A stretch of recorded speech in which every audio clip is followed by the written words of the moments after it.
Prologue. Home Invasion. 1. Georgetown, Washington, D.C.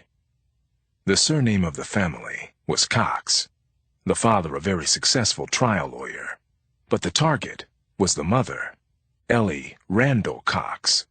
The timing was right now, tonight, just minutes away. The payday was excellent, couldn't be better. The 6'6", 250-pound killer, known as the Tiger, had given out guns to his team. Also, a gram of cocaine to share, and the only instruction they would need tonight. The mother, he's mine. Kill the rest. His secondary mission was to scare the American meddlers. He knew how they felt about home invasions and their precious families and murders in cold blood. They had so many rules for how life ought to be conducted. The secret to beating them was to break all their silly, sacred rules. He settled down to watch the house from the street.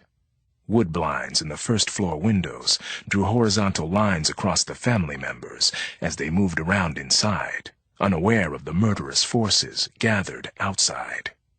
The boys waited restlessly at the Tiger's side, and he waited for instinct to tell him it was time to move on the house. "Now," he said, "we go." Then, with only the slightest bend and whack of the knees, he began to run, breaking out of the camouflaging shadow of an evergreen, his strides almost too fast to count. A single powerful leap, and he was up on the stoop of the house. Next came 3 splintering blows to the front door. It seemed to explode open, and they were inside, the kill team, all 5 of them. The boys, none older than 17, streamed in around him, firing Berettas into the living room ceiling, waving crude hunting knives, shouting orders that were hard to understand because their English was not at the level of the Tiger's. The children of the house screamed like little piglets. Their lawyer father leapt up and tried to shield them with his flabby, overfed body.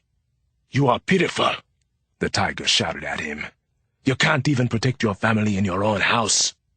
Soon enough, 3 family members were corralled against the living room mantel, which was covered with birthday cards addressed to Mama and My Darling Ellie and Sweetness and Light. The leader nudged the youngest of his boys forward, the one who had chosen the name Nike and who had a contagious sense of humor.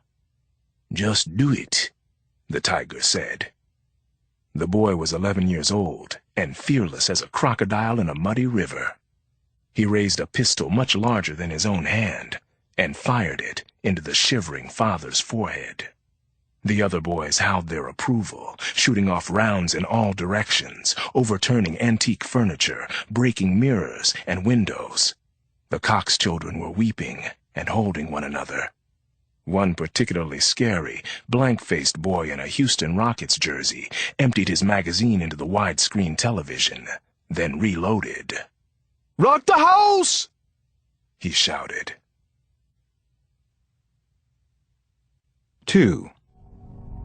The mother, Darling Ellie, Sweetness and Light, finally came running and screaming down the stairs for her Akata babies. "Leave them out of this," she yelled at the tall and very muscular leader. "I know who you are." "Of course you do, Mother," said the Tiger, as he smiled at the tall, matronly woman. He had no desire to harm her, really. This was just a job to him. A high-paying one. Important to somebody here in Washington. The 2 children scrambled to get to their mother, and it became an absurd game of cat and mouse. His boys shot holes in the sofa as the wheezing American young ones squeezed behind it. When they emerged on the other side, the Tiger was there to pluck the squealing son off the floor with one hand. The young girl in the Rugrats' pajamas was a little more clever and ran up the stairs, showing little pink heels at every step. "Go, baby," her mother yelled. "Get out a window! Run! Keep running!" "Won't happen," said the Tiger. "No one gets away from here tonight, Mother." "Don't do this," she begged. "Let them go. They're just children." "You know who I am," he said to her. So you know how this will end.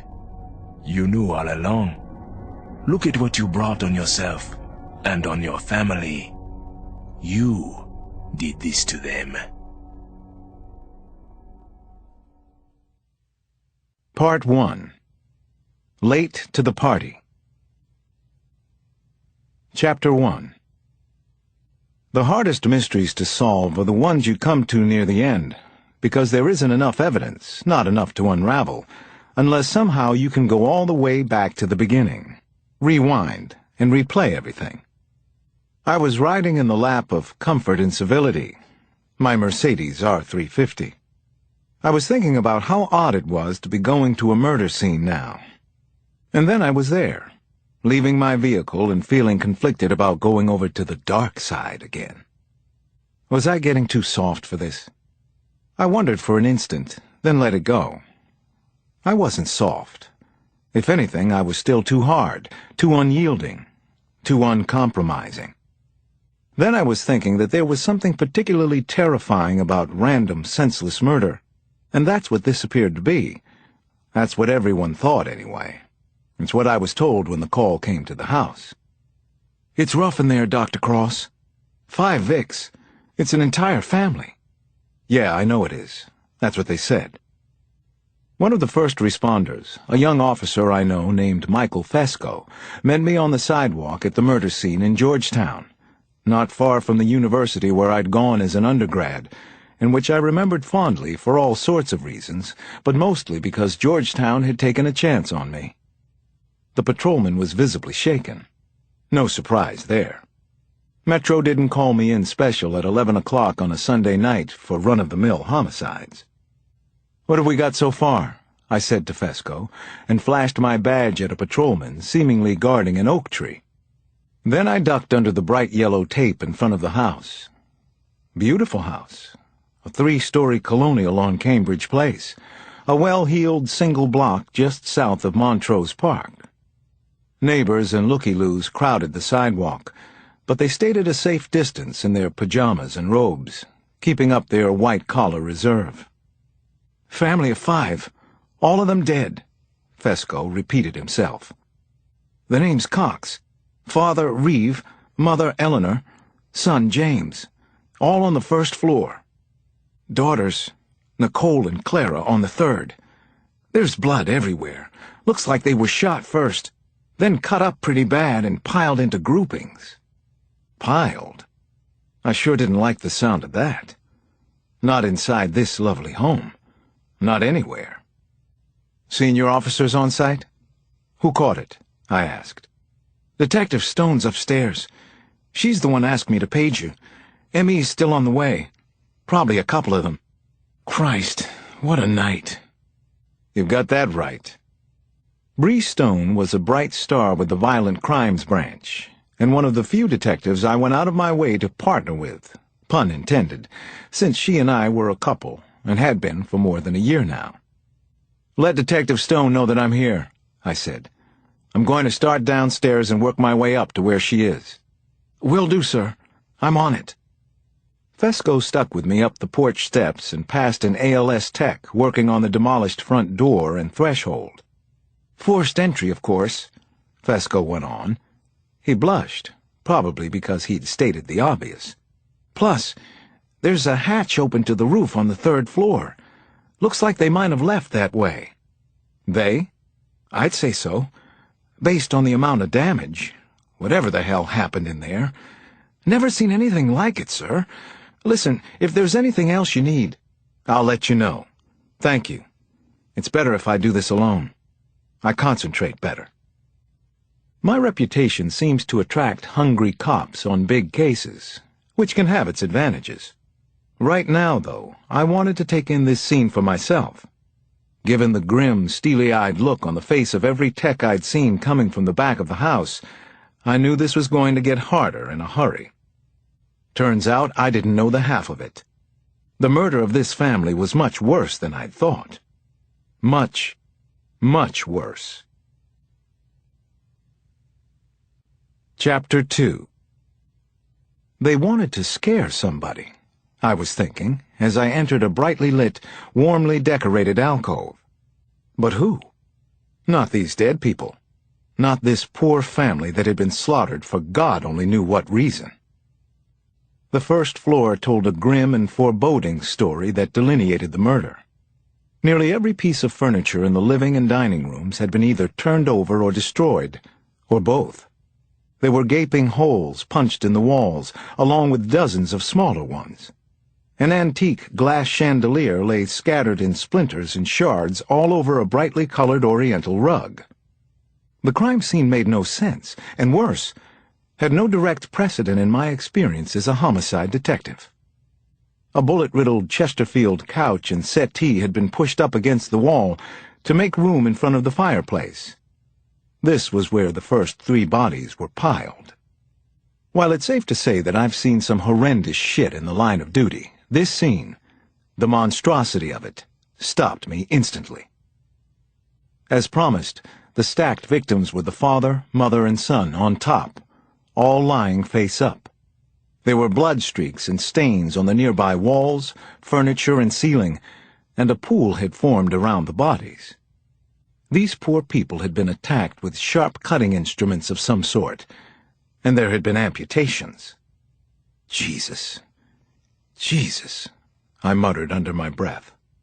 It was a prayer, or a curse on the killers, or more likely both. One of the printing techs answered under his breath, "Amen." Neither of us was looking at the other, though. This was the kind of homicide scene you just gutted your way through, trying to get out of the house with a minute piece of your sanity intact. The blood patterns around the room suggested the family members had been attacked separately, then dragged together in the middle. Something had fueled whatever savage rage brought these killers to this, and I agreed with Fesco that there had been several killers. But what exactly had happened? What was the cause of the massacre? Drugs? Ritual? Psychosis? Group psychosis? I stashed the random thoughts to consider at another time. Methods first, motive later. I slowly circled the bodies and parts, picking my way around the pools of blood, stepping on dry parquet where I could. There didn't seem to be any cohesion to the cutting, or the killing, for that matter. The son's throat was slit, the father had a bullet wound to the forehead, and the mother's head was turned away at an unnatural angle, as if her neck had been broken. I went full circle to see the mother's face. The angle was such that she seemed to be looking right up at me, almost hopeful, as if I could still save her. I leaned in for a closer look at her, and all of a sudden felt dizzy. My legs went weak. I couldn't believe what I was seeing. Oh no. Oh my God, no. I stepped back blindly. My foot hit a slick spot and I fell. As I went down, I reached to break my fall. My gloved hand smeared deep red across the floor. Ellie Randall's blood. Not Cox. Randall. I knew her. At least I once had. Long, long ago, Ellie had been my girlfriend when we'd been students at Georgetown. She had probably been my first love. And now Ellie had been murdered, along with her family. Chapter 3. One of the printing techs moved to help me, but I got myself up quickly. I wondered if maybe I was in shock about Ellie. No harm, I'm fine. What's the name here again? I asked the tech. Cox, sir. Reeve, Eleanor, and James are the victims in the living room. Eleanor Cox. That was right. I remembered now. I stared down at Ellie, my heart racing out of control, tears starting at the corners of my eyes. She had been Ellie Randall when I met her, a smart, attractive history major looking for anti-apartheid signatures from Georgetown University students. Definitely not someone whose story would end like this. Need anything? Fesco was back, and he was hovering. Just get me a garbage bag or something, I told him. Please. Thank you. I peeled off my windbreaker and tried to wipe myself with it, then stuck the coat in the bag Fesco brought me. I needed to keep moving and to get out of this room, at least for now. I headed toward the stairs, and found Bree just coming down. "Alex? Jesus, what happened to you?" she asked. I knew if I started to explain, I wouldn't be able to finish. "We'll talk about it later, okay?" I said. "What's going on upstairs?" She looked at me strangely, but didn't push it. "More of the same. Bad stuff. 3rd floor, Alex. 2 more kids. I think they were trying to hide from the killers, but it didn't work." A photo flash ghosted the stairwell as we climbed. Everything seemed hallucinogenic and unreal to me. I was outside the scene, watching myself stumble through it. Ellie had been murdered. I tried again, but I couldn't process the thought. No blood on the stairs or in the hall, I noticed, trying to focus on evidence, trying to do the job. It was freezing cold, with a hatch door open overhead. November 3rd, and the forecast was for single-digit temperatures overnight. Even the weather had gone a little crazy. "Alex?" Bree was waiting up ahead, standing at the doorway to a room on the 3rd floor. She didn't move as I approached. "You sure you're okay to be here?" she asked, speaking low so the others wouldn't hear. I nodded and peered into the room. Behind Bree, the 2 little girls' bodies were crisscrossed on an oval rag rug. A white canopy bed was broken into pieces, collapsed in on itself as if someone had jumped too hard on it. "I'll be fine," I said. "I need to see what happened here. I need to begin to understand what it all means. Like, who the hell was jumping on that bed?" Chapter 4. But I didn't even begin to understand the horrible murders of 5 family members. Not that night, anyway. I was as baffled as everybody else about the possible motivation of the killers. What made the mystery even deeper was something that happened about an hour after I got to the crime scene. 2 officers from the CIA showed up. They looked around, then left. What was the CIA doing there? It was a little after 3:30 in the morning when Bree and I finally got back home to 5th Street. In the stillness of my house, I could hear Ali's little boy snores wafting down from upstairs. Reassuring and comforting sounds, to be sure. Nana Mama had left the hood light on over the stove, and she'd saran-wrapped a plate of the last 4 hermit cookies from dessert. We took them upstairs, along with glasses and a half-full bottle of wine. 2 hours later, I was still awake and still messed up in the head. Bree finally sat up and turned on the light. She found me sitting on the edge of the bed. I could feel the warmth of her body against my back, her breath on my neck. "You sleep at all?" she asked. That wasn't really what she wanted to know. I knew the mother, Bree. We went to Georgetown together. This couldn't have happened to her, shouldn't have, anyway. She breathed in sharply at my revelation. "I'm so sorry, Alex. Why didn't you say so?" I shrugged, then sighed. "I'm not even sure if I can talk about it now," I said. She hugged me. "It's okay. No need to talk. Unless you want to, Alex. I'm here. We were best friends, Bree. We were a couple for a year. I know it was a long time ago, but—" I trailed off. But what? But it hadn't just been kid stuff either. I loved her for a while, Bree. I'm blown away right now. You want to get off the case? No. I'd already asked myself the same question, and the answer had come just as quickly.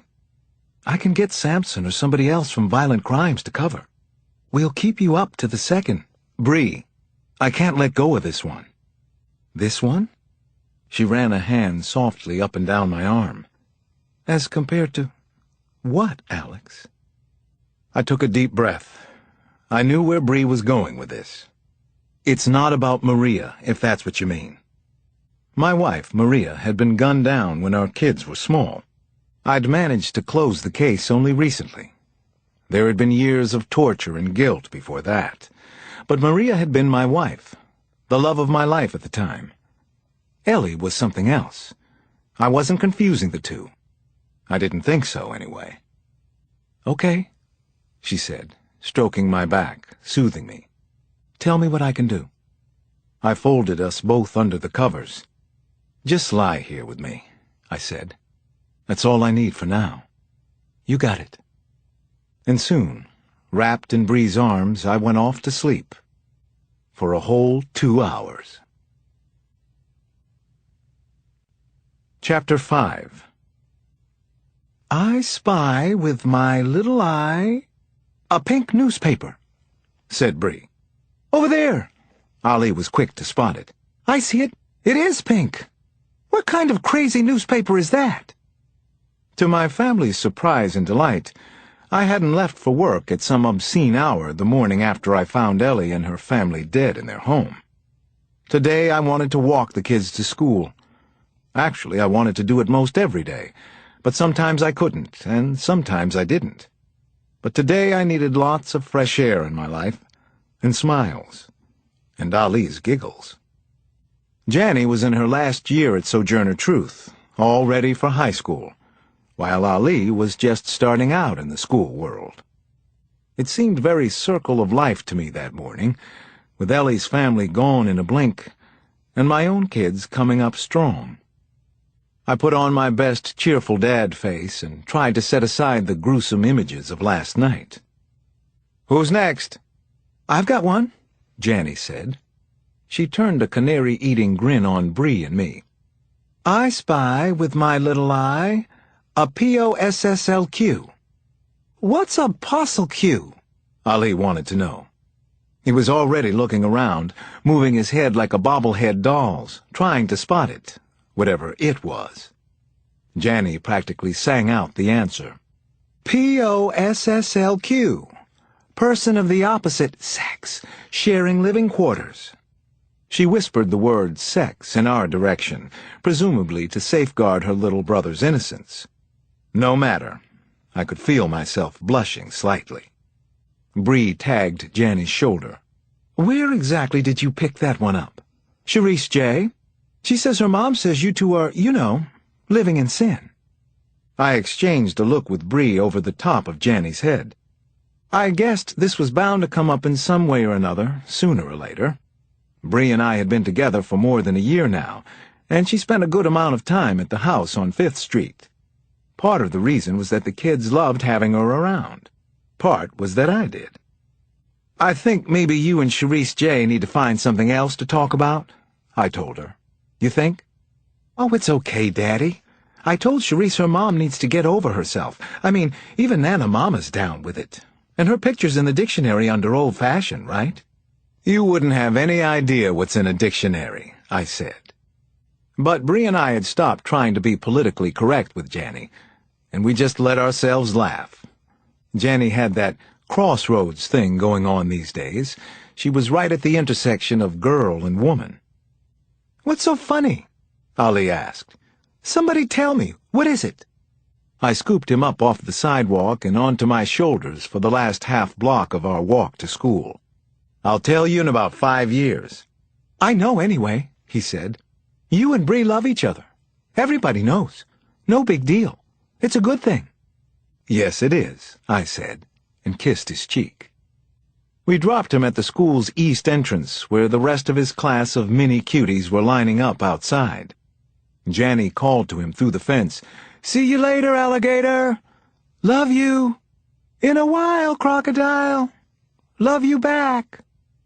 With their older brother Damon off at prep school in Massachusetts, these two had grown closer than ever lately. On weekend nights, Ali often slept on an air mattress at the foot of his sister's bed, in what he called his nest. We left Janny at the opposite side of the school building, where all the older kids were streaming in. She gave us both hugs goodbye, and I held on a little longer than usual. "I love you, sweetie. There's nothing more special to me than you and your brothers." Janny couldn't help but look around to make sure no one had heard. "Me too, Daddy," she said. Then, almost in the same breath, "Charisse! Wait up!" As soon as Janny was gone, Bree took my arm in hers. "So, what was that?" she said. "Everybody knows you and Bree love each other?" I shrugged and smiled. What do I know? That's the big rumor going around anyway. I gave her a kiss. And because that worked out so well, I gave her another. Chapter 6. By 9 a.m. I was all kissed out and getting ready to enter a most unpleasant multiple homicide briefing at the Daily Building. It was being held in the large conference room right across from my office. Handy, anyway. Every available D1 and D2 and a contingent from 2nd District, which covered most of Georgetown, would be there. I still couldn't get it in my head that Ellie was the victim. One of the victims.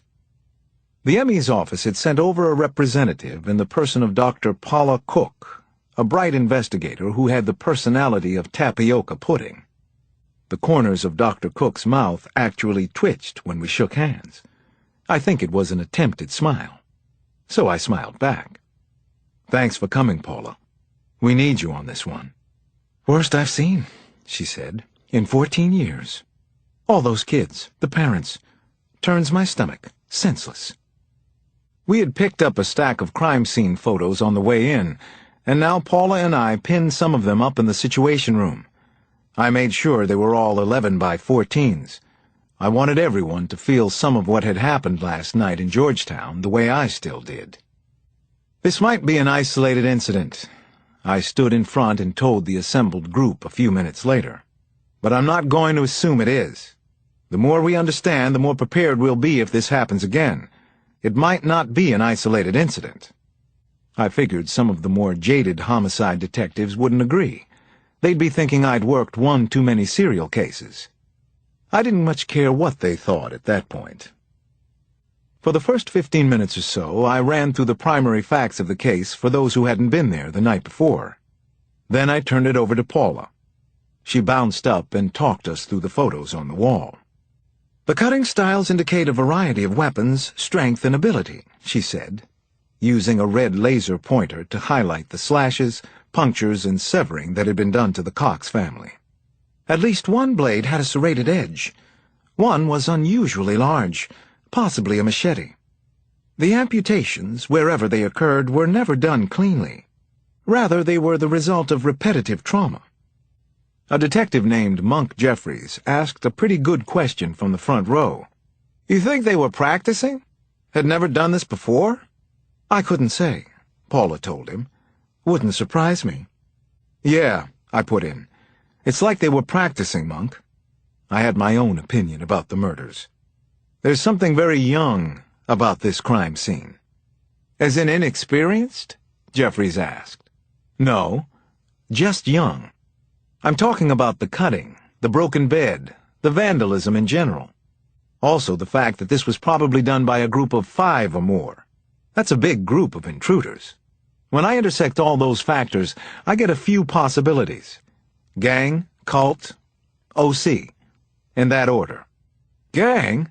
another D1 asked from the back. "You ever see gang violence like this massacre?" "I've never seen violence like this, period," I said. "I've got $20 on OC. Any takers?" It was Lou Copeland, a competent but thoroughly obnoxious D1 with Major K Squad. A few of his cronies laughed. Not me. I threw my clipboard across the room. It struck the wall and fell onto the tile.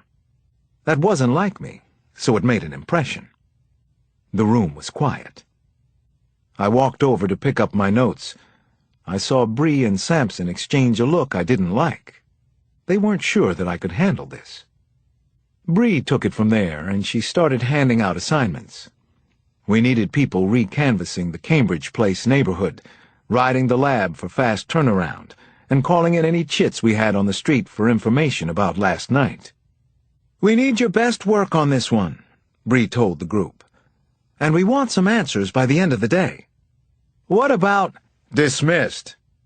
Everyone looked around. It was Sampson who'd spoken. "Y'all have any more questions, you can reach Stone or Cross on their cells. Meanwhile, we've got a buttload of field work to do. This is a major case. So get started. Let's hit it and hit it hard." Chapter 7. The Tiger was the tallest and strongest of 10 well-muscled black men racing up and down a weathered asphalt basketball court at Carter Park in Petway. He understood that he wasn't a skillful shooter or dribbler, but he rebounded like a pro and defended the basket fiercely. And he hated to lose more than anything. In his world, you lose, you die.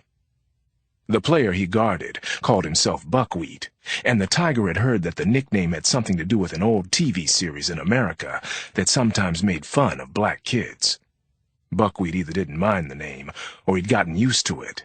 He was fast on the basketball court, and a steady shooter. He was also a trash talker, as were most of the young players in D.C. The Tiger had picked up the game in London instantly while he was at university, but there wasn't much trash talking in England. "You talk a good game, but you're going to lose," the Tiger finally said, as he and his opponent ran up the court, shoulder to shoulder. Buckwheat turned off a screen and took a bounce pass in the left corner. He proceeded to bury a long, perfectly arced jump shot, even though the Tiger bumped him hard after the release. "Fucking ape!" the other man yelled, as the two of them ran back the other way. "You think so? Oh, hell, I know so. Another minute, you be the big monkey watching on the sideline." The Tiger laughed, but said nothing more. He scored on a rebound, and then Buckwheat's team raced the ball up the court on a fast break. Buckwheat caught a pass in full stride and brought it hard to the hoop. He had a step on the Tiger and called out, "Game!" even before he went up for the winning dunk. He was airborne, graceful, and athletic when the Tiger hit him with all his force and weight. He took the 6'3" man down, drove him into the metal pole supporting the basket. The man lay sprawled on the asphalt, with blood streaming from his face. "Game!" shouted the Tiger, and raised both arms high over his head. He loved to play basketball. What great fun it was to beat these loud-mouthed African-Americans who didn't know anything about the real world. On the sidelines, his boys cheered as if he were Michael Jordan and Kobe Bryant rolled into one. He wasn't any of that, he knew. He didn't want to be like Mike or Kobe. He was much better. He decided life and death on a daily basis. He walked off the court, and a man came up to him. This particular man couldn't have been more out of place, since he wore a gray suit, and he was white. "Gady Ahmed," said the white devil. "You know who he is?" The Tiger nodded. "I know who he used to be." "Make an example of him." "And his family." "Of course," said the white devil. "His family, too." Chapter 8. I put in a call for help to my friend Avi Glazer, who headed up the gang intervention project in the 3rd District. I told Avi why it was important to me. "Course I'll help. You know me, Alex. I'm more tapped into Lamara R., Batos Locos, Northwest gangs, but you can come over here and ask around 17th and R if you want. See if anybody's tuned in. Any way you could meet us?" I asked him. "I'll owe you one. Buy you a beer." "Which makes it how many total? Favors and beers?" This was his way of saying yes, though. Bree and I met Avi at a shitty little pool hall called 44. The owner told us that was how old he was when he opened the place. Avi already knew the story, but listened politely anyway. "Seemed like as good a name as any," the owner said. His whatever attitude struck me as that of a long-term stoner. For sure he wasn't making his nut on billiards and sodas. His name was Jaime Ramirez, and Avi Glazer had advised me to give him room and a little respect. "You know anything about the murders in Georgetown last night?" I asked Ramirez, after we'd chit-chatted some. "Multiple perps?" "That was some awful shit," he said, leaning on the bottom half of a Dutch door, a brown cigarette held between stubby fingers and tilted at the same angle as his body. He chinned up at the television in the corner. "Channel 4's all I get in here, Detective." "How about any new games opening up?" Bree asked. "Players we might not have heard about? Somebody who would wipe a family out." "Hard to keep up," Ramirez said and shrugged. That's when Glazer gave him a look. "But yeah, matter of fact, there has been some talk." His dark eyes flicked almost involuntarily past me and Bree. "Africans," he said to Avi. "African-American?" I asked. "Or African-African?" He turned back to Avi. "Yo, Toto, I'm gonna get something for this? Or this a freebie?" Avi Glazer looked at me first, and then at Ramirez. "Let's say I owe you one." "What kind of African?" I asked. He shrugged and blew out air. "How am I supposed to know that? Black guys from Africa kind of African." "English speaking?" "Yeah," he said, nodding. "But I never spoke to them. Sounds like they're into a little bit of everything. You know, 4-H club, hits, hoes, heroin, and heists. This ain't your graffiti and skip party kind of gang." He opened a glass-fronted cooler and took out a can of Coke. "Anyone thirsty? $2. "I'll take one," Glazer said. He cupped a couple of bills into Ramirez's hand, and they didn't look like singles. Then Glazer turned to me. "And I will collect from you, too. Count on it." "Africans," Ramirez repeated as we headed toward the door. "From Africa." Chapter 9. This was the last place I wanted to be in D.C., or probably any place else. So unbelievably sad and eerie and tragic. So many memories rising to the surface for me. Ellie's office was up on the second floor of the house in Georgetown. It was as tidy and meticulously organized as I remembered her being back when we thought we might love each other. A copy of Sidney Poitier's The Measure of a Man was open on the arm of an easy-chair. I'd liked the autobiography and remembered that Ellie and I had similar tastes in books, music, and politics. The shades were all drawn to exactly the same height. The desk held an iMac, a phone, an appointment book, and a few family photos in silver frames. The room felt strange compared with the downstairs of the house, which had been ransacked by the killers last night.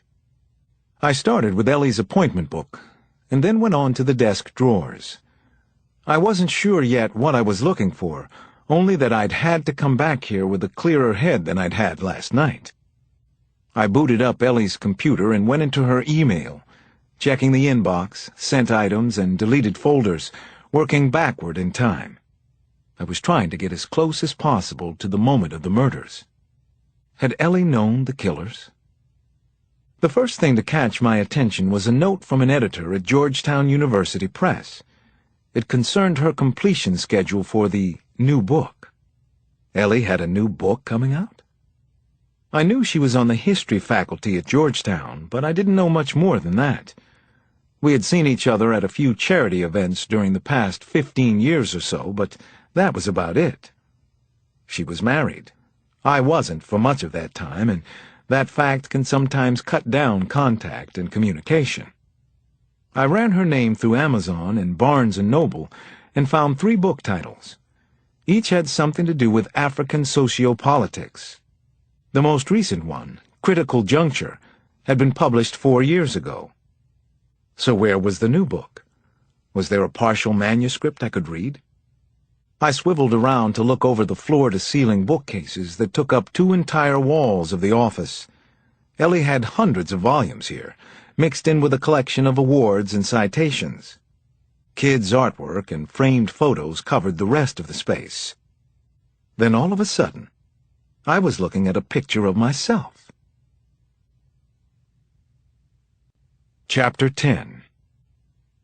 It was an old snapshot from our college days. I remembered the time as soon as I saw it. Ellie and I were sitting on a blanket on the National Mall. We had just finished finals. I had a summer internship lined up at Sibley Memorial, and I was falling in love for the first time. Ellie told me that she was, too. In the photograph, we were smiling and hugging one another, and it looked as if we could be that way forever. Now, here I was in her house, responsible for Ellie in a way I never could have imagined. I let myself stare nostalgically at the picture for a few more seconds, then forced myself to move on, to come back to the present mess. It didn't take long to find 300 typed pages of a manuscript titled Death Trip. The subtitle on the title page read, Crime as a Way of Life, of Doing Business, in Central Africa. A copy of a plane ticket had been inserted in the manuscript. The ticket was round-trip from Washington to Lagos, Nigeria. Ellie had returned from there 2 weeks ago. I looked through the index at the back of the manuscript and found a listing for Violence, African Style, and a subhead, Family Massacre. I turned to the relevant manuscript page and read, There are gang leaders for hire all through Nigeria and especially in Sudan. These brutal men and their groups, often made up of boys as young as 10, have an unlimited appetite for violence and sadism. A favorite target is entire families, since that spreads both news and fear the farthest. Families are massacred in their huts and shacks, and even boiled in oil, a trademark of a few of the worst gang leaders. I decided to take the partial manuscript with me to get it copied. I wanted to read everything that Ellie had written. Was this what had gotten her killed? Her book? Next, I stared for a long time at a striking, poignant picture of Ellie, her husband, and their 3 beautiful children. All dead now, murdered right here in their home. At least they hadn't been boiled in oil. I took one more look at the photo of the 2 of us on the National Mall, young and in love, or whatever it was that we were feeling. Ellie, I'll do what I can for you and your family. I promise you that. I left the house thinking, what did you find in Africa? Did somebody follow you back? Chapter 11.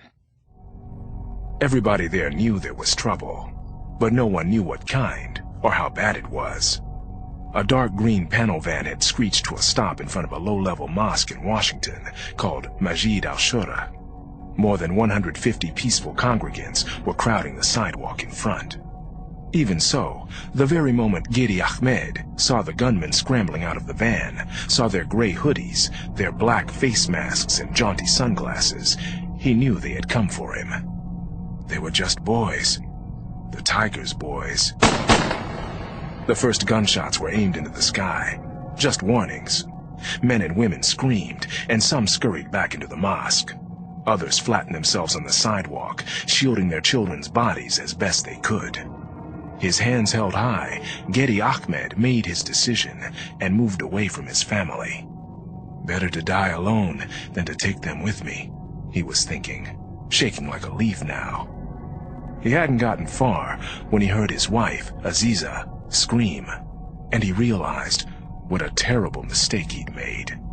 Gedi! Gedi! He turned as the wild boys carried, then threw Aziza into the waiting van. And then, his children. They were taking the children too.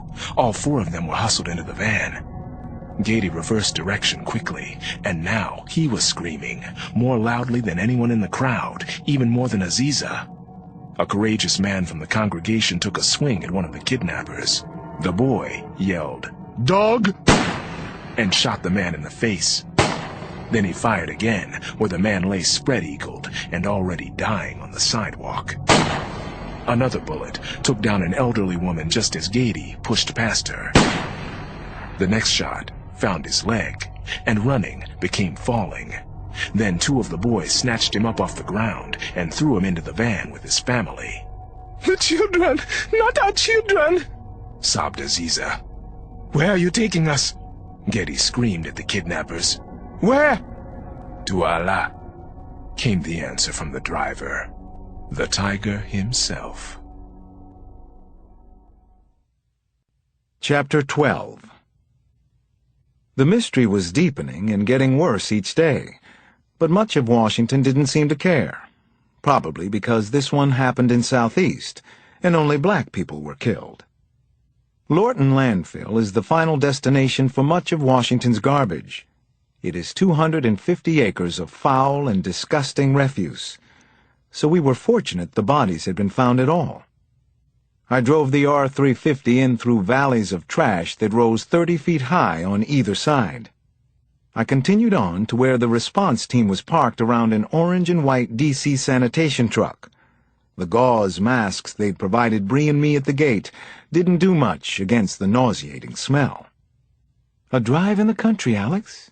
This is so romantic," Bree said as we plunged forward through the muck. She was good at keeping things upbeat, no matter what the circumstances. "I'm always thinking of new things for us to do."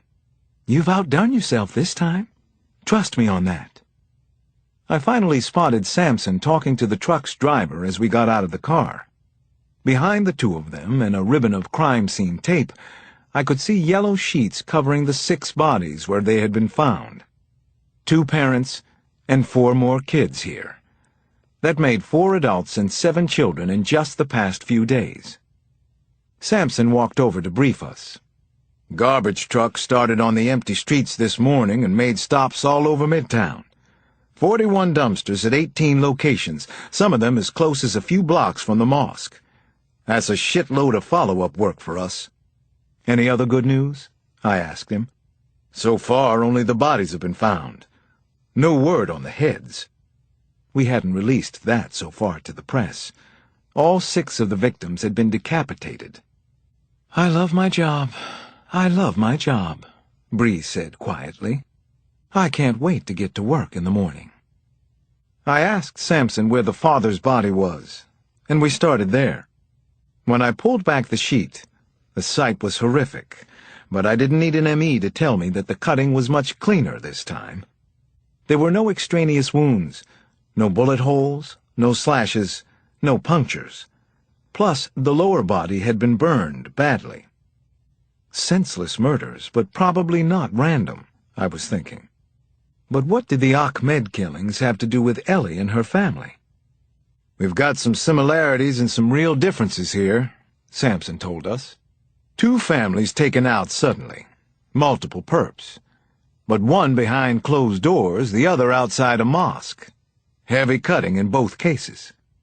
"But different cutting," Bree said. "And if the heads don't turn up—" "Something tells me they won't," I said. "Then maybe we're talking about trophies, keepsakes." "Or proof of purchase," I said. They both looked at me. Maybe this one was business, and the other was personal. Also, CNBC just broke a story that Getty Ahmed was the brother of Erasto Ahmed, who's Al-Qaeda, operating out of Somalia. "Al-Qaeda?" Bree whispered, and looked momentarily stumped. "Al-Qaeda, Alex?" We stood there, silent for a moment, trying to comprehend something as horrible as these murders. I thought of Ellie again. I couldn't stop thinking of her the past few days. Did her trip to Africa have something to do with her murder? "So what are we looking at?" Samson finally spoke again. 2 sides of a war? "Could be," I said. "Or maybe 2 teams. Or maybe," I said to myself, "one very smart killer, trying to keep us guessing." Chapter 13. There was no question there was federal interest in these cases. The cases were inflammatory and international in scope, and the CIA probably knew something. 2 of their people had shown up at Ellie's house the night of the murders.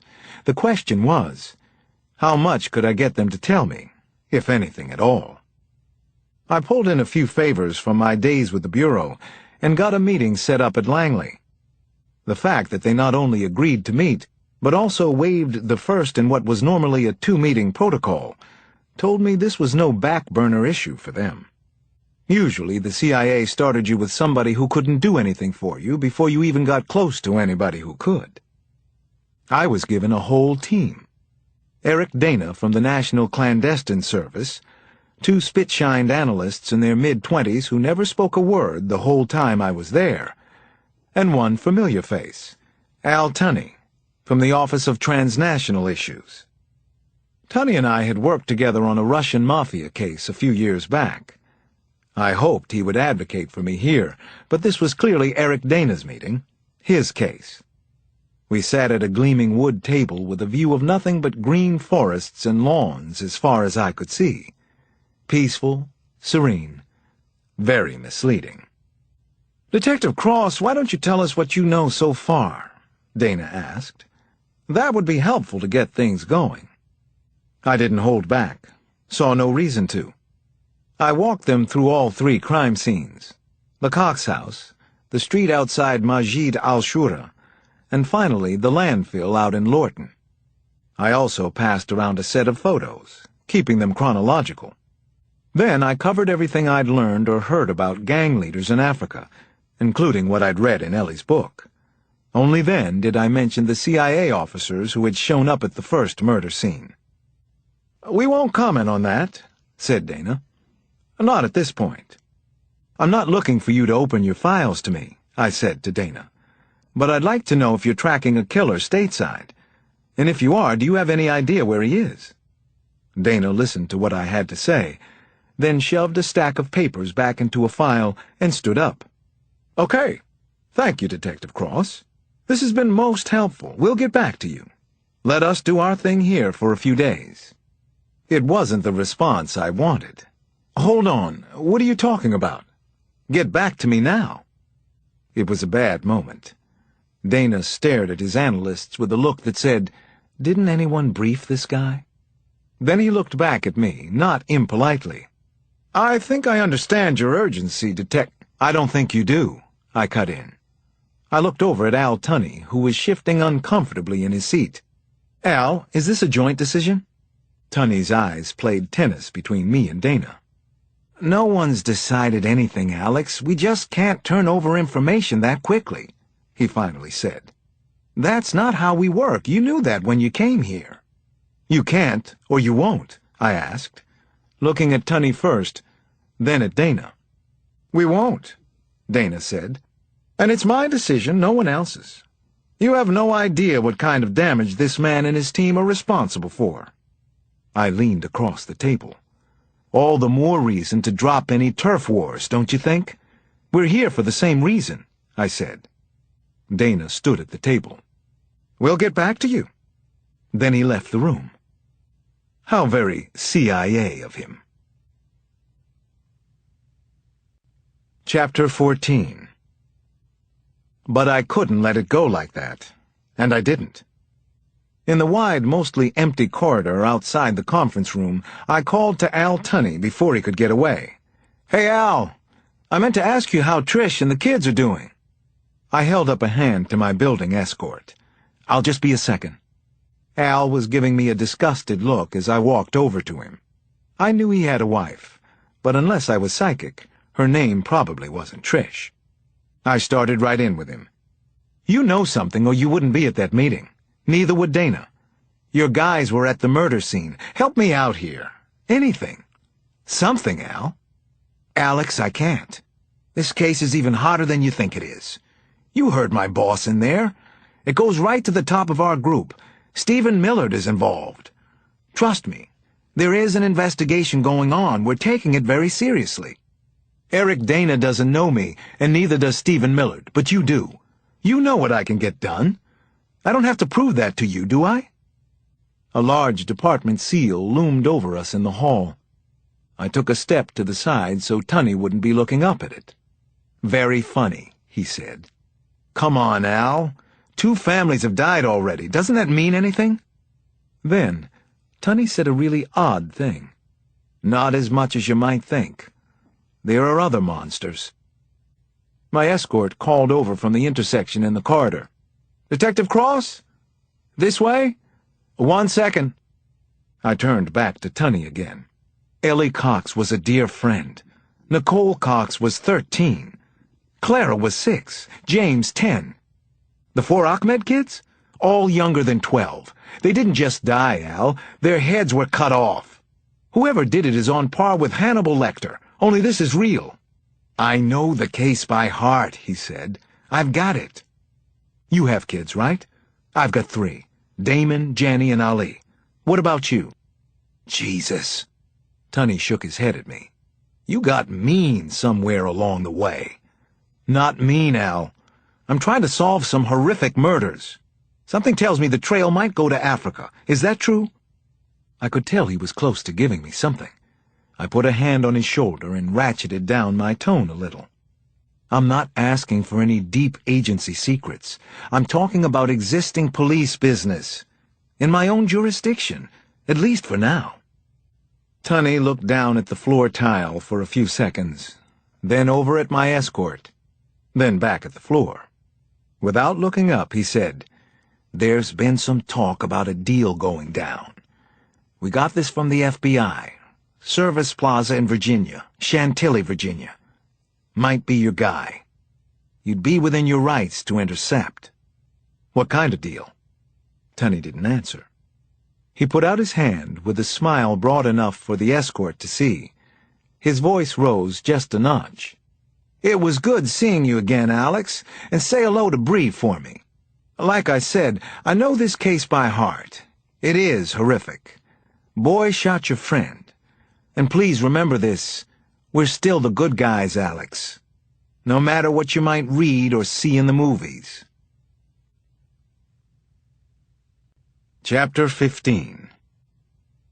By 8 o'clock that night, I had gathered together a half-dozen hand-picked officers from Major K Squad, plus Bree, Sampson, and myself.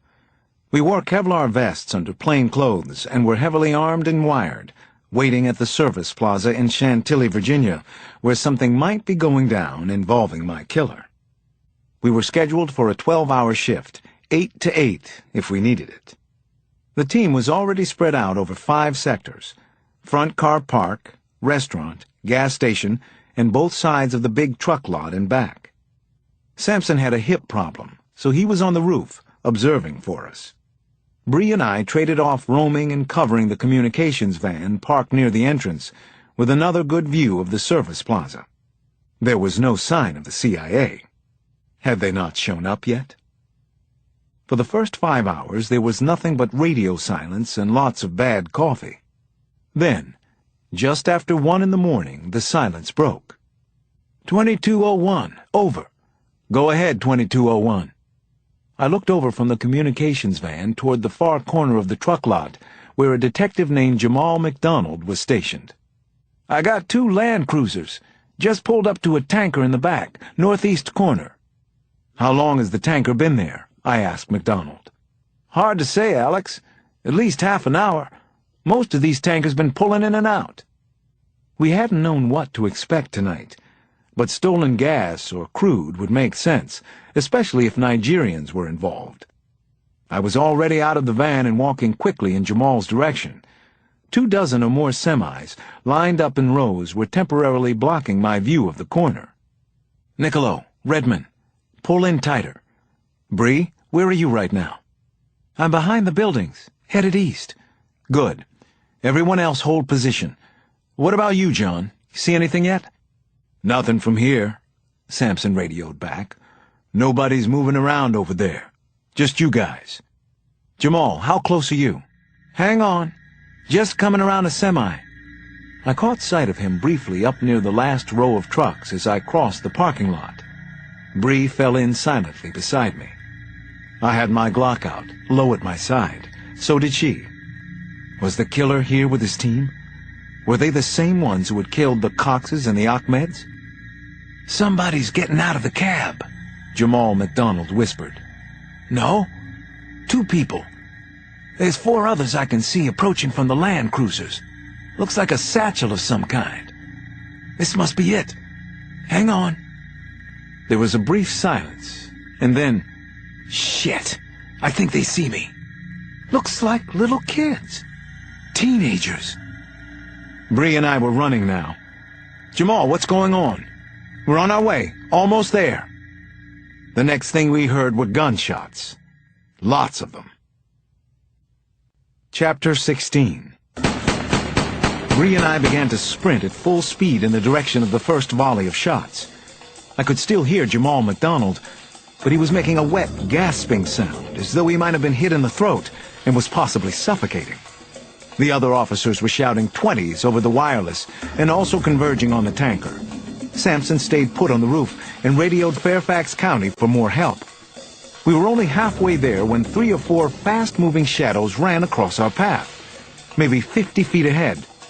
They looked like kids to me, just like Jamal had said. One of them fired from the hip as he went, not even trying to keep covered. Then they all opened up on us. It was like some kind of Old West shootout. They appeared to have no fear at all, no concept of dying. Bree and I dropped down and fired back from ground level. Bullets sparked off the asphalt in trucks in the dark, but we couldn't see who he was shooting at now or where they were headed. Kids, Bree said. Killers, I corrected her. A second heavy exchange of fire came from the next row over of trucks. One of the team members, Art Shiner, shouted that he'd been hit too. Then everything was quiet again. Shiner? I radioed. He didn't respond. McDonald? No response either. Sampson, we need medical with that backup. On its way. I'm coming down now. Stay up there, John. We need a spotter more than ever. Stay where you are. Sir? It's Connors. He was the rookie of the group, and his voice was tight. I found Jamal. He's down. There's a lot of blood. Stay with him, but watch yourself. 2204. It was Frank Niccolo. Shiner's here. He's down. No pulse. I think he's gone.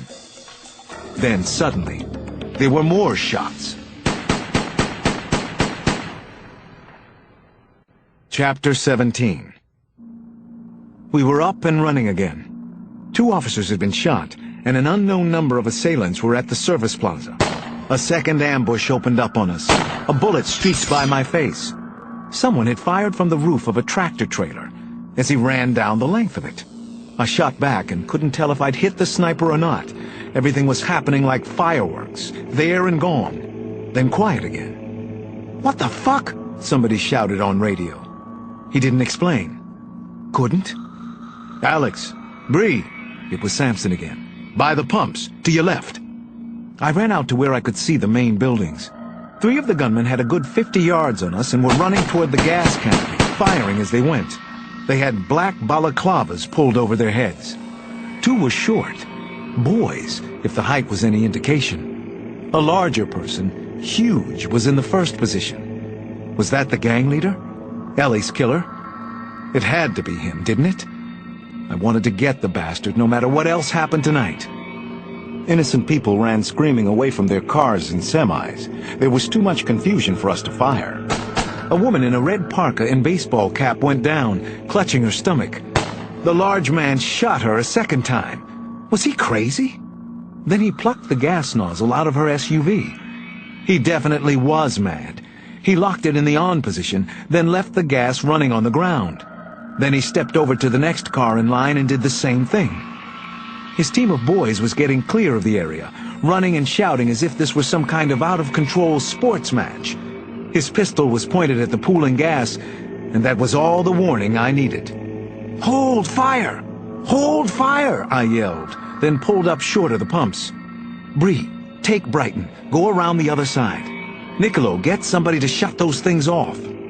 The large man held a third nozzle in his hand now, just letting the gasoline flow onto the pavement. I could smell the vapors, even at this distance. What the hell was he thinking? "Just put it down! Walk away!" I shouted. "We won't fire on you!" He didn't move, just stared back at me. No fear in him. A second later, someone shouted behind him. Then came 3 short blasts of a car horn. Finally, he did what I'd asked. He kept his gun pointed my way, but set the gas nozzle down. He backed away slowly, moving out of the light of the canopy. We were clear. He was leaving. Then several shots were fired out of the darkness. It was him, the bastard. A wall of flame burst from the concrete. It almost seemed like a magic trick. In seconds, the forecourt was burning, flames licking under and around the empty cars. A white Corolla went up first. It exploded right where the large male had been standing a few seconds ago. Then a black pickup on the other side of the pumps caught fire. "Clear! Clear! Clear! Clear!" I was shouting and waving both arms over my head, trying to get everybody, civilians and police, away from there. That's when the first pump head blew. And then, Armageddon in Virginia.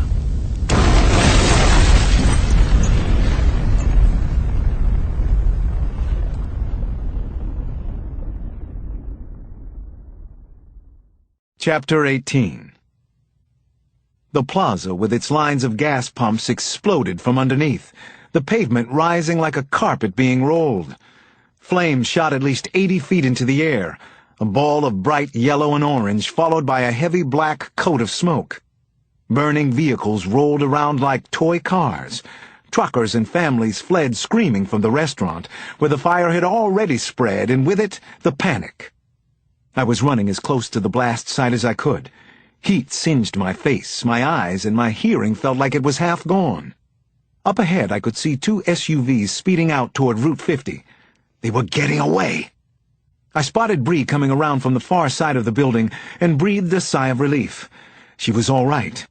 She ran toward my car, and so did I. I got in the R350 and punched it up to 90 in a hurry. For a few uneasy seconds, there was nothing ahead of us. Nothing I could see. There! Bree pointed at the 2 SUVs. They must have spotted us because just then they peeled off from each other. The first Land Cruiser went left. The second SUV turned right. I followed the lead vehicle, hoping I had made the right choice. Chapter 19. I barreled down a dark 2-lane road, gaining ground quickly on the Land Cruiser. A deep drainage culvert curled along our left side. I came up on the cruiser's taillights, and the driver appeared to panic. Suddenly it flared to the right, then cut back nearly 90 degrees without slowing. Then the Land Cruiser flew straight toward the ditch. For a second I thought he'd make it across. The Land Cruiser had air under it, but the front end came down too fast. It crashed hard and loud, the undercarriage fracturing. The front wheels were lodged into the far bank. The rear tires continued to spin fiercely. Bree and I were already out of our car and crouched behind the open doors. "Out of the vehicle! Now!" I yelled across the ditch. Finally, I could see bodies moving inside the Land Cruiser. The adult was in the driver's seat. Next to him was someone barely tall enough to be seen. The smaller figure reached through the passenger side window. He put one palm on the roof, then the other. He started lifting himself up and out.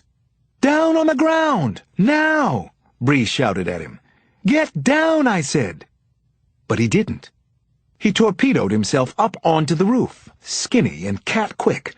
His gun was out now, pointing our way. He slid across the roof, firing 3 quick shots at us. We fired back. A round caught him and he dropped to the ground, but not before he'd given the adult enough cover to get outside.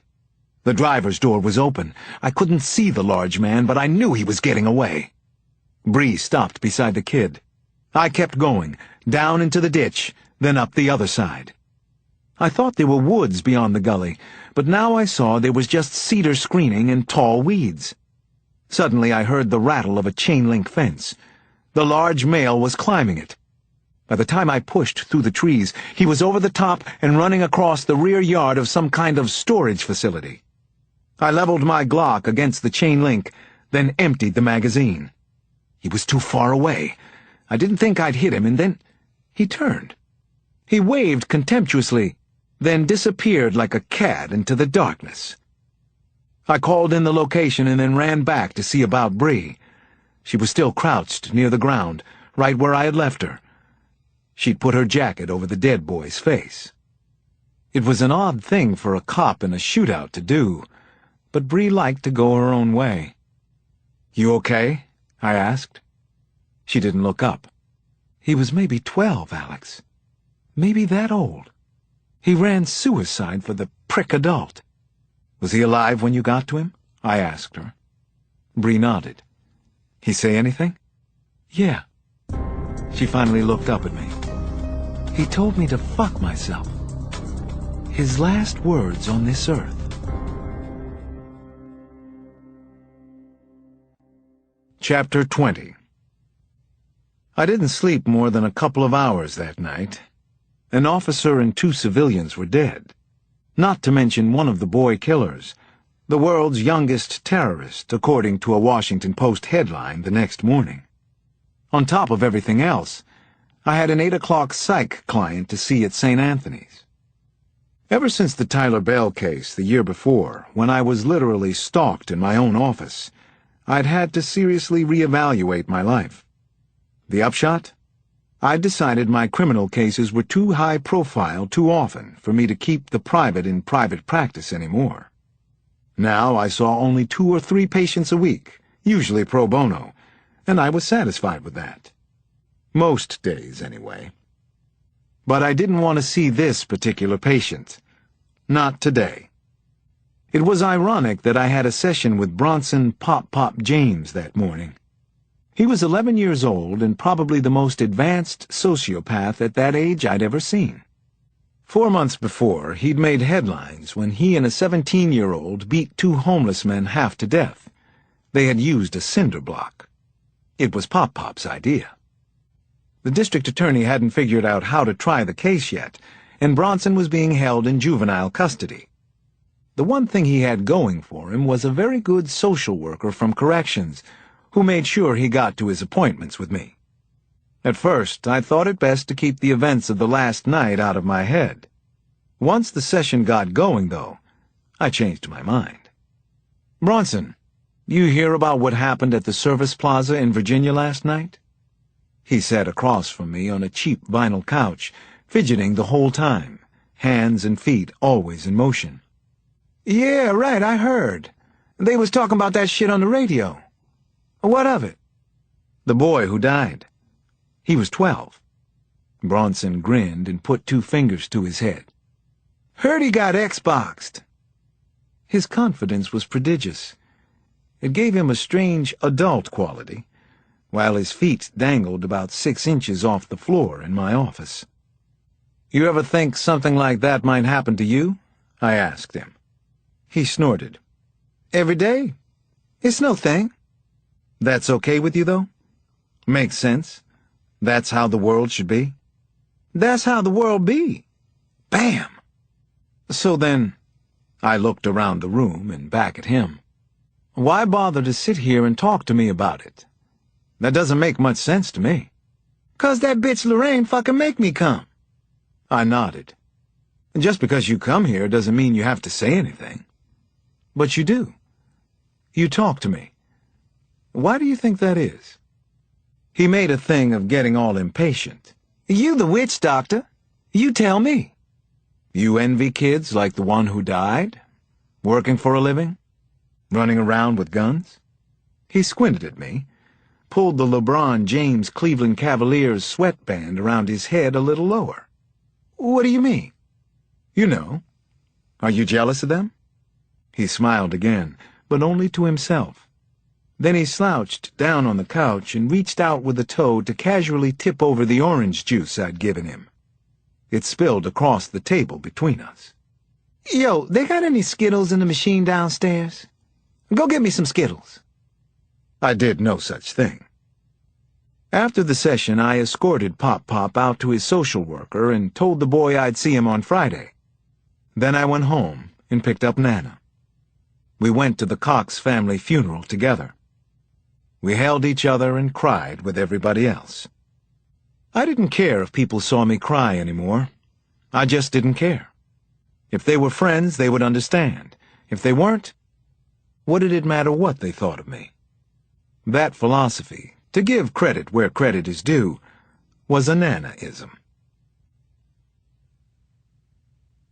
Chapter 21.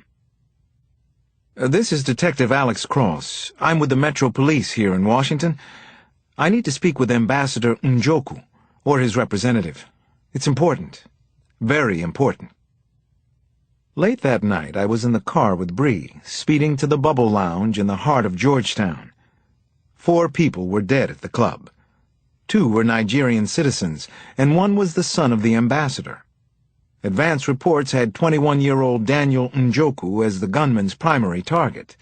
That meant one thing to me. The Njoku family didn't need just notification. They might also need protection, if it wasn't already too late. So far, all of the gang's murders had involved families. A night deputy from the Nigerian embassy was on the line with me. I kept one ear covered, trying to hear what she was saying above the wail of Bree's siren. "Sir, I am very sorry, but I will need more information than simply—" "This is an emergency call. Their son Daniel was just murdered at a nightclub. We have reason to believe the ambassador and his wife may be in danger too. We're sending police cruisers right now. But, sir, the Njokos are not in the country. They're at a symposium in Abuja. Find them then. Tell them to get somewhere secure. Please, do whatever you can do. Then call me back at this number. I'm Detective Cross. I'll do what I can, sir. I will call you back, Detective Cross. I hung up, feeling a little helpless. How was I supposed to stop a murder that could happen 6,000 miles away? Chapter 22. I want to talk to the witnesses first, as many of them as I can. No one goes home. The Bubble Lounge had been a lively place, but by the time I got there it was a wrecking yard. There were overturned tables, smashed and scattered chairs, broken shards of glass everywhere. Body teams were working both floors. We had 6 GSW, 1 broken neck and 1 suffocation. EMTs were still busily triaging the wounded.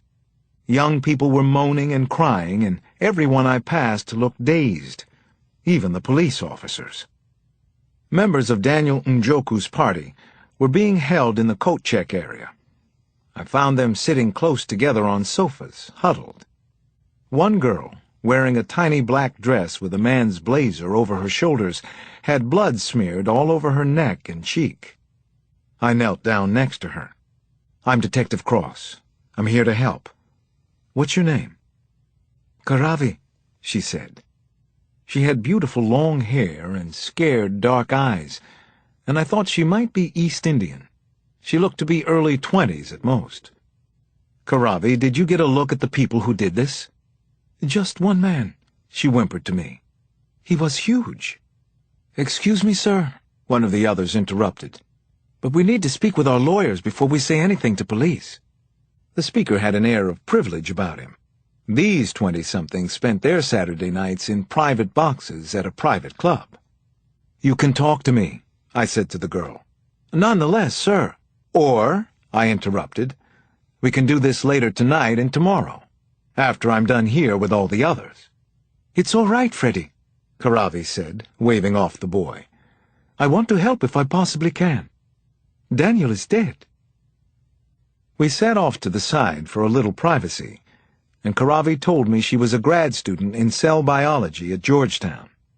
Both her parents were in the diplomatic corps, which was how she knew Daniel Njoku. They had been best friends, but were never a couple. Daniel's girlfriend, Bari Niederman, had been shot tonight too, but she was alive. Karavi described the gunman as a lone black man, maybe 6'6", at least that tall, wearing dark street clothes. And he just looked strong, she said. He had huge, muscular arms. Everything about him was powerful. How about his voice? Did he speak to anyone before he started to shoot? Karavi nodded. I heard him say something like, I have an invitation, just before he... She trailed off, not able to finish the thought. What kind of accent? I asked. American? Something else? I was pushing because I knew I'd never get a better, truer account than right now. He wasn't from here, she said. Not American, I'm certain of that. Nigerian? Did he sound like Daniel? Maybe. Her jaw clenched as she fought back the tears. It's hard to think straight. I'm sorry. Anyone else here Nigerian? I turned back toward the others. I need someone with a Nigerian accent. One of the boys spoke up. I'm sorry, officer, but there's no such thing. He had a Jimi Hendrix fro and an open tuxedo shirt showing off his skinny chest and jewelry. I speak Yoruban, for instance. There is also Igbo and Hausa, and dozens of other languages. I'm not sure it's appropriate for you to suggest. That's it. Karavi put a shaking hand on my arm. I noticed a few of the others in the party were nodding too. That's how the killer sounded. Just like him. Chapter 23. I was still at the nightclub murder scene around 2 in the morning, conducting interviews that had begun to blend one into another, when the cell in my trousers pocket rang. I figured it might be the Nigerian embassy and answered it right away. Alex Cross, Metro, I said. Dad? Damon's voice on my cell shocked me a little. At 2 in the morning, why wouldn't it? What was up now? Day, what's going on? I asked my 14-year-old, who was away at school in Massachusetts. Nothing really, Damon said. I think my tone had taken him off guard. I mean, I've been trying to call you all day. I've got some good news. I was relieved, but my pulse was still racing. Okay, I need some good news. But what are you doing up so late? I had to stay up, to catch you. I called home, talked to Nana. I didn't want to call you on your cell. I took a slow breath and walked over to the hall by the bathrooms, away from the crime scene techs. No matter the time, it was always good to hear Damon's voice. I missed our talks, the boxing lessons I gave him, watching his basketball games. What's your news? Let me hear it. Nana already knows, but I wanted to tell you myself. I made the varsity, as a freshman. That's pretty good, right? Oh, and I got A's on my midterms. Listen to you. Oh, and I got A's. Nice one too, Damon. I guess you're doing pretty good up there, I said, and suddenly I found myself smiling. It was weird to be having this conversation under neon lights in a hallway that smelled of liquor and death, but it was still great news. Cushing Academy's sports and academic programs had been a real draw for Damon. I knew how hard he'd been working to do well at both. Sir? A uniform leaned her head into the hallway. 911 dispatch for you? Listen, Damon, can I call you later? Like in daylight, maybe? He laughed. Sure, Dad. This is a big one, isn't it? Your case at that club? I saw you online. It is a big one, I admitted. But it's still great to hear your voice. Any time. Get some sleep. Yeah, I will. You get some sleep, too. I hung up, feeling guilty. If this is what work meant, 2 a.m. conversations with my son, then I better make the work count. Dispatch relayed the call over to me, and I got the same woman from the Nigerian embassy as before. This time, though, her voice was thick with emotion. Detective, I'm sorry to tell you, but Ambassador and Mrs. Njoku were killed tonight. We're quite in shock. I didn't feel shocked. I felt sick. When did it happen? I asked her. We're not entirely sure. Within the past few hours, I believe. And within minutes of their son's murder? Had that been the plan all along? And whose plan? To what end? What was going on here? I slid down against the wall until I rested on my haunches. Another family dead. And this time, the murder had crossed 2 continents, 2 completely different worlds. At least I thought so at the time. Chapter 24. The big heat was on all of us now. It took me all of the next day to locate the CIA's Eric Dana again, and then I found him only because he showed up at the Daily Building. I caught Dana coming out of Chief Davies's office, and I saw the boss sitting inside before the door closed again. He wasn't smiling, and he didn't look up at me, though I was pretty sure he knew I was there. I walked up to Dana. Where have you been all day? I called at least half a dozen times. I need your help on this case. What's the problem? The CIA man didn't even break stride. Talk to your CO. Metro's out of this. Chantilly was a disaster from our point of view.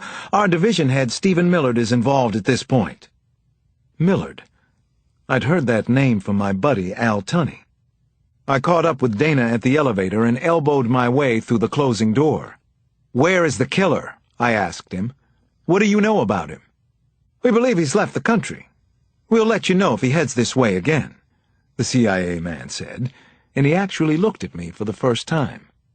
Stick to your own crime scenes, Cross. Do your job, I'll do mine. Is that advice or a threat? I asked Dana. As long as you're working in D.C., it's advice. I have no control or influence over you here. His superior attitude was no surprise, and it didn't steam so much as focus me. I reached over and flipped the red toggle in the elevator. We jerked to a stop, and a warning bell went off. Where did he go, Dana? I shouted. "Tell me where the hell he is. What's the matter with you? This isn't how the game is played." When Dana reached for the switch, I grabbed his arm and held it. "Where did he go?" I asked again. "This isn't a game to me." Dana looked at me with hard eyes. He said very evenly, "Let go of my arm, Cross. Get your hand the hell off me. He went back to Nigeria. The killer is out of your jurisdiction." I knew I'd taken this too far, and it made me realize how emotional I was about this case. Maybe even more than I knew. I let go, and he flipped the elevator back on without a word. We rode to the lobby in silence, and I watched the CIA prick leave the building. The only question now was whether or not I could get around him. Maybe if I hurried. I dialed my cell phone from right there in the lobby of the Daily Building. "Al Tunney," I heard a voice on the other end answer. "It's Alex Cross. I need a favor," I said. Tunney said, "No," and groaned. Then he asked, "What is it?" I told him, and he groaned again, and I really couldn't blame him. Chapter 25. "Alex, you're taking this too far," Bree said. "I know that. It's what I do. It's what I've always done." Late that night, Bree and I were taking a ride around town. I like to drive late at night when the traffic thins out, and 60, even 70, isn't a dangerous speed on most of these avenues. Once we got back to 5th Street, I was feeling better, but Bree was still wound up. She couldn't stop pacing up in the bedroom. I had never seen her like this, agitated and unsure of herself. "See, the thing is, I've always been the one on the other side of this particular argument, the one trying to do the convincing. I've never been the person sitting there not buying it. You're going over the top here, Alex. This latest plan of yours, chase the killer back in Africa? Even under the circumstances, I don't even know what to call it." I started to speak, but she went on. "And you know why I don't buy your arguments now, Alex? Because sometimes in your position, I'd lie. I don't know how many times I've told my family there was nothing to worry about, or how safe I was going to be when really I had no idea. You have no idea what you'll find in Africa." "You're right," I said, and not just to get her to stop pacing. "I won't try to sell you some bill of goods here, Bree, but I will tell you that I'm not going to do anything stupid over there." It was about 8 hours after my confrontation with Eric Dana and my subsequent conversation with Tunney. Tunney had gone as far as setting me up with a CIA officer stationed in Nigeria, just before he told me never to call him again. I had the frequent flyer miles, so that wasn't a problem. I had vacation time banked with the MPD. Now I just had to convince 2 of the strongest women I'd ever known that it made sense for me to do this. Bree tonight, Nana Mama tomorrow. The air, the tension between Bree and me was as thick as I'd ever felt it. "What exactly are you hoping to accomplish over there?" she finally asked me. "Ultimately, use Tunney's guy to set up some local cooperation, then steer the killer into custody if I can. I can get this guy, Bree. He's arrogant, thinks he can't be caught. That's his weakness. Kyle Craig was a lifer, several times over. It's no guarantee, Alex. That's if you catch him." I allowed myself a sheepish grin. And yet we keep doing our jobs anyway, don't we? We keep trying to catch these killers. I finally reached out and took her hand. Then I pulled her over to sit next to me on the bed. "I have to go, Bree. He's already killed more people in Washington than anyone I've seen. Eventually he'll come back and start up again." "And he killed your friend?" "Yes, he killed my friend. He killed Ellie Cox and her entire family." Finally, Bree shrugged. "So go. Go to Africa, Alex." And we hugged each other for a long time, and I was reminded again of why I loved her, and maybe why I was running away from her now. Chapter 26. He met up with the White Devil in a wood-paneled cigar bar just off Pennsylvania Avenue, half a dozen blocks from the White House. They ordered drinks and appetizers, and the white man selected a Partagas cigar. "Cigars aren't a vice of yours?" the white man asked. "I have no vices," said the tiger. "I am pure of heart." The white man laughed at that. "The money has been transferred, 350,000. You're going back now?" "Yes. Later tonight, in fact. I'm looking forward to being home in Nigeria." The man nodded. "Even in such troubled times?" "Especially now. There's lots of work for me. I like being lazy. Oil rich. Getting there anyway. By my standards." The white man clipped his expensive cigar, and the tiger sipped his cognac. He wasn't certain, but he thought he knew who his employer was. It wouldn't be the first time. This group's contractors in Africa weren't always reliable, but he was. Always. "There's something else." "There always is," said the tiger. "With you people. You're being followed by an American policeman. He won't go to Africa after me." "Yes, actually, he will. You might have to kill him, but we would prefer you didn't. His name is Alex Cross." "I see. Alex Cross. Not smart to travel all the way to Africa just to die." "No," said the white man. "Try to remember that yourself." Part 2. Sign of the Cross. Chapter 27. The tiger was an enigma in every way, a mystery no one had ever solved. Actually, there were no tigers in Africa, which was how he got his nickname. He was like no other, one of a kind, superior to all the other animals, especially humans. Before he went to school in England, the tiger had lived in France for a couple of years, and he had learned French and English. He discovered he had a gift for languages, and he could remember almost everything he learned or read. His first summer in France, he sold mechanical birds to children in the parking areas outside the palace at Versailles. He learned a valuable lesson there: to hate the white man, and especially white families. This day, he had a mission in a city he didn't much like, because the foreigner had left too much of a mark here. The city was Port Harcourt, in the Delta region of Nigeria, where most of the oil wells were located. The game was on. He had another bounty to collect. A black Mercedes was speeding up a steep hill toward the wealthy foreigners' part of the city, and straight toward the tiger as well. As always, he waited patiently for his prey. Then he wandered out into the street like some poor drunkard on a binge. The Mercedes would either have to stop very quickly or strike him head on.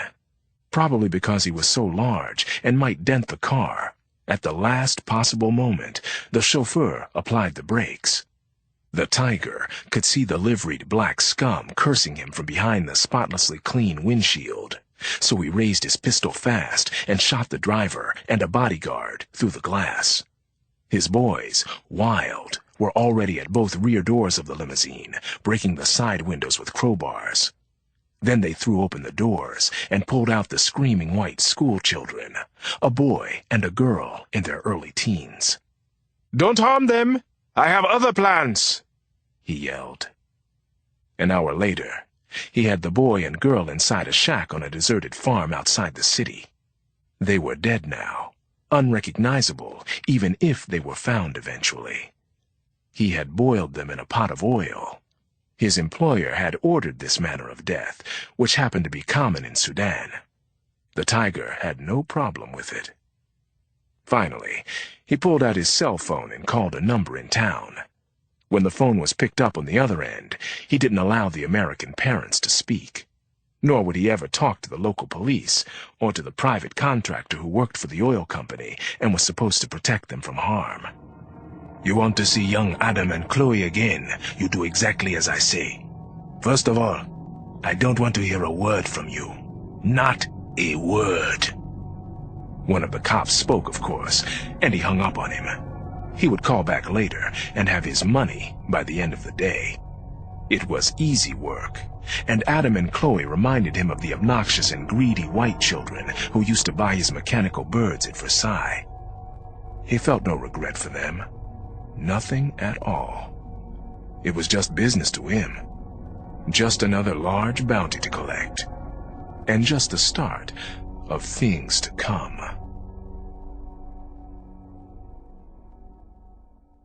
Chapter 28.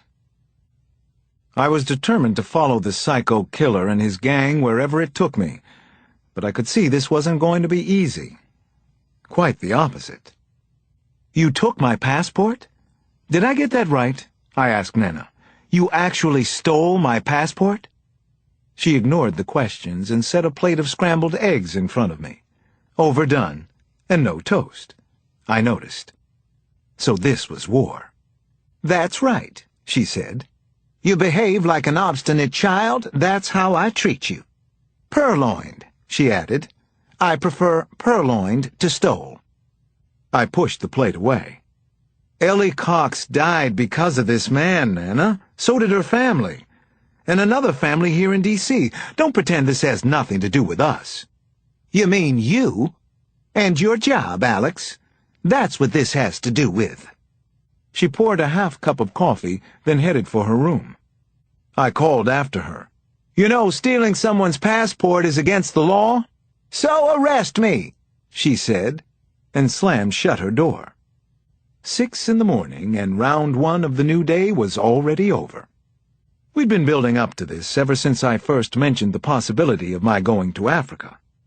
At first, she'd been coy, with news articles cropping up around the house. I found a Time cover story, "The Deadly Delta," snipped out and left with my laundry one night. A BBC News piece with the headline, "Many Factions, No Peace for Nigeria," in an envelope next to my keys the next morning. When I ignored them, she moved on to lecturing, with a list of what-ifs and potential risks, as if I hadn't considered nearly every one of them myself. Muslims killing Christians in the north of Nigeria, Christians retaliating in eastern Nigeria, students lynching a Christian teacher, mass graves found in Okija, police corruption and brutality, daily kidnappings in Port Harcourt. It's not that she was all wrong.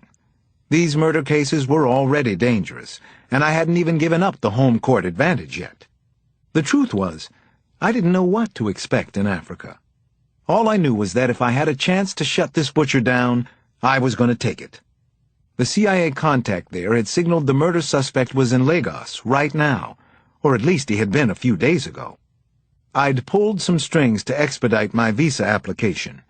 Then I had cashed in 75,000 miles for a last-minute ticket to Lagos. Now the only obstacle was my 88-year-old grandmother. Big obstacle. She stayed in her room until I left for work that morning, refusing to even talk about the purloined passport. Obviously, I couldn't get far without it. Chapter 29. That night, I gave Nana Mama a little taste of her own medicine. I waited until late, after the kids had gone to bed. Then I found her in her favorite reading chair, huddled over a copy of Eats, Shoots, and Leaves. "What's this?" She squinted at the manila folder in my hand as if it might bite her. "More news articles. I want you to take a look at them. They tell a horrible story, Nana. Murder, fraud, rape, genocide." The article I'd given Nana included coverage of the gang's D.C. murders. There were 2 long and well-written stories from the Post, one on each family, including pictures from happier times, like when they'd had their heads. "Alex, I've already told you. I know what's going on there. I don't want to discuss this anymore." "Neither do I." "You don't have to solve every single case. Let it go for once in your life." "I wish I could." I put the folder flat on her lap, kissed the warm top of her head, and went up to bed. "Stubborn," I muttered. "Yes, you are. Very." Chapter 30. In the morning, I went downstairs around 5:30. I was surprised to see that Janny and Ali were already up. Nana stood fiddling around at the stove with her back to me. She was cooking something cinnamony and irresistible. I sensed a trap. Janny ferried glasses of orange juice from the counter to the table, where there were already silverware and cloth napkins for 5. Ali was already sitting at his place, working on a big bowl of cereal and milk. He saluted me with a drippy spoon. "He's here." "Ate too, Ali?" "Well, this is a pleasant surprise," I said, loud enough for the whole room. Nana didn't respond, but she had heard me, for sure. Only then did I notice a yellow-bordered National Geographic map of Africa scotch-taped to the refrigerator door. And also, set down with the napkins and silverware on the table, my passport. "So," said Nana, "it was nice knowing you." Chapter 31. A CIA operative named Ian Flaherty was babysitting a hysterical family down in Port Harcourt, Nigeria. The parents' teenaged son and daughter had been kidnapped. They were gathered together in the living room, waiting to learn the ransom demands, and the atmosphere couldn't have been more desperate. Oh no, Flaherty had thought. His cell rang, and everyone crowded into the room, looked at him with anxious faces and deep concern. "I'm sorry I have to take this. It's another case," he said, then walked out into the lush gardens just off the living room. America was calling. Another kind of emergency. Flaherty recognized the voice on the other end as that of Eric Dana, his superior, at least in rank. "We have quite a situation on our hands. A homicide detective named Alex Cross is on his way there. He'll arrive on Lufthansa Flight 564 at 4:30 p.m. "The Tiger's in Lagos?" Dana asked. "He's here," said Flaherty. "You've seen him yourself?" "I have, actually. Do you want me to meet the detective's plane?" "I'll leave that up to you. Probably be best if I meet him. Alex Cross, you say? Let me think about it." "All right, but you have to watch over him. Don't let anything happen to him, when it can be helped. He's well-liked here and connected. We don't want a mess over there." "Too late for that," Flaherty said, and snickered a nasty, cynical laugh. He went back to comfort the family whose children were probably already dead. But they would pay anyway. Chapter 32. Well, the investigation had definitely taken a turn now. But was it for better or for worse? The plane from Washington to Frankfurt, Germany, was nearly full, and it was incredibly noisy for the first hour anyway. I spent some idle time guessing who might be continuing on to Africa, but it wasn't too long before I fell back into my own dark reveries. Everything that had led to this trip ran through my head like extended case notes, going all the way back to my Georgetown days with Ellie, and then up to Nana's grudging consent that morning. Nana's going-away gift, such as it was, sat open on my lap. It was a copy of Wole Soyinka's memoir, You Must Set Forth at Dawn. She'd bookmarked it with a family photo, Janny, Damon, and Ali, cheesing with Donald Duck at Disneyland a year or so back, and she had underlined a quotation on the page. Tiagba Bande, Aye Ogunja. As one approaches an elder's status, one ceases to indulge in battles. It was her version of getting the last word, I suppose, except that it had the opposite effect on me. I was more determined than ever to make this trip count for something. Whatever the odds against me, I was going to find the killers of Ellie's family.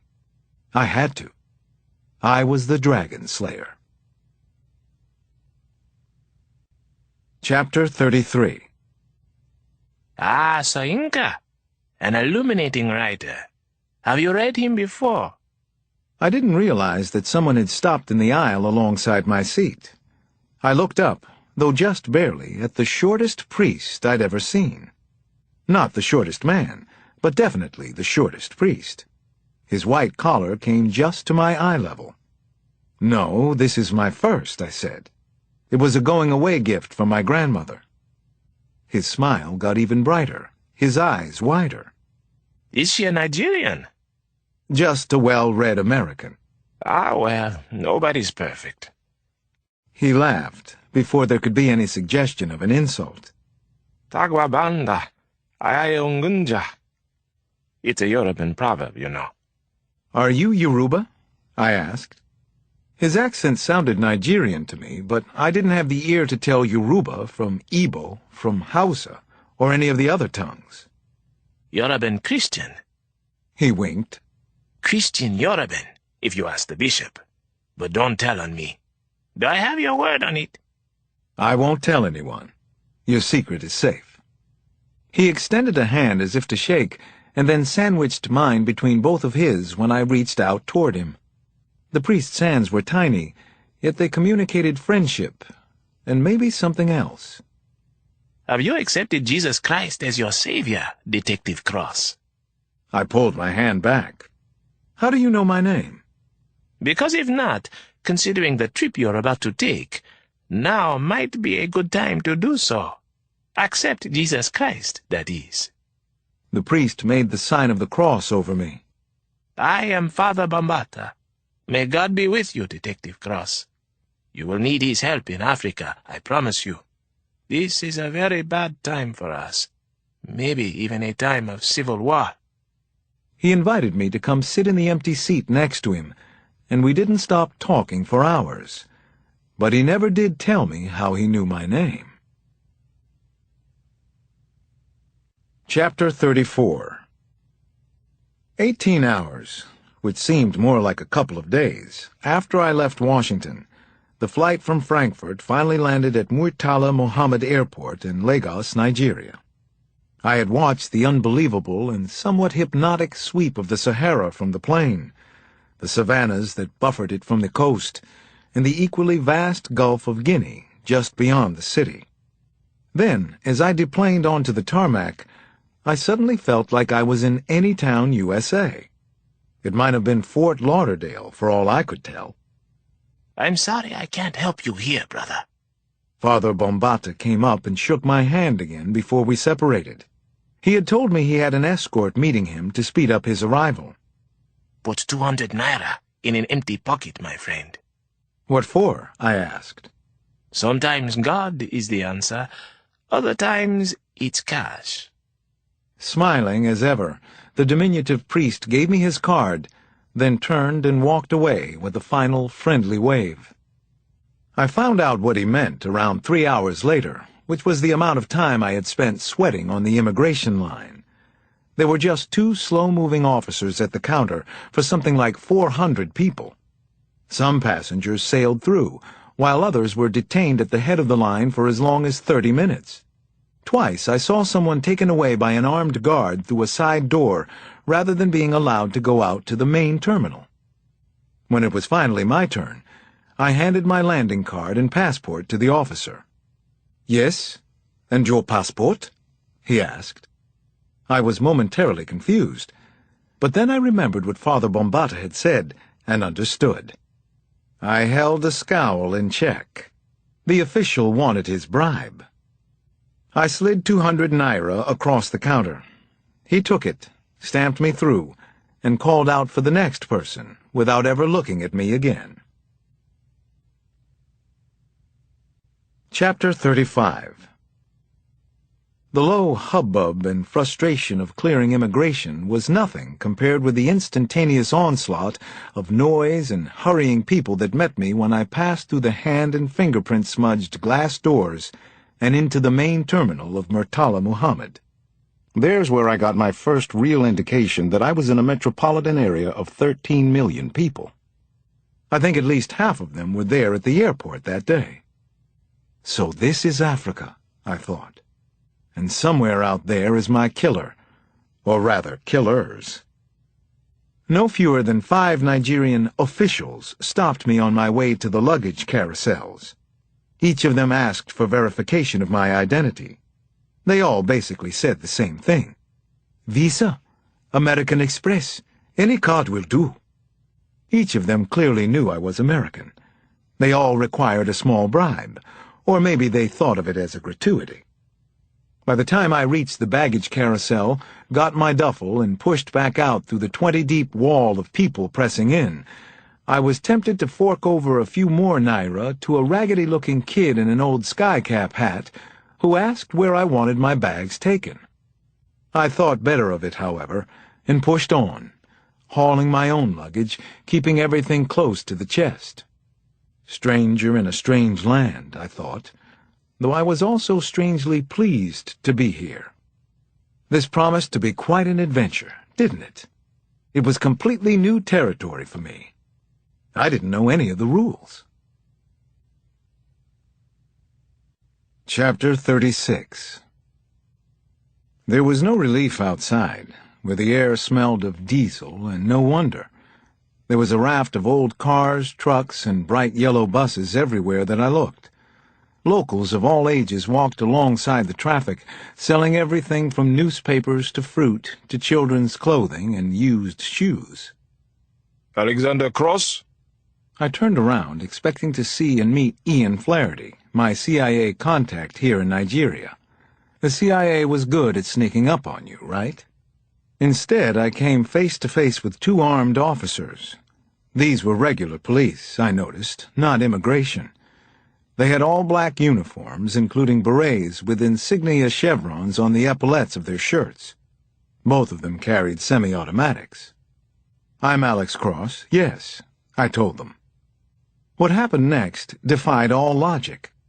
My duffel bag was ripped from my arm, then my small suitcase. One of the officers spun me around, and I felt cuffs on my wrists, then a hard pinch as they snapped down too tightly. "What's going on?" I struggled to turn to look at the policeman. "What is this? Tell me what's happening." The officer with my luggage raised a hand in the air as if he were hailing a cab. A white four-door Toyota truck immediately pulled up to the curb. The cops yanked open a rear door, ducked my head, and pushed me in, throwing my travel bag after me. One officer stayed on the sidewalk, while the other jumped in next to the driver, and we took off. I suddenly realized I was being kidnapped. Chapter 37. This was surreal. It was insane. "Where are you taking me? What is this about?" "I'm an American police officer," I protested from the back of the truck. No one seemed to be listening to a word I said. I leaned forward in my seat and got a baton hard in the chest, then twice across the face. I felt, and heard, my nose break. Blood immediately gushed down my face onto my shirt. I couldn't believe this was happening. Not any of it. The cop in the front passenger seat looked back at me, wild-eyed and ready to swing the baton again. You like to keep quiet, white man? Fucking American, fucking terrorist, fucking policeman? I'd heard that some people here didn't like American blacks referring to themselves as African American. Now I was feeling it firsthand. I breathed hard through my mouth, coughing up blood and trying to focus, though my head was spinning. Humidity and diesel fumes washed over me as the truck weaved through airport traffic, the driver repeatedly sitting on the horn. I saw a blur of cars, white, red, and green, and several more bright yellow buses.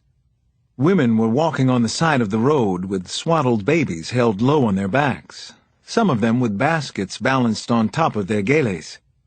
There were a great number of huts in view, but also modern buildings, plus more cars, buses, trucks, and animal-driven carts. All around me, business as usual. And business as usual inside this truck, I feared. Suddenly the cop was on me again. He stretched over the seat and pushed me onto my side. I braced for another strike of his billy club. Instead, I felt his hands patting me down. Then my wallet was sliding out of my pocket. "Hey!" I yelled. He pulled out the wad of cash I had, 300 American and another 500 in naira, then threw the empty wallet back in my face. It sent a shudder of pain deep into my skull. I coughed out another spray of blood, which hit the seat and earned me another baton strike across the shoulder. The dark blue nylon sheet covering the back seat suddenly made sense to me. It was there for blood stains, wasn't it? I had no bearings, No idea why this was happening, no idea what to do about it either. In spite of my own better judgment, I asked again, "Where are you taking me? I'm an American policeman. I'm here on a murder case." The officer barked out something in dialect to the driver. We swerved, and I fell against the car door as we came to a fast stop on the shoulder of the road. They both got out. One of them tore open the door on my side, and I dropped to the ground, cuffed and unable to break my fall. A world of dust and heat and pain swam around me. I started to cough up dirt. Powerful hands were under my arms now, lifting. The cop, or whoever he was, brought me up to my knees. I saw a little boy staring from the back of a packed Audi station wagon as it passed.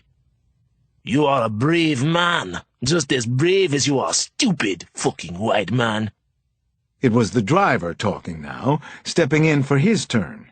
He slapped me hard, once across the left side of my face, and then back across the right. I struggled to stay upright. "You two are doing an excellent job." I was definitely punchy.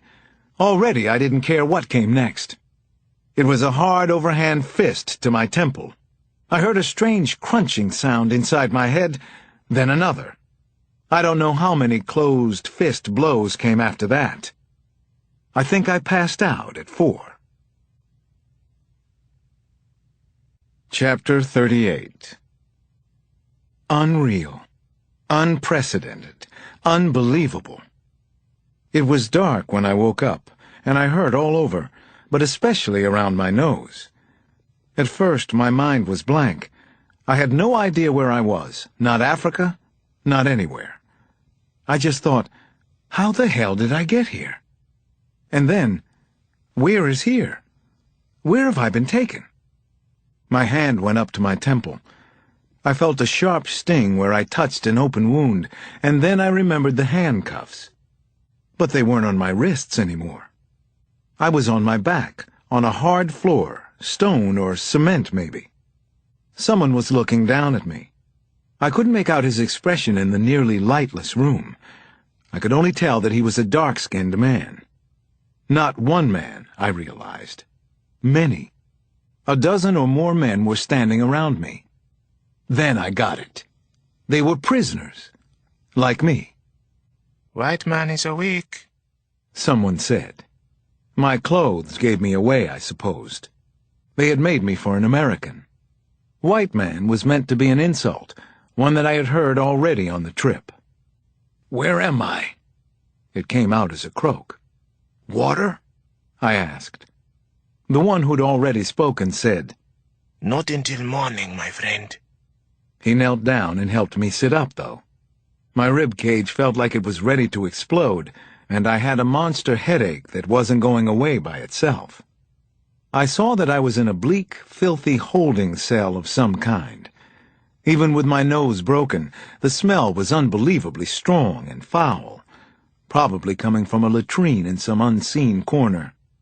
I took shallow breaths through my mouth. What little light there was came through a grated door on the far wall.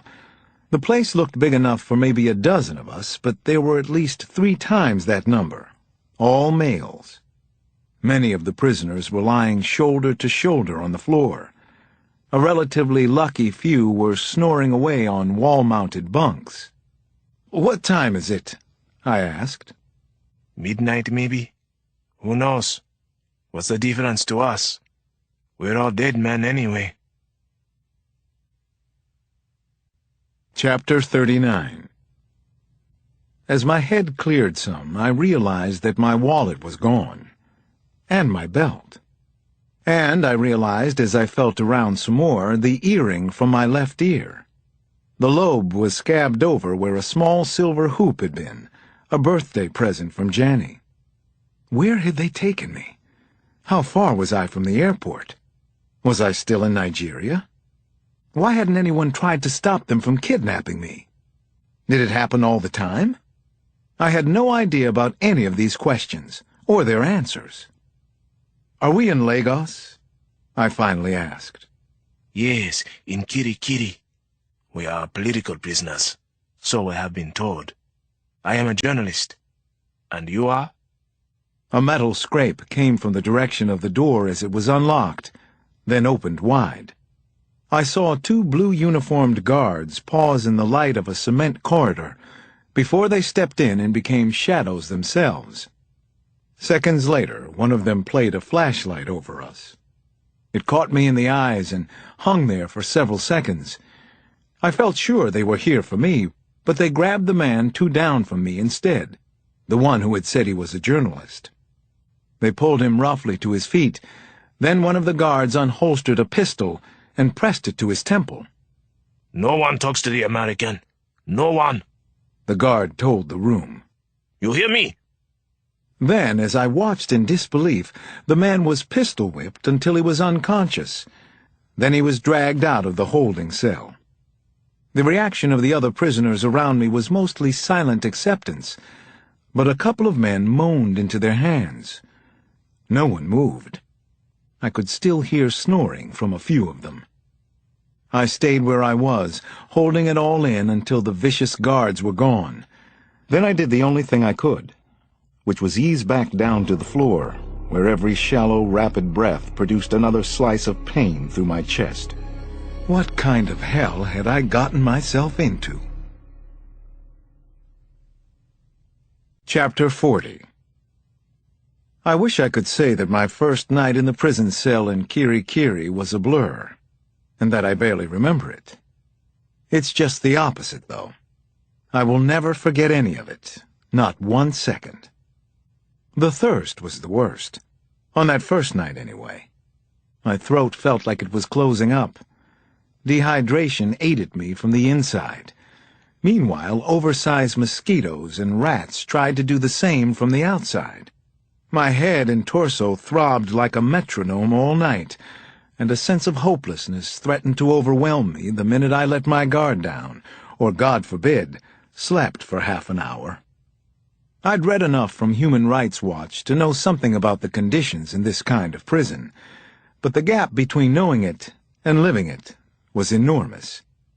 It was possibly the worst night of my life, and I'd had some bad ones before this.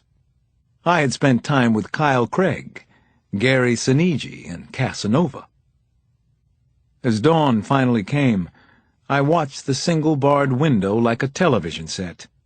Seeing its slow change from black to gray to blue was as close as I could get to optimism. Just when the prisoners around me began to stir, the cell door opened again. A wiry guard stood at the threshold. He reminded me of a very tall grasshopper. Cross! Alexander! Cross! Over here! No! It was a struggle to look halfway able-bodied as I slowly rose to my feet. I focused on the pain of my chest hairs being pulled out when they had fused with the dried blood in my shirt. It was just instinct, but it got me up on rubbery legs and across the floor. Then I followed the guard into the corridor. He turned right, and when I saw the dead end ahead of us, I let go of any thoughts I'd had about getting out of the prison. Maybe ever. "I am an American policeman," I said, starting up my story again. "I'm here investigating a murder." And then it struck me. Was that why I was in this prison? Chapter 41. This definitely was hell. We passed several foreboding metal doors like the one to my cell. I wondered how many prisoners were kept here, and how many of them were Americans. Most of the guards spoke some English, which made me suspect that I wasn't the only American here. The last door on the ward was the only one without a lock. An old office chair sat in front of it, its seat nearly rusted through. Inside! Barked the guard. Quickly now! Go ahead, detective! When I went to move the chair out of the way, he shoved it into my hands. Just as well. It was something to sit on besides the floor, and I didn't feel much like standing right now. Once I was in, he closed the door and, from the sound of it, walked away. This room was similar to the holding cell, except that it was maybe half the size and empty. The cement floor and stone walls were streaked dark, which was probably where the putrefying smell came from. There was no latrine here, possibly because the whole area had been a latrine at one time. I looked back at the gray metal door again. Given that there was no lock, was it more foolish to try to get out of here than to just sit and wait for whatever might come next?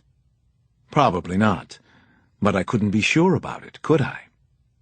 I was halfway to my feet when I heard footsteps again. I sat back down. The door opened and 2 police officers came in, wearing black uniforms instead of prison guard blue. My stomach told me it was a bad trade-off. So did the hard, pissed-off look on the guards' faces. Cross? Alexander? "Could I have some water?" I asked. There was nothing on earth that I wanted more. I could barely speak now. One officer, in mirror shades, glanced over at the other, who shook his head no. "What am I charged with?" I asked. Stupid question, said Mirror Shades. To demonstrate, the second cop walked up and drove his fist into my stomach. My wind was gone even before I hit the floor like a dry sack. Get him up. Mirror Shades hoisted me easily, then put his powerful arms around my shoulders from behind. When the next punch came, he kept me from falling over, and also made sure my body absorbed the full impact. I vomited immediately, a little surprised there was anything to bring up. "I have money," I said, trying what had worked before in this country, back at immigration. The lead cop was huge, as tall as Samson, with a flopping Idi Amin belly. He looked down the slope of his body right into my eyes. Let's see what you have. "Not here," I said. Flaherty, my CIA contact, had supposedly set up a money fund for me in a Lagos bank, which at this point was the equivalent of 1,000,000 miles away. "But I can get it." The lead cop crushed his elbow into my jaw. Then came another wrecking ball of a punch to my chest. Suddenly I couldn't breathe. He stepped back and waved Mirror Shades out of the way. With an agility I wouldn't have guessed at, the large fat man kicked high with one boot and caught me square in the chest again. All the air remaining went out of me. I felt as if I'd just been crushed. I heard, rather than saw, the 2 guards leave the room. That was it. They left me lying on the floor. No interrogation, no demands, no explanations. No hope.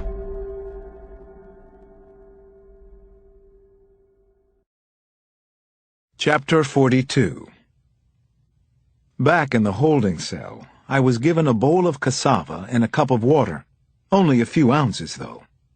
I bolted the water but found I couldn't eat the cassava, which is an important vegetable throughout Africa. My throat closed when I tried to swallow solid food. A young prisoner hovered nearby and was staring at me. With my back to the wall, I whispered barely loud enough for him to hear. "You want it?" I held out the bowl. "We hear the cassava, the great cassava," he wheezed as he took the bowl. "It's from a famous poem we learn in school." He scrabbled over and sat next to me, both of us watching the door for guards. "What's your name?" "Sunday, sir." He couldn't have been more than 20, if that. His clothes were dirty, but seemed middle class to me, and he had a 3-striped tribal scar on each cheek. "Here, Sunday. You'd better not be seen talking to me, though." "Oh, fuck them," he said. "What can they do? Throw me in a prison cell?" He ate the cassava quickly, looking around like he expected someone to take it away from him, or to rush in and beat him. "How long have you been here?" I asked, when he had finished eating. "I come here 10 days ago. Maybe it's 11 now. Everyone here is new prisoner, waiting for processing." This was news. Processing? To where? "To the maximum security unit. Somewhere in the country. Or maybe it will be worse. We don't know. Maybe we all go into a big ditch." "How long does it take? The processing? Whatever happens here?" He looked at the floor and shrugged. "Maybe 10 days. Unless you have a gunje." "A gunje?" "Dash. Money for the gods.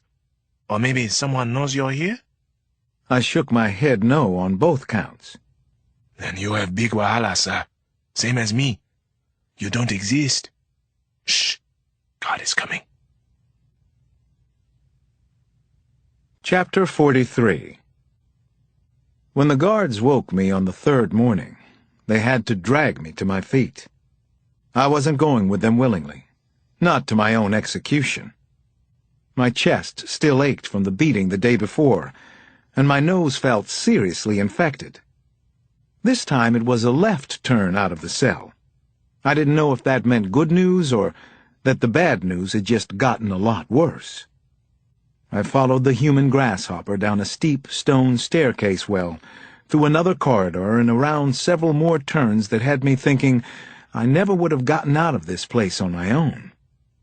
We finally came outside into an enclosed quad. It was just a wide expanse of sun-bleached earth, with a few tufts of weeds and a 10-foot-high fence topped with ribbons of barbed wire. If this was the exercise yard, it was a sad excuse for one. Anyway, I could barely see anything in the bright light, and it was hot, at least 100 degrees, give or take 10 or 20. The guard didn't stop until he got to the high razor-wire-topped gate on the far side. A locked door was opened to a passage through a building, through another door, then a gate, and to what looked like a parking area in the distance. I asked Grasshopper Man what was going on. He didn't answer. He just opened the door and let me through. He closed it behind me, locking me into yet another passageway.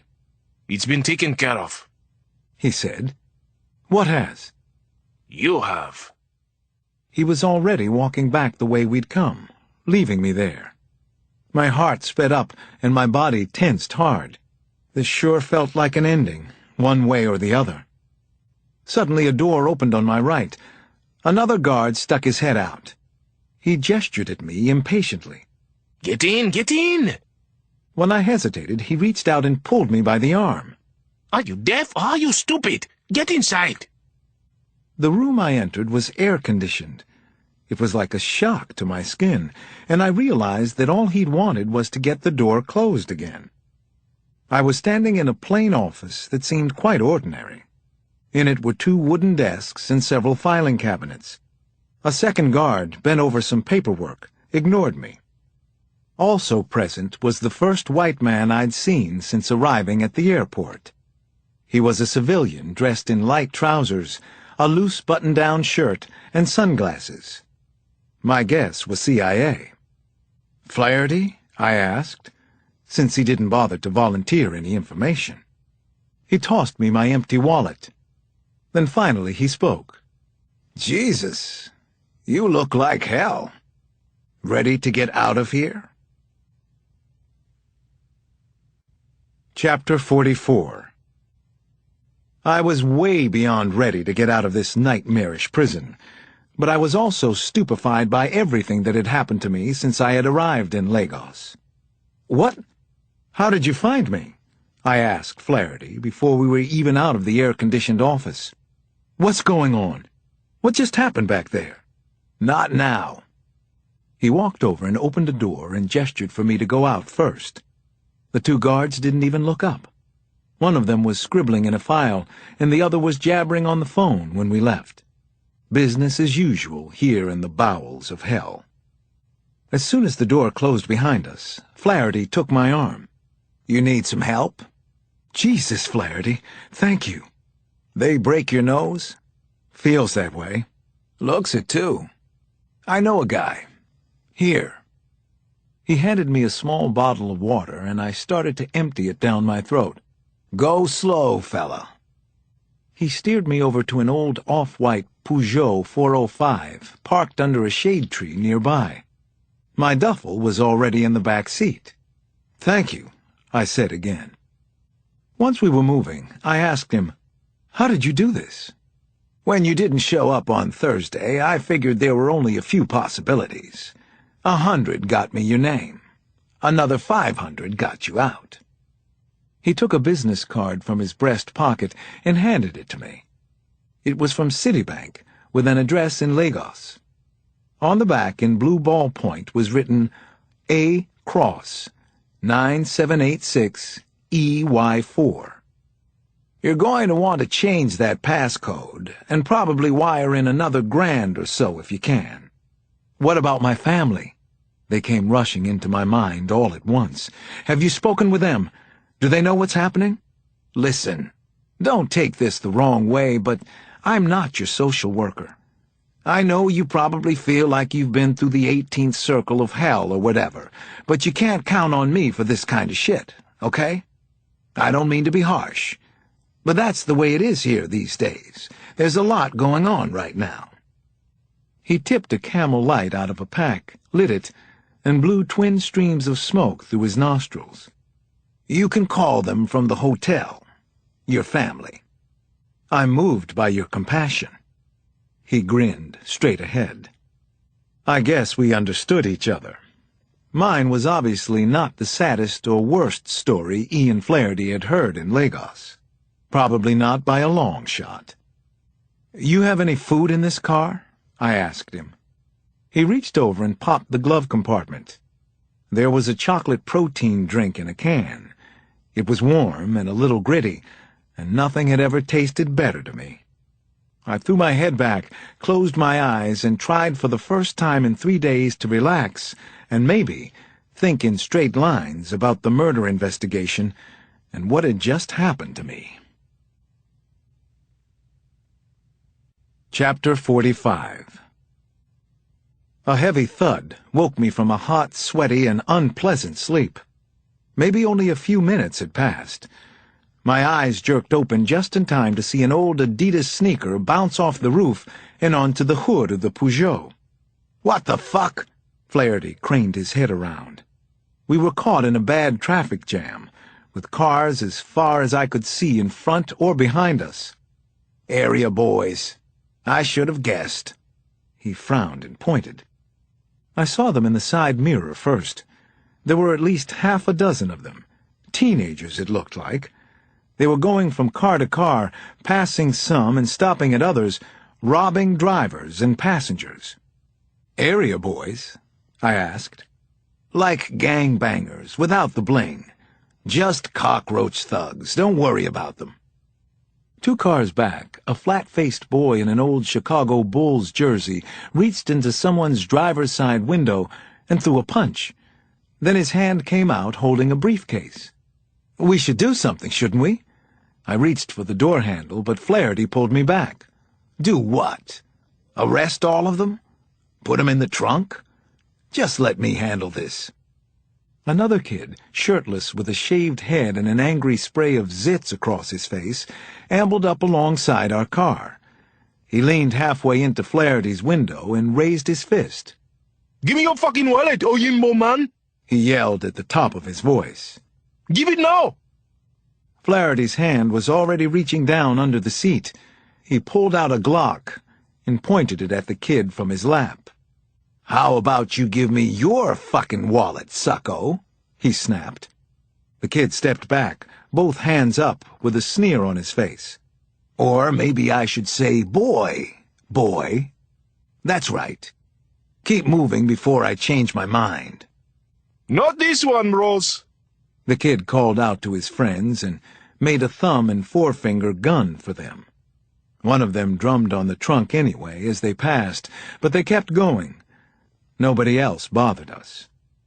Flaherty saw that I was staring at him. "What? Listen, when I come to D.C., you can tell me what's what, okay?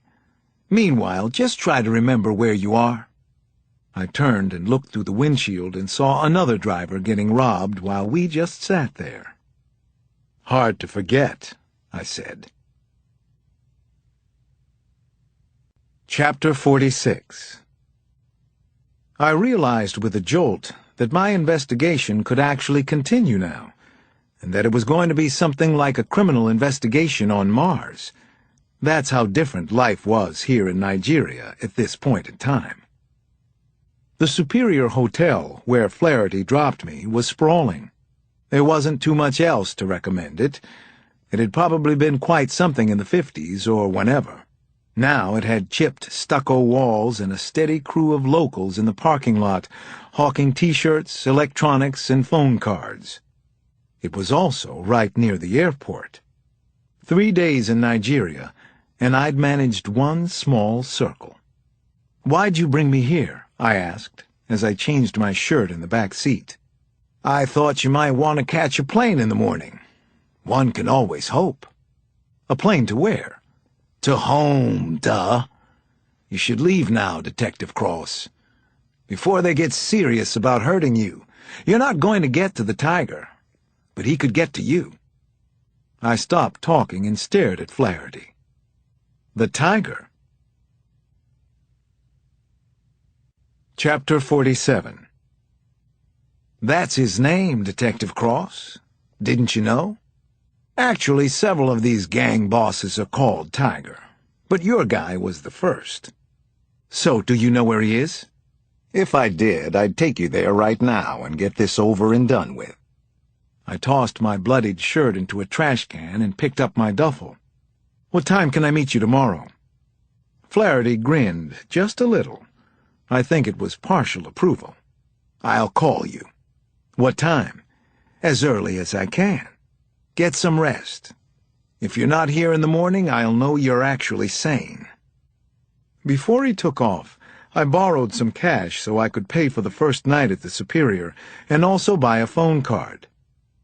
45 minutes later, I was showered and fed and waiting for my overseas call to go through.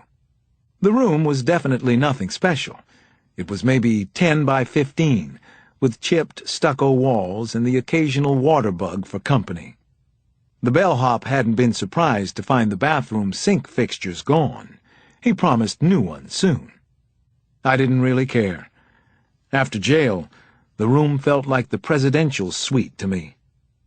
When Janny answered the phone and I heard her voice for the first time, a lump rose in my throat. I forgot about the fact that my nose was throbbing and sporadically leaking blood. "Well, look who's not in school today," I said, trying to keep it light and bright. "It's Saturday, Daddy. Are you losing track of time over there? You sound like you have a cold, too." I touched my sore and broken nose. "Yeah, I guess I'm a little stuffed up. I'll live. I'm actually staying at one of the best hotels in town." "Alex, is that you?" Nana was on the extension now, and more than a little peeved, I could tell. "Where have you been for 3 days? That's unacceptable behavior to me." "I'm sorry, Nana. It's been a lot harder getting a line out than I thought," I said, and then started asking a lot of questions to avoid any more of my not-quite lies. Janny told me about the fruit flies in her science experiment and about some new neighbors on 5th Street. Nana was worried that the boiler noise in the basement was the same one that had cost $900 the last time. Then Ali got on to tell me that he could find Nigeria on the map and that the capital was Lagos, and he knew what the population was. More than 135 million. Then Nana said she was going to put Bree on. "She's there?" I was a little surprised. Bree had planned on moving back to her apartment while I was away. "Someone's got to watch over us around here," Nana said pointedly. "Besides, she's one of us now. Bree is family." Chapter 48. I liked what Nana had just said, and also the sound of Bree's voice when she got on the line. I heard a door close and knew we were being given some privacy. "Finally," I said. "I know. Nana's tough, isn't she? But she can be sweet, too." I laughed. "She's pulling punches because you're there. She's manipulating you already." "Speaking of which, don't bullshit me now, Alex. Where have you been for the past 3 days?" "Detective Stone, is that you?" I said. "I guess you missed me." "Of course I did. But I asked a serious question. I've been worried sick for 3 days. We all have. Especially Nana." "Okay. Here's what happened, and it's part of the case. It has to be. I was arrested at the airport." "Arrested?" Bree said it in a whisper that registered new concern. "By who?" At the airport? On what possible grounds? On the grounds that due process is a relative concept around the world, I guess. I was in a holding cell for 2.5 days. They never charged me with anything. Her voice slipped a little. More Bree and less Detective Stone. How bad was it? Scale of 10, I'd give it a 15. But I'm mostly okay now. I'm at the Superior Hotel. Of course, that's just a name. There's nothing superior about this joint. I looked out the window where dark thunderheads were rolling in over the Gulf. The pool area, 10 stories down, was starting to clear out. It was hard to believe I'd woken up in Kiri Kiri just that morning. Listen, Alex, I don't know if you want to hear this right now, but we had another multiple last night. Another family was slaughtered over in Petway. This time the parents were Sudanese nationals. I sat down on the bed. Same M.O. as the first two? I asked. Yeah. Large knives, possibly machetes. Extreme malice. Just ugly for the sake of ugly, cruel for the sake of cruel. Whether or not your boy and his gang were here, I'll bet his people were involved. Apparently, the murderer is called the Tiger, so I'm playing catch a tiger. He could have ordered a hit from anywhere. That's right. Or he could be back in Washington, Alex. You could be over there while he's here. Before I could respond, there was a sudden flash from outside and a huge smack of thunder overhead. The lights in the room flickered, then went out, taking the phone with them. "Bree?" I said. "Bree, are you there?" But the line was dead. Shit. I hadn't even told Bree how much I missed her. I'd seen candles and at least one propane generator in the lobby, so I guess they were used to this kind of thing at the Superior. I lay back on my bed and closed my eyes, figuring I'd go down and check things out if the power didn't come back on soon. Meanwhile, what was the upshot of the new murders in D.C., and what did they mean for me? Was the killer I was chasing, the Tiger, still here in Nigeria? Or had I come all this way just to get my nose broken?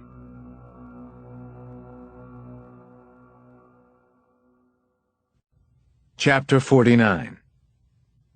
My phone was ringing. And ringing. I finally blinked awake, starting to come out of a deep coma-like sleep. The clock flashed 12, 12, 12 on the bedside table next to my face. It was morning, and the power at the hotel was obviously back on. When I rolled over to answer the phone, my whole body resisted with an aching stiffness and the pain of severe bruising. It brought everything back into focus. Jail, the beatings, the murder of Ellie and her family, the investigation. "Alex Cross," I said. "Don't do that." "Who is this?" "It's Flaherty. Don't answer the phone with your name. You never know who—" "What time is it?" I asked Flaherty. Too early for a lecture, anyway. I stared up at the ceiling, then down the length of my body. I was still in my clothes, and my mouth felt like paste. My busted nose was throbbing again, too. There were bloodstains all over the pillow, both dark and bright red. 11 o'clock. I've been calling all morning. Listen, I can give you a couple of hours if you make it soon, and then I'm out on assignment till next Monday. What have you got? Anything at all? Besides the eczema on my ass? I've got the closest thing to a cooperative contact you're going to find in Lagos. You been to the bank yet? I haven't been to the John yet. Yeah, well, sleep when you're dead, right? Get yourself a driver. The front desk will set it up, but tell them you want it for the day, not by the hour. You're welcome for the travel tip. Go to the Citibank on Broad Street and tell the guy to take the causeway so it'll sound like you know what the hell you're talking about. If you get going, you can make it by 1. I'll meet you there. And don't be late. Citibank on Broad. Yeah, I got it the first time. I could tell you were a quick study. Get going. Chapter 50. By the time I pulled away from the Superior with the steaming and delicious cup of dark Nigerian coffee in one hand, I felt like someone had hit my reset button. Not counting the way my face looked, or half my muscles felt, it was as though I were getting a first day in Africa all over again. I thought about Ellie's being here just a few weeks ago, and wondered what had happened to her. Had she come into contact with the tiger? If so, how? There was no case file or intelligence to go over. My clothes and passport and empty wallet had been the only things returned to me, so I spent the slow crawl over to Lagos Island, just taking in the sights. You know they call Lagos the go-slow city, my driver told me with a friendly smile. All the many abandoned cars on the side of the road, he said, came from people running out of gas in perpetual jams, or go-slows, as they called them. Our pace picked up somewhat on the mainland bridge, where I saw downtown Lagos for the first time. From a distance, its cityscape was typical of large cities, all concrete, glass, and steel. As we got closer, though, it started to look more like something out of an Escher painting, with one impossible cluster of buildings tucked in and around the next, and the next, and the next. The density here, the crowds, the traffic, the infrastructure, was startling to me, and I had been to New York many times, and even to Mexico City. When we finally got to the Citibank on Broad Street, Flaherty was standing out front, smoking. The first thing he said to me was, "Jack Nicholson in Chinatown." He grinned at his little joke, then said, "You squeamish?" "Not so much. Why?" He pointed at my nose. "We can make a quick stop after this. Fix you right up." Meanwhile, he said, I should go in and get my replacement cards and also the cash I owed him, plus whatever I needed for myself, and at least 200 American in small bills if I could get them. "What for?" I asked. "Grease." I took him at his word and did what he said. From there, my driver took us across 5 Cowrie Creek to the more upscale of the city's major islands, Victoria, and to a private medical practice on the 5th floor of an office building. Very private. The doctor saw me right away. He examined my face and then gave me one quick and excruciating adjustment. It was the strangest doctor visit I've ever had, hands down. There were no questions about my injury and no request for payment. I was in and out in less than 10 minutes. Back in the car, I asked Flaherty how long he'd been based in Lagos. He had obvious juice here and plenty of it. He also knew enough not to answer my questions.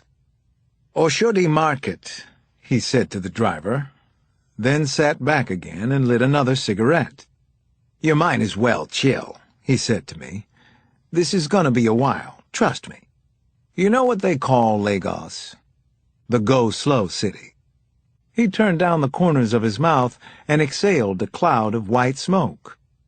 "You learn fast. Some things, anyway." Chapter 51. Visually, Oshodi Market was a lot like the rest of Lagos, crammed end to end with busy, hurrying people, either buying something or selling something, and possibly doing both. Flaherty curled his way through the crowds in the stalls like a skinny white rat in its favorite maze. I had to keep my eyes on him to stay with him, but the exotic food smells and the sounds of the market still came through loud and strong. I took it all in, and liked it very much. There were grilled meats and peanutty things and sweet spicy stews over open fires, all of it reminding me of how hungry I was. Accents and languages came and went like radio stations, or maybe jazz. Yoruba was the most common. I was starting to pick that one out from among the many others. I also heard livestock braying from the back of trucks, babies crying in a line for vaccinations, and people continually haggling about prices pretty much everywhere we went in the market. My pulse ran high the whole time, but in a good way. Faced with squalor or not, I was finally pumped to be here. Africa. Unbelievable. I didn't think of it as my home, but the attraction was powerful anyway. Exotic and sensual and new. Once again I found myself thinking about poor Ellie. I couldn't get her out of my mind. What had happened to her here? What had she found out? Flaherty finally slowed at a rug stall. The young seller, negotiating with a man in traditional oatmeal-colored robes, barely glanced over as we walked through the shoulder-high stacks to the back of the stall. Less than a minute later, he appeared like an apparition at our side. Mr. Flaherty, He said, and then nodded at me politely. I have beer and mineral water in the cooler if you like. It felt as though he were welcoming us into his home, rather than selling intel in the marketplace. Flaherty held up a hand. Just current events, Tacumba. Today we are interested in the one called the Tiger, the massive one. I noticed that the name needed no more explanation than that. Anything in the last 24 hours gets you 20 American. 48 gets you 10. Anything older than that gets you whatever you'd make selling rugs today. Tacumba nodded serenely. He was like Flaherty's polar opposite. They say he's gone to Sierra Leone. Last night, in fact. You just missed him. Lucky for you. Ground or air? By ground. Okay. Flaherty turned to me. We're good here. Pay the man. Chapter 52. I had plenty of other tough questions to ask Tacumba about the Tiger and his gang of savage boys, but he was Flaherty's informant, and I followed his protocol. I owed it to him to keep my mouth shut until we were out of earshot anyway. What's with the quick in and out, I said, once we had left the rug seller's stall. He's in Sierra Leone. Dead end. No good. You don't want to go there. What are you talking about? How do you even know the information's good? Let's just say I've never wanted my money back. Meanwhile, you're better off cooling your heels here for a few days, a week, whatever it takes. See the sights. Stay away from the prostitutes, especially the pretty ones. I grabbed Flaherty's arm. I didn't come all this way to cool my heels by the hotel pool. I've got one target here. You are a target here, my man. You ever hear the saying, you've got to stay alive to stay in the game? This is a very dangerous city right now. Don't be an ass, Flaherty. I'm a DC cop, remember? I've done this kind of thing a lot. I'm still standing. Just take my advice, Detective Cross. He'll be back. Let him come. You can die then. What's your advice if I still want to go to Sierra Leone? He took a breath, feeling resigned, I think. He'll probably go to Koidu. It's near the eastern border. Kailaun's a little too hot right now, even for him. If he went over ground, that means he's trading, which means oil or maybe gas. Why Koidu? Diamond mines. There's an unofficial oil for diamonds trading corridor between here and there. He's heavily into it, from what I hear. Okay. Anything else I should know? He started walking again. Yeah. You got a best buddy back home? Call him. Tell him where you keep your porn or whatever else you don't want your family to find when you're dead. But hey, have a good trip and nice knowing you. Flaherty, I called, but he refused to look back. And when I got outside the market, I found that he'd stranded me there. So I wandered back inside and bought some fresh fruit, mangoes, guavas, and papayas. Delicious. Might as well live it up while I could. Tomorrow, I would be in Sierra Leone. Chapter 53. On a sun-beaten dirt road that twisted through what used to be a forest outside Koidu, a 15-year-old boy was slowly choking to death. Slowly, because that's exactly how the Tiger wanted it to happen. Very slowly, in fact. This was an important death for his boys to watch and learn from. He closed his grip even tighter on the young soldier's esophagus. You were my number one. I trusted you. I gave you everything, including your oxygen. Do you understand? Do you? Of course the boy understood. He'd palmed a stone, a diamond. It was found under his tongue. He was probably going to die for it now. But not at the tiger's hand. You. He pointed to the youngest of the other boy soldiers. Cut your brother. The lad of no more than 10 stepped forward and unsheathed a clip-pointed K-bar, a gift for him from the tiger's trip to America. With no hesitation at all, he shoved the blade into his brother's thigh, then jumped back to avoid the spurting blood. The tiger kept his own hand where it was, on the thief's throat. Unable to even scream, the boy just gagged. Now you, he said to the next youngest wild boy. Take your time. No hurry. Each of them took a turn, one at a time, any strike they chose, any kind of blow, except one that would kill the diamond thief. That right belonged to the oldest, or at least the one who would now be the oldest. Rocket, they called him, on account of the bright red Houston Rockets basketball jersey he always wore, rain or shine. The tiger stepped back to let Rocket finish the murder. There was no need to hold the thief down anymore. His body was limp and broken, blood pooling in the dust around his shattered face. Black flies and puffy gnats were already settling on the wounds. Rocket walked around until he was standing over the thieving boy's head. He was casually rubbing at the fuzz of beard he hadn't yet begun to shave. You shame us all, he said. Mostly you shame yourself. You were number one. Now you are nothing. Then he fired once from the hip, gangster style, like in the American videos he'd watched all his life. No more trouble with this dumb bastard, he said. Bury him, the tiger yelled at the boys. All that mattered was that the carcass stay out of sight until they were gone. This dead boy was no one to anyone, and Sierra Leone was a country of pigs and savages anyway. Unclaimed bodies were as common as dirt weeds here. He put the pilfered diamond back in its black leather canister with the others.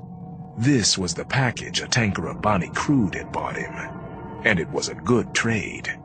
Certificates of origin could be easily purchased or faked. The stones would move with no trouble in London, or New York, or Tokyo. He called Rocket over from the digging of the grave. Pull his wireless before you put him in the ground. Keep it with you at all times, even when you sleep. Rocket saluted and went back to supervising the others, a bigger swagger in his walk than before. He understood what had just been said. Pull his wireless. Wear it yourself. He was the tiger's new number one boy.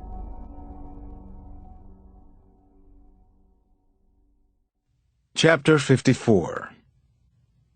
Maybe I already knew more than I wanted to about the small, sad country called Sierra Leone. The rebels there had murdered more than 300,000 people in recent years, sometimes lopping off their hands and feet first, or setting fire to homes where families slept, or tearing fetuses from the wombs of mothers. They created billboards of terror, messages carved into the bodies of victims they chose to spare, and then used as walking advertisements. I took something called Bellevue Air overnight to Freetown, and then a death-defying prop plane all the way to the eastern border of Sierra Leone, where we landed bumpety-bump on a grassy airstrip serving Koidu. From there, I took one of the 2 cabs available in the region. 36 hours after Ian Flaherty warned me not to go, I was standing on the perimeter of Running Recovery, one of several working diamond mines in Koidu. Whether or not the tiger had done business with anyone from this particular mine, I didn't yet know, but Running Recovery had a rotten reputation, according to Flaherty. At home in D.C., I'd start by canvassing, so that's what I decided to do here, one mine at a time, if necessary. I was a detective again. I already knew that. Running Recovery was an alluvial diamond field, not really a mine at all. It looked like a miniature canyon to me, 2 football fields worth of pitted and trenched yellow earth, maybe 30 feet at the deepest. The workers were bent over in the extreme heat, laboring with pickaxes and sieves. Most of them were up to their waists in muddy brown water. Some looked to be about the size of grammar school kids, and as far as I could tell, that's what they were. I kept thinking about the Kanye West song, Diamonds from Sierra Leone, hearing the rap lyrics in my head.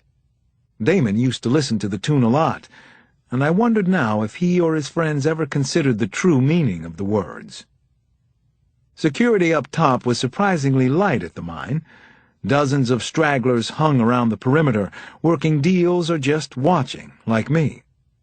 You a journalist? Someone asked from behind. What you doing here? I turned around to find 3 older men staring hard at me. All 3 were war amputees. They were probably not soldiers, but some of the thousands of civilians who had suffered a kind of trademark brutality during Sierra Leone's 10-year conflict, largely over control of the diamond industry. Diamonds had already done to this country the kind of thing that oil was poised to do to Nigeria. There was no harsher reminder of that fact than the men standing in front of me right now. "Journalist?" I said. "No, but I would like to speak with someone down there in the field. One of the workers. Do any of you know who's in charge?" One of them pointed with the rounded stub of an elbow. Tejan. He won't talk to journalist, said one of the others. Both of that man's shirt sleeves hung empty at his sides. "I'm not a journalist," I repeated. You don't matter nothing to Tejan. You American, you journalist. Given the kind of press coverage I'd seen about these mines, the sensitivity was almost understandable. "Is there anyone down there who will speak to me?" I asked. "One of the workers? You know any of these men? You have friends down there?" Maybe tonight at the hall in town, said the first man who'd spoken to me. After the keg comes round, tongues loosen up. The town hall. Where would that be? I can show you, said the most talkative of the amputees. I looked at him, and as he held my stare, I wondered how it was that paranoia hadn't eaten this part of Africa alive. And then I decided to trust him. "I'm Alex. What's your name?" We shook left hands. I am Moses. I had to smile at that, and thought of Nana. She would have smiled too and patted him on the back. "Show me the way, Moses." Chapter 55. I was on the job now, definitely working the case I had come here to solve. The walk into town took about an hour. Moses told me a lot on the way, though he said he'd never heard of the tiger. Could I believe him about that? I couldn't be sure.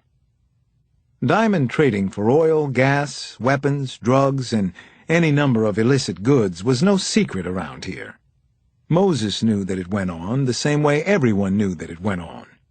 He'd been a diamond miner himself as a teenager, and in his 20s, until the Civil War. Now they call us Sansan boys.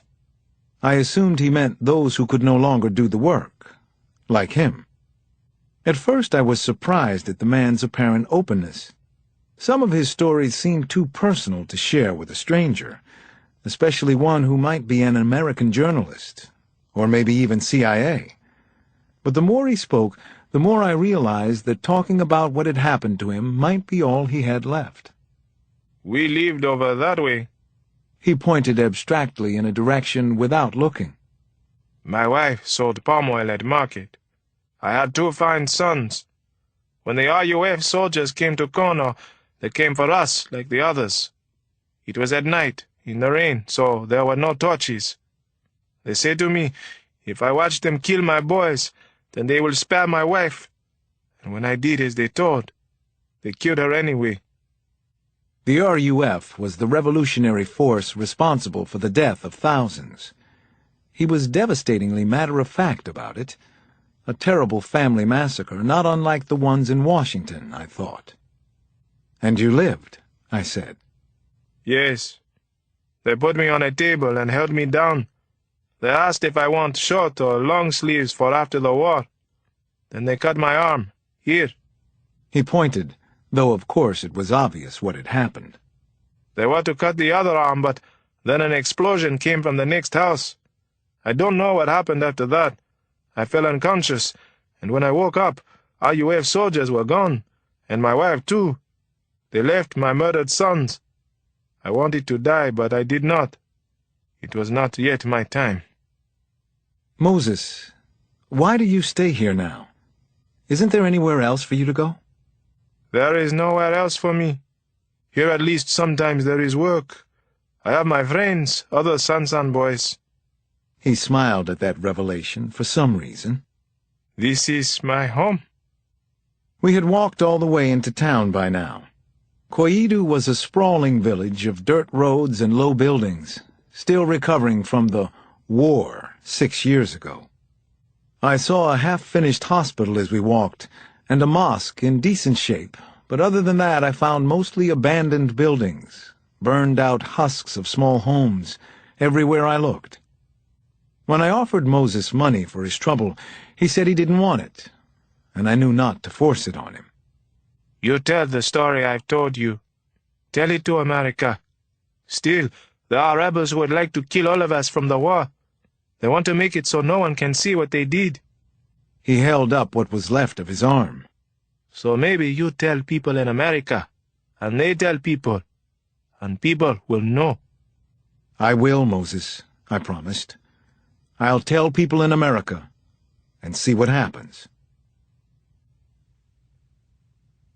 Chapter 56. The hall in town was named incongruously Modern Serenity.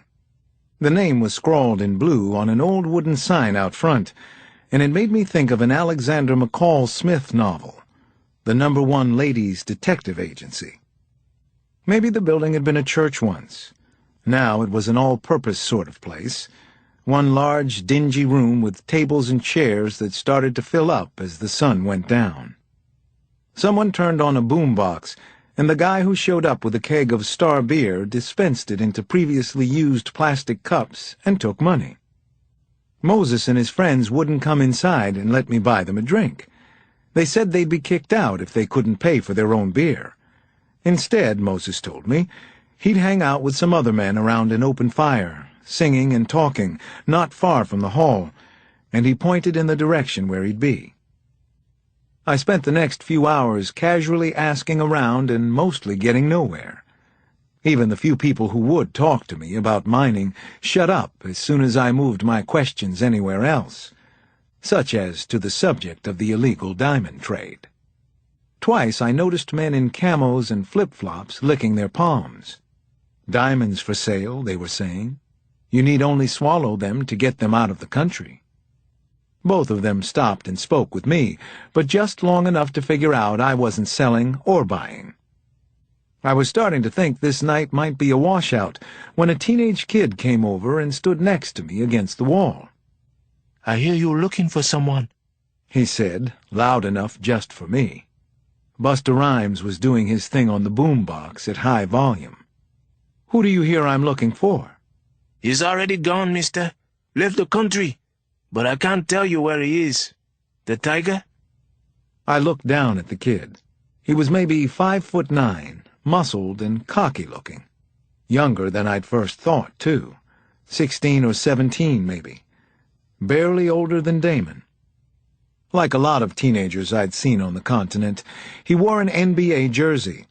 His was a Houston Rockets jersey, an American basketball team that had once featured an excellent player from Nigeria named Hakeem Olajuwon. "And who are you?" I asked the boy. You want to know more about anything, it's $100 American. I'll be outside. It's dangerous to talk in here. Too many eyes and ears. Outside, mister. We talk out there. $100. He pushed off from the wall and pimp-strutted toward the front door, which was wide open to the street. I watched him drain his cup of beer, drop it on a table, and leave the hall. I had no intention of letting him get away, but I wasn't going to walk outside the way he wanted me to either. It was his accent that told me what I needed to know. Not Sierra Leonean. Yoruba. The boy was from Nigeria. I counted 30, then slipped out the back of modern serenity. Chapter 57. Surveillance. I was decent at it. Always had been good at keeping a step ahead of an opponent. Even, hopefully, some as tricky and dangerous as the Tiger and his gang. I worked a wide perimeter around to the front. When I got to the corner of the neighboring building, I had a pretty clear view of the town hall entrance. The kid in the red Houston Rockets jersey was standing off to the side with another, younger boy. They were facing different directions, surveying the street while they talked. An ambush? I had to wonder. After a few minutes, the older one went back inside, presumably to look for me. I didn't wait to make my next move. If he had half a brain, he'd go exactly the way I'd just come. I skirted the dirt intersection and changed position, moving to a burnt-out doorway on the opposite corner of the street. It was attached to the black concrete skeleton of whatever the building had once been, possibly a general store. I pressed back into the empty doorframe and hung there out of sight, watching, doing the surveillance as best I could, considering that I was working on Mars. Sure enough, Houston Rockets came out a minute later, then paused right where I had been standing before. His partner ran over and they conferred, nervously looking around for me. I decided that as soon as they made a move, I'd follow them. If they split up, I'd stick with the older one, Rockets. That's when a voice came from directly behind me. Hey, mister, want to buy a stone? Want to get your skull crushed in? I turned, and before I saw anyone in the dark, something hard and heavy clocked me in the head. A rock or a brick, maybe. It stunned me, and I fell to one knee. My vision whited out, then went black before it started to come back. Someone grabbed my arm and yanked me away from the street into a building. Then more rough hands, I didn't know how many, forced me to the ground and flat on my back. My awareness swam in fast circles. I was working hard to get my bearings. I could feel several people gripping my arms and legs, holding me to the floor with their strong, lithe bodies. As my vision got a little sharper, it was still hard to make any of them out in the dark. All I saw were vague, small shadows, but lots of them. All the size of boys. Chapter 58. Yo! One of the threatening shadows called out with a voice too cocky and young to be anything but a street punk's. Over here! We got the bastard good now! I was flying blind, almost literally, but I refused to go down for the count so easily. I figured that if I did, I was probably dead. I shook off whoever was on my right arm and swung at whoever had my left. None of them was stronger than me, but collectively they were like flypaper, covering every inch of my body. I fought even harder, fighting for my life, I knew. I finally struggled to get halfway to my feet, each leg carrying an extra 100 pounds, when the other two bangers from the street came running in. One of them shined a flashlight on me. The other smashed the butt of a pistol into my face. I felt my nose snap. Again. "Son of a bitch!" I yelled. The blinding pain ran up into my brain and seemed to spread through my whole body. It was worse than the first time, if that was possible. My first thought was, "You've got to be fucking kidding me." The killer boys swarmed all over me, half as many this time, and brought me down. A sneakered foot came to rest on my forehead. Then I felt the cold metal of a gun barrel pressed hard into my cheek. He the one? Someone asked. A flashlight's bright light sent another spike of pain through my eyes. He the one, Ozzy. I recognized the voice from the town hall. The speaker crouched down next to my head. Listen, we're gonna send you out of here with a message. No one fuck with us. You understand? I tried to raise my head, and he fired a shot into the ground right next to my temple. You understand? I stopped straining and lay back. I couldn't hear in one ear. Was I deaf in an ear now, too? It was the pistol that kept me where I was. More than anything, I was seething mad. Go ahead. the lead punk said. I saw the silhouette of a long blade in somebody's hand. A machete, I thought. Jesus. No.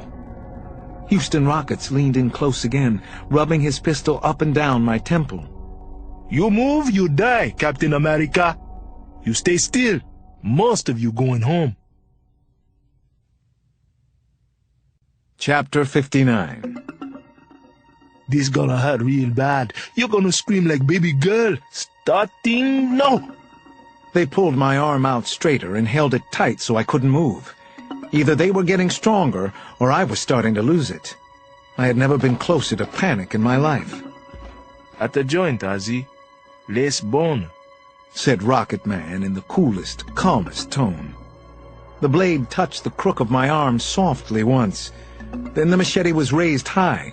The boy called Ozzy grinned down at me, enjoying this like the psychopath that he was. No way, no way. Not gonna happen, I told myself.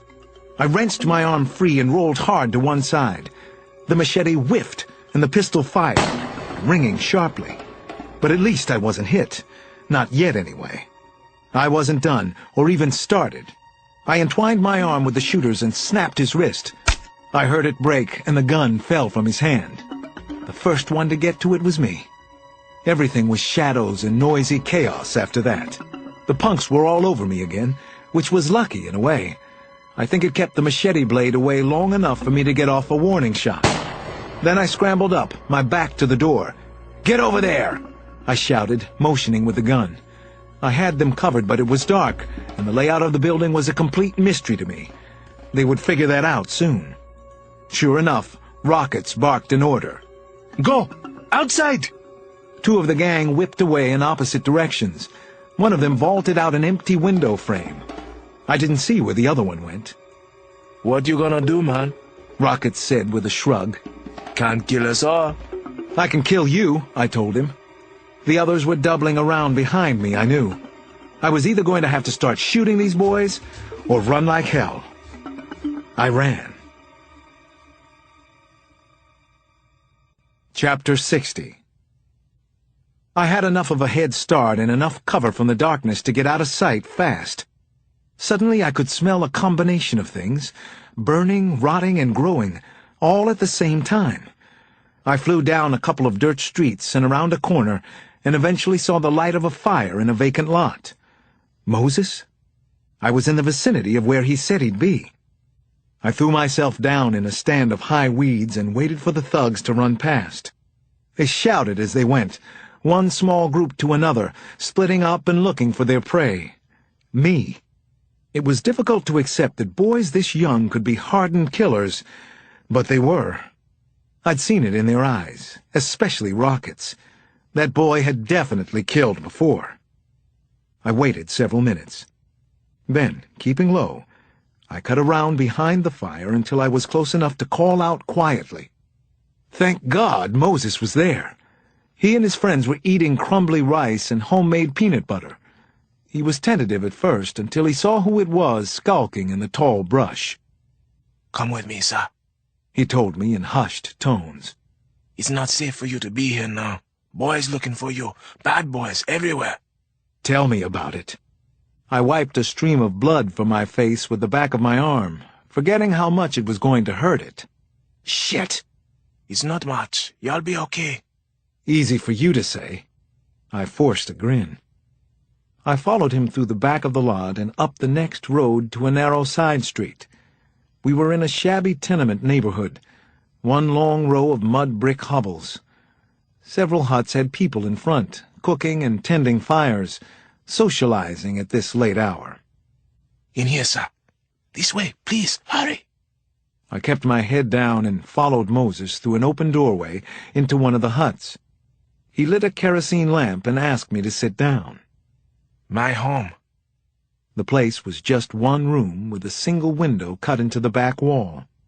There was a thin mattress on the floor and a jumble of cookware, some clothing, and caved-in cardboard boxes stacked in the corners.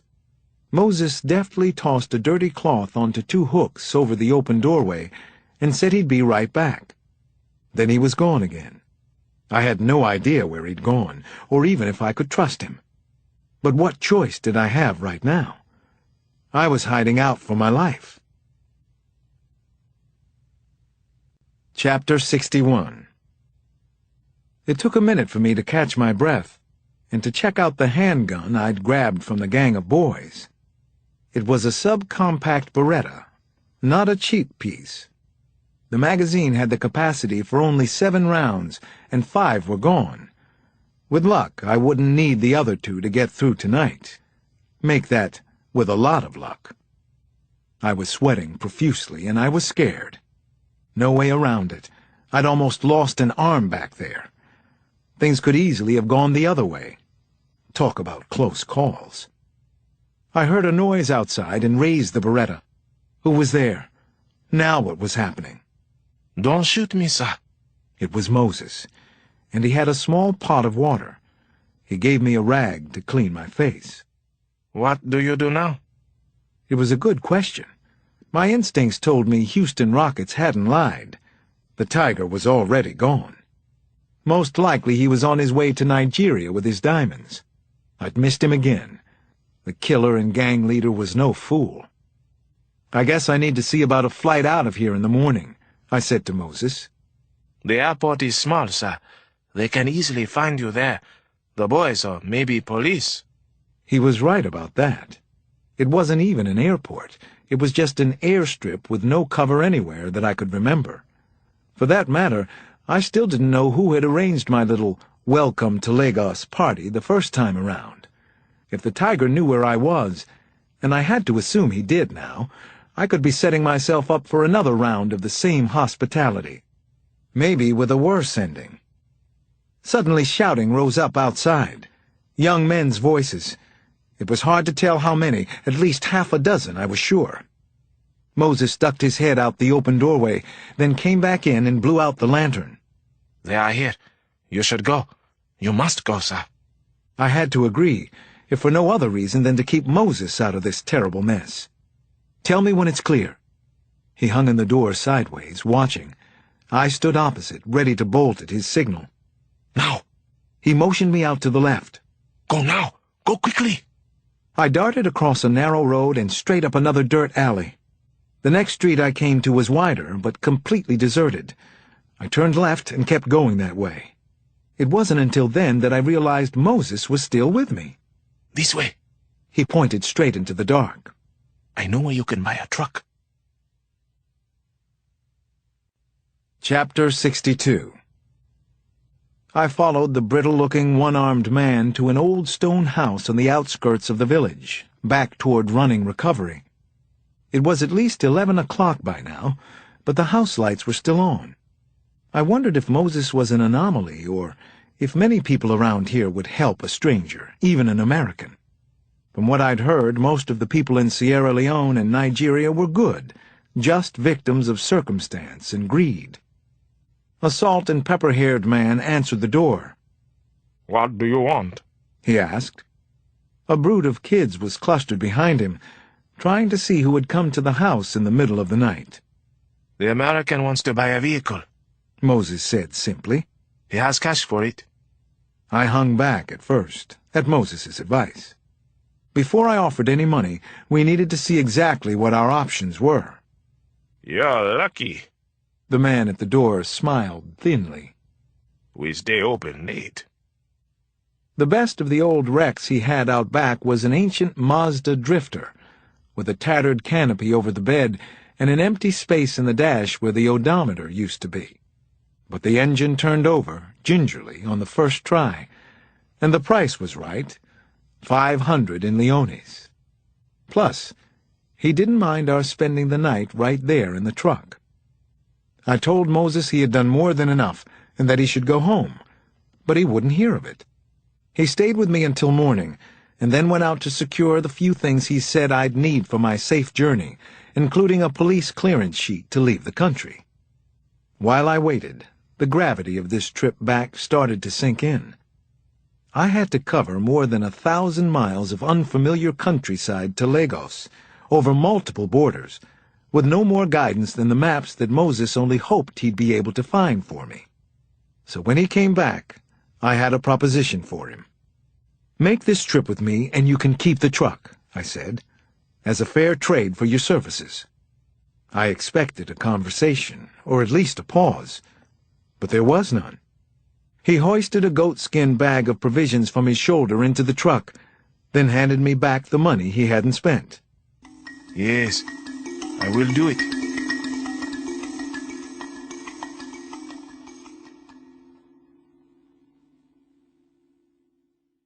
Chapter 63.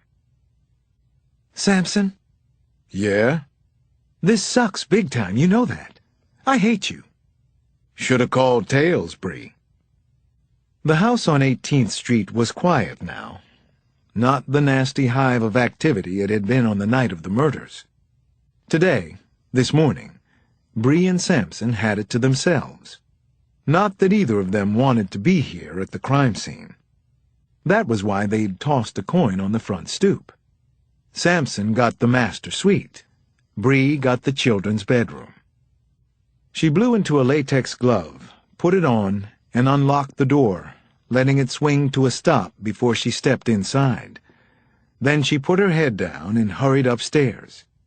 "I hate you, John," she called out. The kids' bodies were gone, of course, but there was the residue of printing powder everywhere. Otherwise, the murder scene looked the same. Matching yellow comforters soaked through with blood, wide spatter pattern on the bunk bed, rug, walls, and ceiling. 2 small desks on the opposite wall, undisturbed, as if nothing unspeakable had happened here. Ayana Aboud had been 10. Her brother Peter, 7.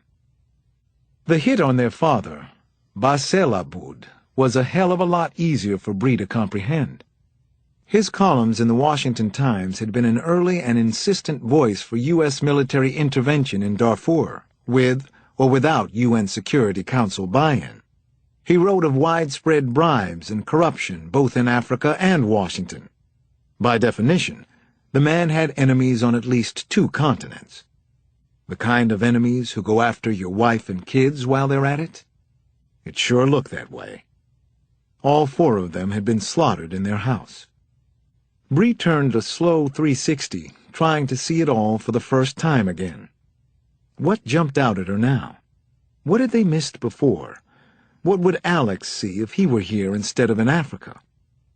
Africa. For the first time it made some sense to her for him to be there. This kind of violence. Africa was where it came from. This warning could only be fully understood in the context of Lagos, Sierra Leone, Darfur. Certainly the killers made no pretense of covering their tracks or hiding anything. Patent prints were visible everywhere that there was blood. Hundreds of latents had turned up as well, all over the house, the walls, the beds, the bodies of the dead. Food had been hastily consumed in the kitchen, the remains of a pork chop dinner, Neapolitan ice cream scooped from a tub, soda pop, and liquor. Imagine the level of stupidity, or the indifference to being caught, tried, and sentenced to lifetime in prison for these unspeakable murders. Bree didn't need results to know that none of these prints would flag in the FBI's fingerprint ID system. Her best guess was that the killers were young African nationals with no priors in the U.S., and most likely no record of having entered the country either. Some of them would probably match prints taken at Eleanor Cox's home. Some would not. They were savage ghosts whom someone older could use to do his dirty work, she thought. Very efficient, and very much fucked up in their heads. God, she hated him. Whoever was behind this. She came full circle and was staring at the children's beds again when a soft tap-tap sounded at the dormer window behind her. Bree wheeled around and nearly cried out in surprise. She had always had a fear of getting shot in the back. A young boy, small and wide-eyed, hung on to the fixed burglar bars outside, and he was looking in at her. When their eyes met, he let go of the bars with one arm and beckoned her over. "I saw the bad murders. I saw everything," he said in a quiet voice, meant only for her. "I know who the killers are."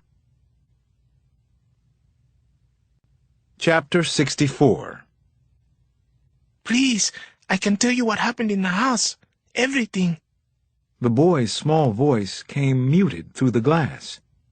Bree was thinking that he couldn't be more than 11 or 12. He was either scared or a good little actor. Or maybe he was both. Samson was in the bedroom behind her now.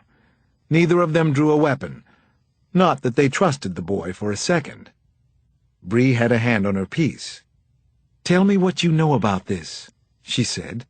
She and Samson approached the window from opposite angles. Bree moved in first. She had to duck her head to get inside the dormer alcove. From here she could see that the boy had his feet on a lip of decorative brickwork outside. Beneath that was the roof of the back porch and a small November-dead garden maybe 10 feet below. "No further, or I run away. I can run very fast. You'll never catch me." "Okay. Let me get this out of the way, though." The old rope and pulley window sash took some coaxing, but finally Bree forced it up about 6 inches. "What are you doing out there?" she asked. "I know how it happened. They killed a girl and boy in this very room. The others down the hall." His accent was African. Nigerian was Bree's guess. "How do you know so much?" she asked. "Why should I believe you?" "I am the lookout, but soon they will make me go with them to kill others." He looked past Bree and Samson to the scene inside. "I do not want to do this. Please, I am Catholic." "It's all right," Bree told him. "You don't have to hurt anyone. I'm Catholic too. Why don't you come down from there and we can—" "No!" He took a hand off again, threatening to jump and run. "Don't try no tricks on me." "Okay. Okay." Bree held up her hands, palms out. Then she knelt down a little closer. "Just talk to me. Tell me more. What's your name?" "Benjamin?" "Benjamin, do you know anything about a man they call the Tiger? Was he here?" Alex had told her about the Tiger during their phone call. Supposedly the killer was in Africa now, but maybe Alex's information was wrong. The boy nodded slowly. "I know, yes. More than one, though. Not just one tiger." That certainly stunned Bree, and she assumed it would surprise the hell out of Alex, too. "Many men are called the Tiger?" she asked. "You're sure about that?"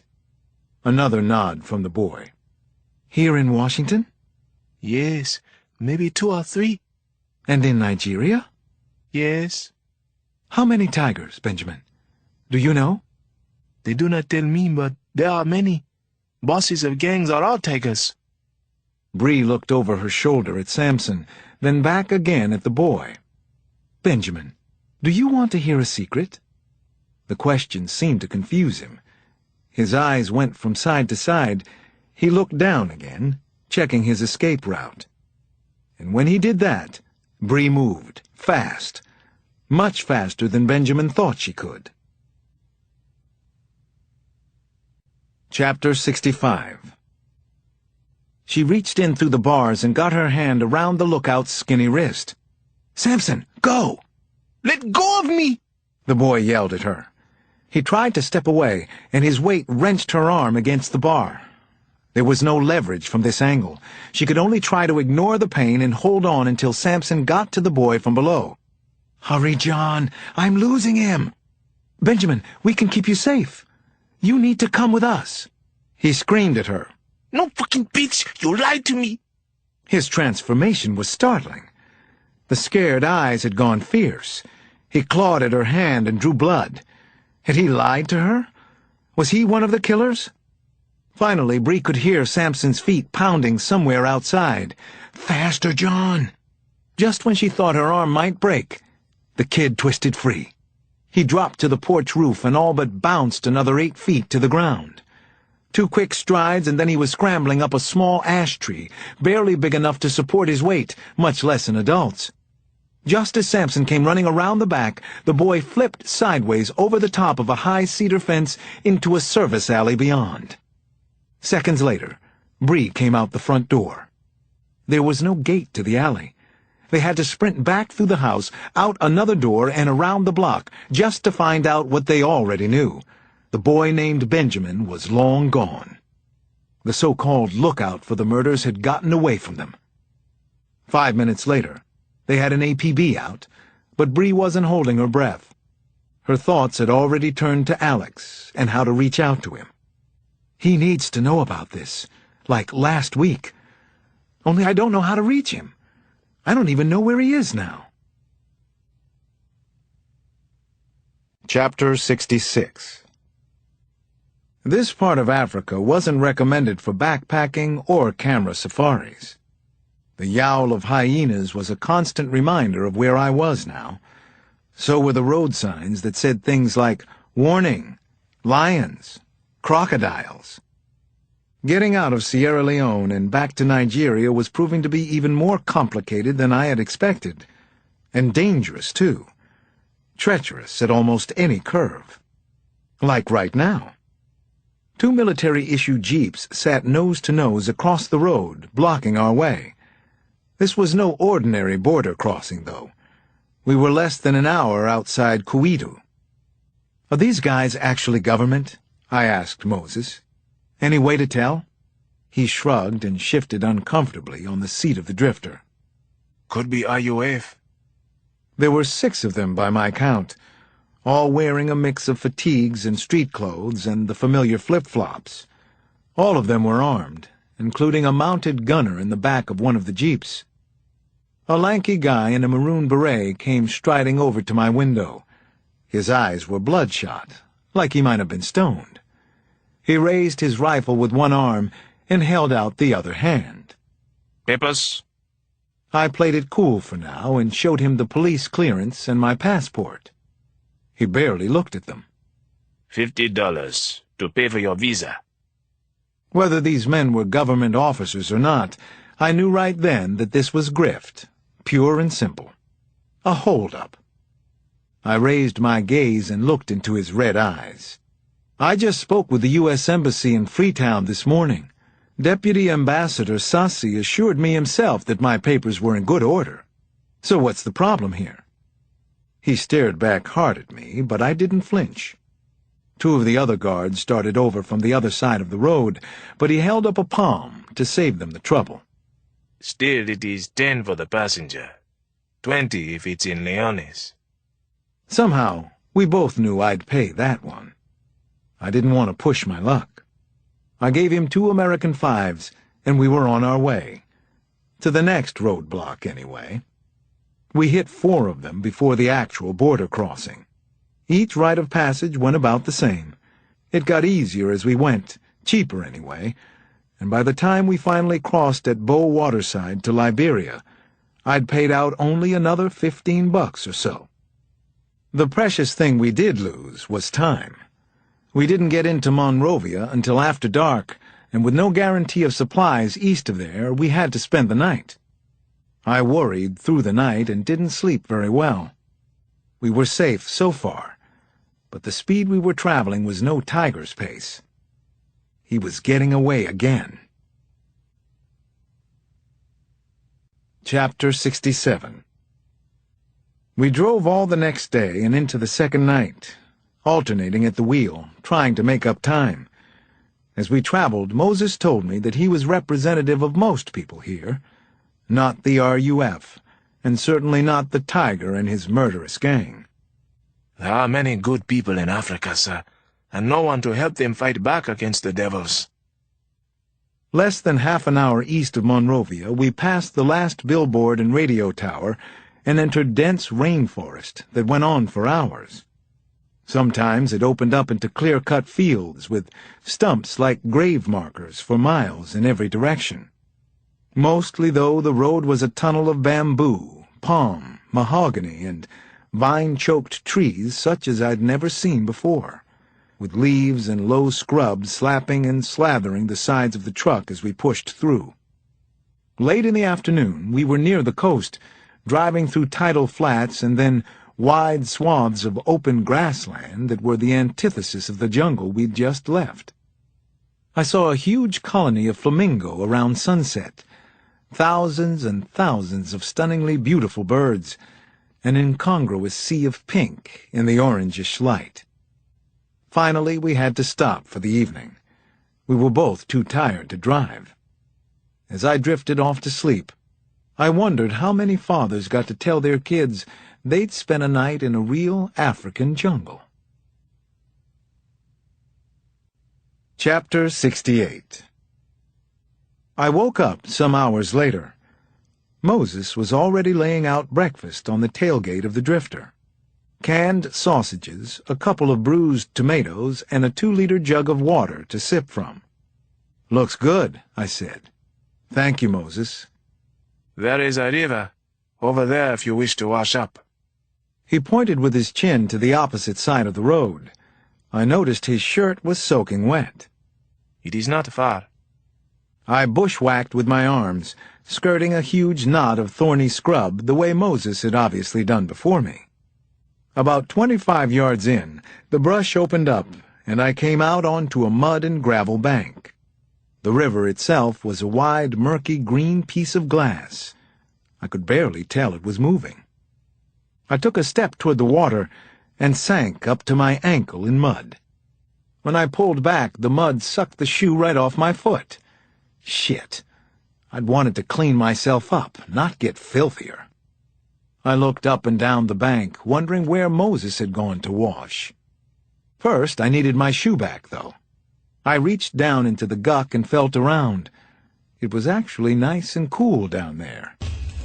Suddenly, the water in front of me boiled up. Something rough, like a huge log, came to the surface very, very quickly. And then I saw that it was a full-blown, honest-to-God crocodile. Its black eyes were set on me. Breakfast was on the table. Shit, shit, shit. Goodbye, shoe. Goodbye, leg or arm. I stepped back ever so slowly. So far, the croc showed just a layer of tiled skin at the water's surface. I could see the bulge of its snout. The great beast's eyes didn't leave me for a second. Never taking a breath, I kept inching backward. On the next step, though, my foot turned in the mud. I fell. Like it had received a cue, the crocodile sprang forward. 9, 10, maybe as much as 12 feet long, it surged out of the water, slashing in and out of an S shape as it leapt straight at me. I tried to pull in my legs, if only to postpone the inevitable savage bite. How could this have happened? Everyone had been right. I shouldn't have come to Africa. Suddenly, a shot exploded behind me. Then a second shot. The huge croc let out a strange, high-pitched noise that was part scream, part gasp. It reared up off its front legs, then smacked back down into the mud. I could see a red ooze on the side of its head. It thrashed once more, then rapidly backed away into the river and disappeared. I turned to see Moses standing behind me. He was holding the Beretta. I am so sorry, sir. I meant to say that you should take this with you, just in case. Chapter 69. Africa. Was there anywhere in the world like it? I didn't think so. We reached Porto Novo the next day and decided it would be best if I took the bus from there to Lagos. A man stood outside the public toilet at the bus station. He tried to get me to pay to enter, until I told him I would pee on his shoes first. He laughed and stepped away. Then Moses and I parted, and he drove off proudly in his truck. I never found out whether he was a good Samaritan or an opportunist, though my nature favored the former. I will always think of Moses as my first friend in Africa. Back at the hotel in Lagos, I showered off 3 days' worth of dust, sweat, and blood. I looked at my crooked nose in the bathroom mirror. Alex, you are a piece of work. Finally, I plopped down on the bed to call home. I started with a call to Bree's cell this time. It was good just to hear her voice again, but the warm hellos between us were quick. She had news that couldn't wait. About a new murder on 18th Street, and about the young boy she'd found there and what he'd said. There was more than one tiger. Flaherty had told me the same thing, but I was pretty sure I was looking for one killer. I could feel it in my gut. Bree countered, "If this boy is for real, it's the closest thing we've got to inside information. He was in the gang, Alex. You could be doing just as much damage control in D.C., maybe more. Come home." "Bree, you're talking about a phantom witness back there, a young boy. I know that the man who killed Ellie and her family is here right now. He's in Lagos. At least my instincts told me he was. Who knows now? I'll see what else I can find out. Specifically about him." Her voice was tight. We'd never really fought before, but this conversation was feeling pretty close. "Listen, Bree," I said. "I swear I'm not going to stay here any longer than necessary. I think we have very different definitions of what that means, Alex." You could be right about that. I might have kept that to myself, but the only thing I could offer Bree right now was the truth. "I miss you like crazy," I finally said, telling Bree another kind of truth, while trying to change the subject. "What are you wearing?" I joked. She knew I was kidding and laughed. "Where do you think I am? I've got Ugly Fred looking at me across my desk." I heard a shout of protest in the background, and half the major case squad's in the room with me. "You want me to keep going?" I took a rain check, and we said our goodbyes. Then, before I could dial home to 5th Street, I heard a rattle at my door. "Hello?" I called. "Who's there?" The door swung open so fast I didn't have time to get off the bed to look. I recognized the front desk manager, but not the two dark suits with white shirts standing in the hall behind him. "What are you doing in my room?" I asked the desk man. "What is this all about? Who are they?" He didn't say a word to me. He just held the door open for the other two, and then closed it from the outside as they moved across the room toward me. I jumped off the bed and set my feet on the floor. "What's going on here?" I said. "What's happening now?" Chapter 70. SSS. One of them shouted at the top of his voice. I had heard the initials before. State Security Service, if that's who these two men really were. They went right at me, totally unafraid of any consequences. One of them bear-hugged my arms and shoulders, the other scooped my legs out from under me. Now what was happening? Were they really state security? Who had sent them for me? And why?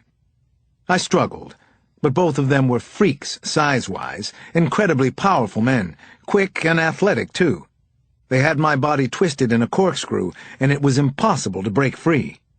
We crossed the room like that, with me tangled and helpless in their arms. Then I heard a window slide open, and I felt the rush of humidity on my skin. My whole body tensed, and I started to yell for help, as loudly as I possibly could to anyone who might hear me. There was a blur of sky and earth and swimming pool, and then my back slammed hard into the hotel wall. I was suddenly outside, and hanging upside down. "What do you want?" I screamed up at the one holding my legs. He had a very round face, flat nose, kind of a Mike Tyson squint. It was a struggle to keep still and not fight him, but I sure didn't want him to lose his grip. The SSS man, or whoever he was, grinned down at me over the curve of my knees. "You've been here long enough, Cross. Time to cross you off." He laughed over his shoulder, sharing the joke with his partner. Even if the swimming pool had been directly below me, which it wasn't, I figured I was too high to survive any fall. My blood coursed through me. I could feel it everywhere, especially in the growing pressure in my head. But then my body was moving again. Inside. My spine scraped hard against the aluminum window track, and I came down on the floor of my hotel room. Chapter 71. I jumped up and went at the nearest SSS man until the other pressed his gun into my ribs. "Easy," he said. "You don't want to get shot now, do you?" I saw that my duffel was out on the bed. And packed. "Pick up the bag." "Who sent you?" I asked them. "Who are you working for? This is insane." He didn't answer me. Instead, they grabbed me and moved me out into the hall. Freak 1 shut the door behind us and pocketed the key. Then they both just turned and walked away. Go home, Detective Cross. You're not wanted here. Last warning. There was a bizarre half-minute or so while they waited for the elevator, talking low to each other. Then they calmly got on and left me standing in the hallway. Clueless. And keyless. Obviously, they'd taken this as far as it was going for now. Whoever they were, police or not, and whatever connection they might have to the tiger, they didn't kill for him. They hadn't even tried to put me on a plane. But why not? What was going on in this crazy country of theirs? Chapter 72. It was hard to fathom or predict, but my situation in Lagos actually got worse over the next hour or so. The front desk people at the Superior insisted that I had checked out, and that no rooms were available, something I knew to be untrue. I tried half a dozen hotels on the phone and got the same story everywhere. Credit card denied. It was looking more and more like the two strong men who had evicted me from the Superior were indeed representatives of the state, whatever in hell that meant here in Lagos. I tried Ian Flaherty several times and left a voicemail twice, but I didn't hear back from the CIA man. So I did the next thing I could think of. I got a driver and asked him to take me to Oshodi Market. If I couldn't get hold of Flaherty, I'd go back to his valued informant. I was quickly running out of options. I knew I was in the middle of something bad, but what was it? Why did everybody seem to want me out of the country? What did it have to do with the murder of Ellie Cox? It took over an hour to get to the market, and another 50 minutes of wandering and asking around to find the rug stall I was looking for. A middle-aged man with one dead eye, not Takumba, was working today. His English was poor. He nodded at Takumba's name. I was in the right place, but then shooed me off for a customer. I couldn't afford to just hang around hoping for a miracle, so I cut my losses and found my way back to the car. The only plan C I could think of was to go to the U.S. consulate. But then, crawling through more traffic on the way to Victoria Island, I thought of something else. Plan D. "Can you pull over, please?" The driver stopped on the shoulder behind a burnt-out old Ford Ranger. I asked him to pop the trunk, then went around and got my duffel. I dug inside, looking for the pants I'd worn on that first day. I'd already trashed the shirt, but I was pretty sure... Yes. Here were the trousers, smelly and blood-stained from my time in jail. I looked in the front pockets, but both were empty. When I checked the back, I found what I was looking for, the one thing they'd missed when they took just about everything else at Kirikiri. Father Bambata's card. I turned to the driver, who was waiting impatiently for me, half in, half out of the car. "How much to use your cell phone?" I asked. Chapter 73. 2 hours later, I was dining in style with Father Bambata in his office at the Redeemed Church of Christ, a sprawling complex right in the heart of Lagos.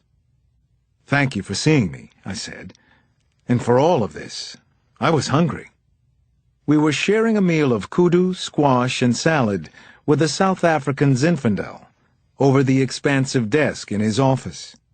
The priest's tiny body was all the more dwarfed by a high-backed chair and the floor-to-ceiling windows looming behind him. Heavy red drapes kept out all but 2 slits of fading evening light. What happened to your face? He actually seemed concerned. Or should I ask, what happened to the other man? I'd almost forgotten how I looked. The nose had stopped hurting somewhere around Ghana. "Shaving accident," I told him, and forced a crooked smile. I didn't want to give one more person a reason to think I should go home on the next available plane. What I needed were allies, not more advice. "Father, I've gotten some disturbing information about a killer called the Tiger. Do you think it's possible that there's more than one tiger? Maybe operating in different locations, like here and in the U.S.? All things are possible, of course. He said with a kind smile. But that is not your real question, is it? Still, I suppose I would have to say yes, it is possible, especially if the government is involved, or big business. There are a number of employers of killers for hire. It is a common practice. Why the government? Or a corporation? The priest rolled his eyes, but then he gave me a straight answer. They have the means for controlling information that others might not, and for controlling misinformation as well. Any idea why they would want to do that? Be involved, I mean. He stood to pour me some more wine. I can imagine any number of reasons, but it would be irresponsible of me to suggest that I actually think it's happening, because truthfully, I have no idea. The name is symbolism. The tiger. You realize that there aren't any tigers in Africa, maybe in a zoo someplace. I know that. In any case, I'm chasing at least one real man here, I said. I need to find out where he's gone. He killed my friend and her family. Other families were murdered too. If I may. He looked at a mahogany clock facing him on the desk. From what you've told me, your more immediate need is for somewhere to sleep. I wasn't going to ask. You don't have to, Detective Cross. I can't offer you anything here. It's a risk I would take for myself, but not for my congregation. However, I can take you to our men's shelter. There's a 5-night maximum, and it's no hotel. I'll take it. Thank you, I told the priest. As for your mysterious tiger, I'm in less of a position to help.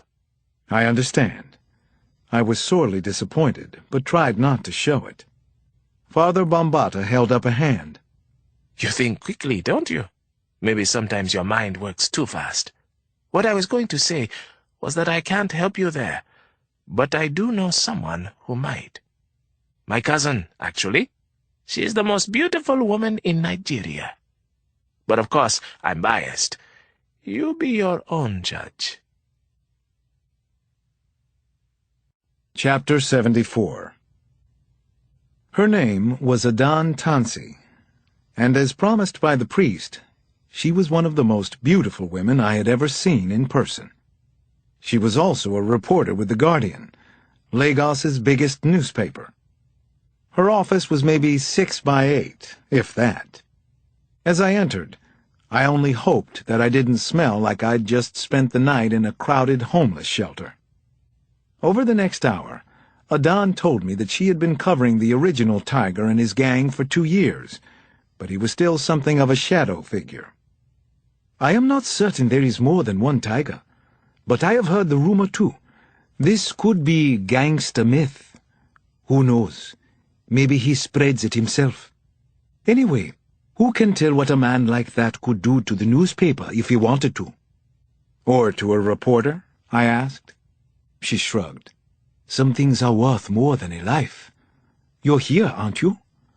You're taking chances with your life. I smiled. I guess I am. I found that I couldn't take my eyes away from Adan Tansi, though I tried not to be rude. She was stunning, in the manner of some actresses, and it was impossible not to notice her high cheekbones and her dark, doe-like eyes, but also the way she carried herself. She seemed unafraid, and I wondered why that was so. She had much to lose, but carried it lightly. She picked up a pen. It had escaped me that she had a pad at hand among the mess of other papers at her work area. No notes, I said. This isn't an interview. I'm just a tourist here. That's been made very clear to me. Adan immediately put the pen down, smiling as though she had had to at least give it a try. I went on. Do you have any sense of where the tiger is now? Or any idea how I could find out? No to the first, she said, and I believe so to the second. Chapter 75. I waited, but she left it at that. After a few seconds, I realized that in Lagos, even a newspaper office was a marketplace. In exchange for what? I finally asked her. Adan smiled again. She was very coy and clever. A good story about an American detective looking for a criminal and murderer like the tiger. That would be hard not to print. I put my hands on the arms of my chair, ready to go. No. Suddenly, her eyes were locked onto mine. Detective Cross, do you realize how much good could come from a story like this? This human monster is responsible for hundreds of deaths, maybe more. I know, I said, working hard to keep my voice in check. One of them was a friend of mine. And one was my brother, said Adan. So you can see why I want to write this story. Her words resonated in the small room. She wasn't angry, just measured, and within that, passionate. Miss Tansey, please, call me Adan. Everyone does. Adan, you obviously care a great deal about this, but I don't know you. I wish I could trust you, but I can't. Her stare told me I hadn't lost her yet. But I hope you'll help me anyway. I'm Alex, by the way. Everyone calls me that. She thought about what I had said, and I could see she was conflicted. It was unusual to see this in a journalist, at least the ones I knew back in Washington, this kind of transparency. Finally, she stood. "All right," she said. "I'll see what I can do for you. I'm in." She picked up her pen again, a silver-topped onyx roller, the kind people give as gifts. "Where can I reach you, Alex?" "At the Redeemed Church of Christ Men's Shelter. That's where I live now." I don't know if she noticed my pause. Whether or not it was wise, I found that I wanted to impress Adan Tansey. "I'll call you," I said. "First thing tomorrow, I promise."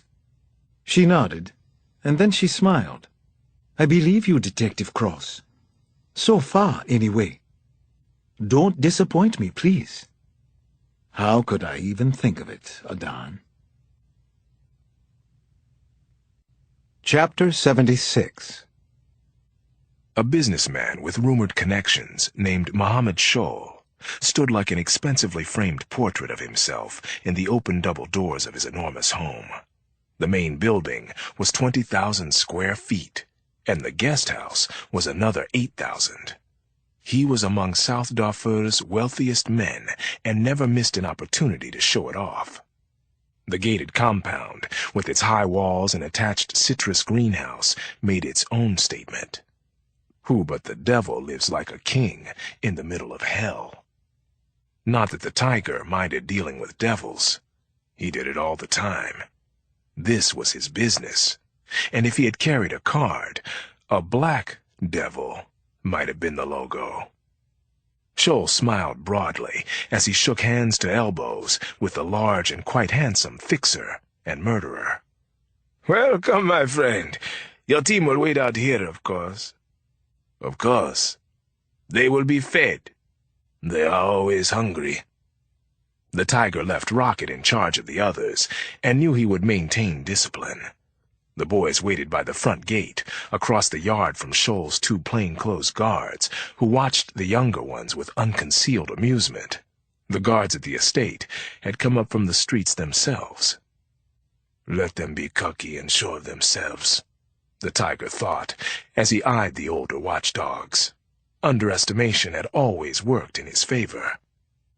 He followed Mohammed Shoal through the estimable front hallway and across an interior courtyard. Cooking smells, cardamom and beef, came from one side of the house. Boys' voices came from the other, reciting in Arabic, which further defined Shoal's politics. They came to a glass door at the far end of the courtyard. An enclosed grove of exotic fruit trees showed on the other side. Shoal stopped. "We'll meet in here. Can I offer you tea? Or perhaps grapefruit juice?" The latter was a boast, since such juice was a delicacy here.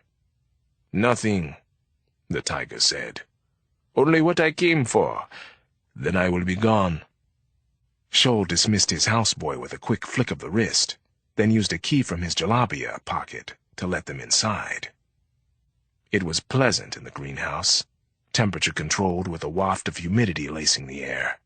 The tiled floor was shaded under a low canopy of green. Above was the geometric pattern of a glass and steel ceiling. Shoal gestured for the tiger to enter a small dining area in the back. 4 rattan chairs surrounded a luminescent byewood table. Shoal moved aside a potted sapling. Then he ran the combination on a floor safe hidden behind the tree. Inside the safe was a paper envelope, stuffed thick. Shoal took it out and placed it on the table between them. I think you'll find it's all there. Once the tiger had checked the contents, he set the package on the floor and sat back. Shoal smiled. You've done much here, the tiger said, gesturing around the room. It's impressive. Shoal smiled, puffed up by the compliment. I've been blessed many times. Not just blessed. You've been busy. You are clever, I can tell.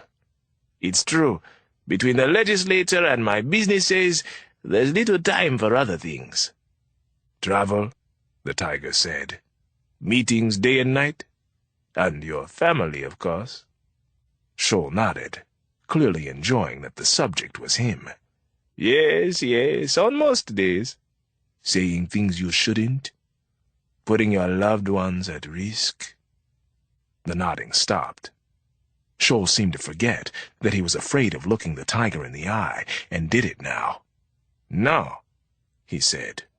Truly, I've not talked about my business dealings with you or anyone else. Yes, said the tiger, without moving. Truly, you have. You know a reporter? A woman? A Dan Tanzi? He reached up with one finger and tipped open his collar an inch. He spoke into a microphone. Rock the house. Now rock it. Spare no one. Make an example of them. Chapter 77. A few seconds later, the entire greenhouse reverberated with a half-dozen or more gun blasts coming from outside, and then bursts of machine gun clatter. Mohammed Shoal tried to get up, but the tiger was fast and agile and already had his hands around the man's throat and was choking him. He slammed Shoal into the far wall, and a spiderweb pattern blossomed in the glass. "Do you hear that?" the tiger shouted at the top of his voice. "You hear it? All your fault." There was more gunfire, then screams. Women first, followed quickly by boys, their voices high and pitiful. "That," the tiger told him, "is the sound of your mistakes, your greed, your stupidity." Shoal grappled with both hands at the tiger's huge and unmovable wrists. His eyes reddened, and veins appeared ready to burst at his temples. The tiger watched, fascinated. It was possible, he'd learned, to bring a man to the edge of death, and then keep him there for as long as he liked. He liked this because he despised Shoal and his kind. The greenhouse door shattered as 2 bodyguards arrived to rescue their employer. "Come in!" shouted the tiger. In one motion, he spun Mohammed Shoal around and pulled a pistol from the paddle holster at his ankle. He charged forward, Shoal in front as a shield, firing as he came. One bodyguard went down with a 9mm hole in the throat. The other sent a bullet through his employer's outstretched hand, then into his shoulder. Shoal screamed, even as the tiger launched him the last several feet across the floor, where he crashed into the guard. Both men went down. Then the tiger shot the second bodyguard in the face. "Oga!" Rocket said as he appeared in the empty doorway. Oga meant chief in Lagos street parlance. The tiger liked the designation, and it came naturally to his young soldiers. The screaming had all but stopped in the house, but there were still sounds of breakage and gunfire as his boys let off the last of their venom and steam. "There was a tutor? Children being taught?" "Taken care of," said Rocket. "Good." The tiger watched as Shoal struggled to stand. He fired once into his leg. "You'll need a tourniquet or you'll die," he said to the businessman. Then he turned to Rocket. "Tie Mr. Scholl up, then put this in his mouth, or up his ass if you like." This was an M67, a grenade. "Put a pin before you leave." Chapter 78. Everything continued to feel unreal and fantasy-like to me. All the doors at the church shelter for men were locked after 9 o'clock. No one could get in or out. With traffic being what it is in Lagos, I barely made it back there in time. My cot was at the far end of one of 3 lodges, long, high-ceilinged dorms off the main corridor, where breakfast would be served in the morning. Alex Cross, I thought, what have you come to? What have you done this time? The guy in the next bed was the same guy as the night before, a Jamaican man by the name of Oscar. He didn't talk much, but the strained look in his eyes and half-healed track marks told his story. He lay on his side and watched me while I rooted around for a toothbrush. "Hey, man, there's some shorty man of God looking your way. He there now." Father Bombata was standing at the door. When I saw him, he beckoned with a finger, then walked back out of the dormitory. I followed him outside and into a hall packed with last-minute arrivals. I pushed upstream toward the front doors until I caught up with the priest. "Father?" I saw then that he was dialing a cell phone and wondered who he was calling. Was it good news or bad that I was supposed to hear? "Miss Tanzi wishes to speak with you." He handed over the phone to me. Adan had news. An assassination in South Darfur had occurred that day. One of the representatives to the Sudanese Council of States was dead, and his family had been slaughtered. "Any connection to Basel Abdoud in D.C.?" I asked her. "I don't know yet, but I can tell you that the Tiger does frequent business in Sudan." "Weapons? Heroin?" I asked her. "What kind of business, Adan?" "Boys. His loyal soldiers. He recruits in the Darfur refugee camps." I took a breath. "You might have told me about this earlier." "I'll make it up to you. I can have us on an air freighter to Niala first thing in the morning." I blinked. "You said us?" "I did. Or you can fly commercial to Al Fasher and see about ground transport from there. I leave it to you." Any other time I never would have considered it. But then I'd never been 5,000 miles from home without a lead and sleeping in a men's homeless shelter before. I put my hand over the phone. "Father, can I trust this woman? With my life?" "Yes, she is a good person. And I told you, she is my cousin. Tall and beautiful, just like me.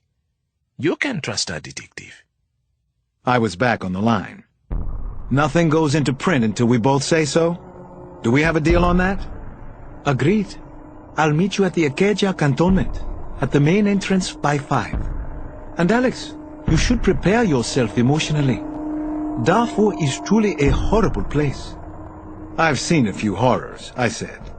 "More than a few." Perhaps you have, but not like this. Nothing like this. Believe me, Alex.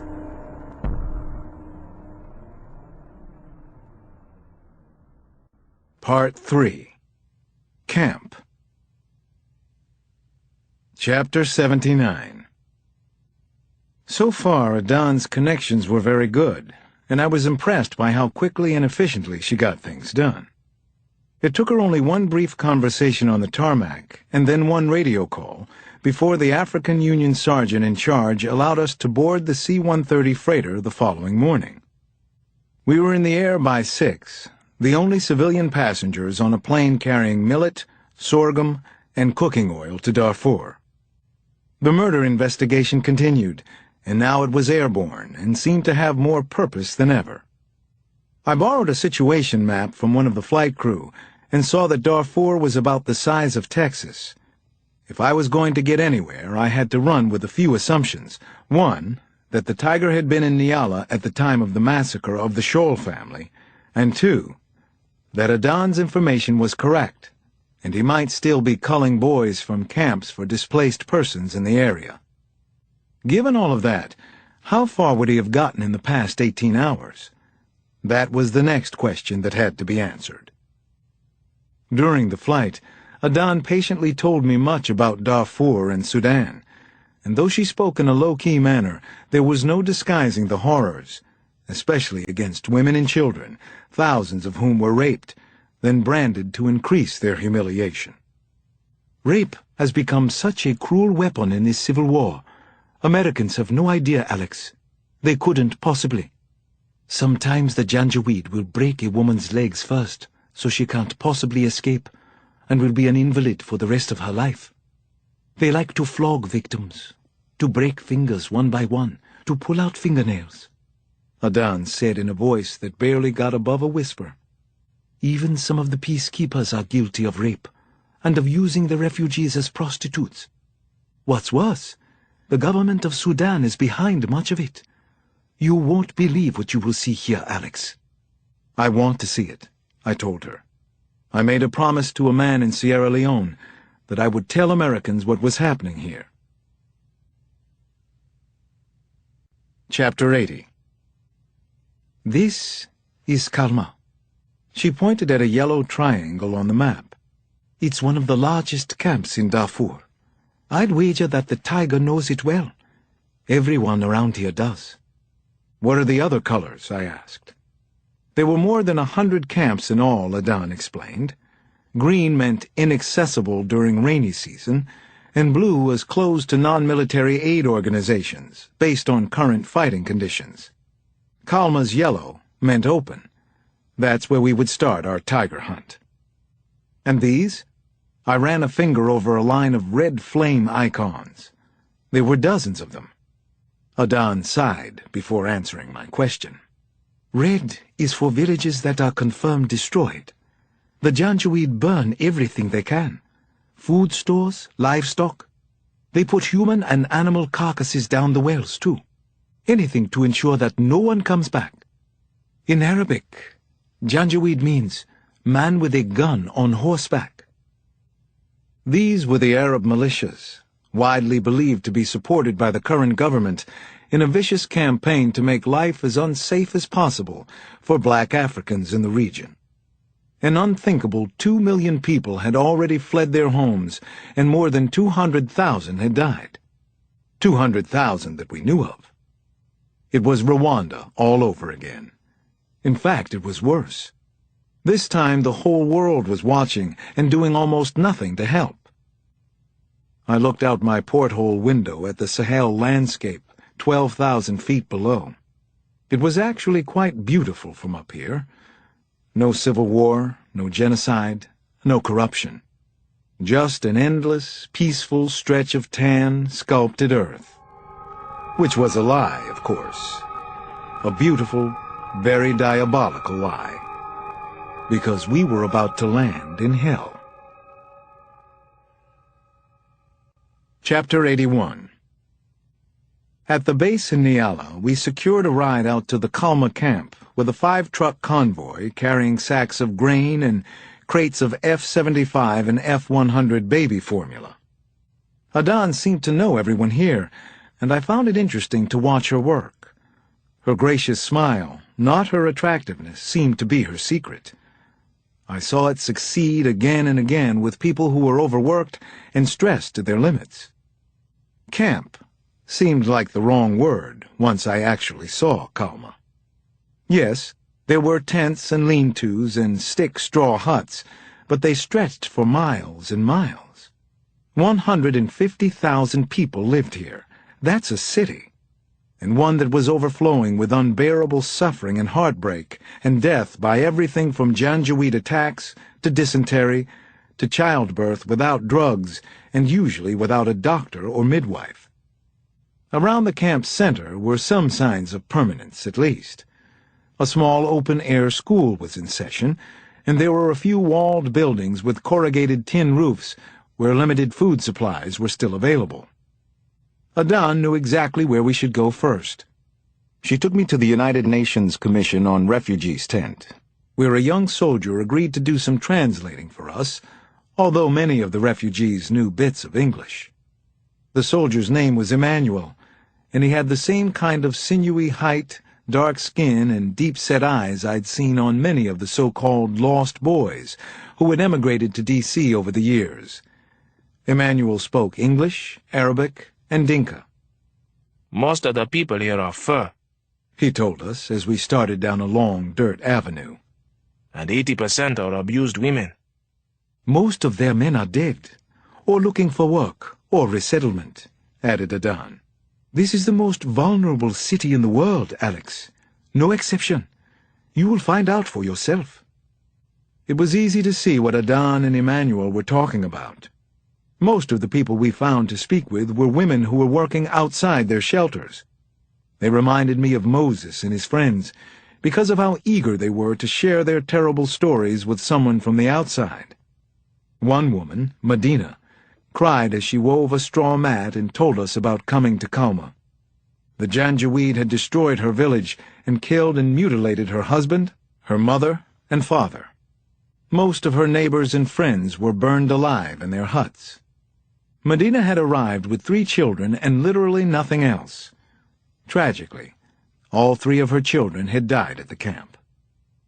The sleeping mats she made were in demand because of duda worms, which came out of the ground at night and burrowed into the refugee's skin. Whatever she earned went toward onions and grain, though she hoped to have enough to buy a patch of cloth one day. She'd been wearing the same tuab since she'd gotten here. "When was that?"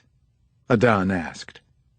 3 years ago, was Medina's sad answer. 1 for each of my children. Chapter 82. "I haven't lost sight of your tiger," Adan said as we trudged along. "He recruits boys here. It's easy for him." "You were right about the horror, Adan," I told her.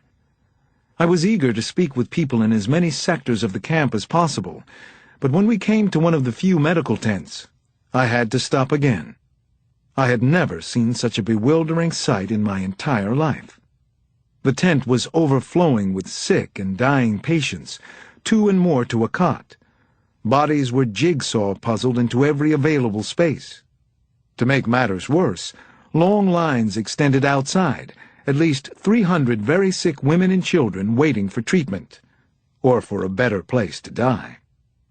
"Sadly, there's little to be done to stop their suffering," Adan told me. "Medication is scarce, much of it stolen before it can get here. There is starvation, pneumonia, malaria. Even diarrhea can be fatal. And with the water and sanitation problems, there is no end to it." I saw 1 doctor and 2 volunteer nurses. That was it.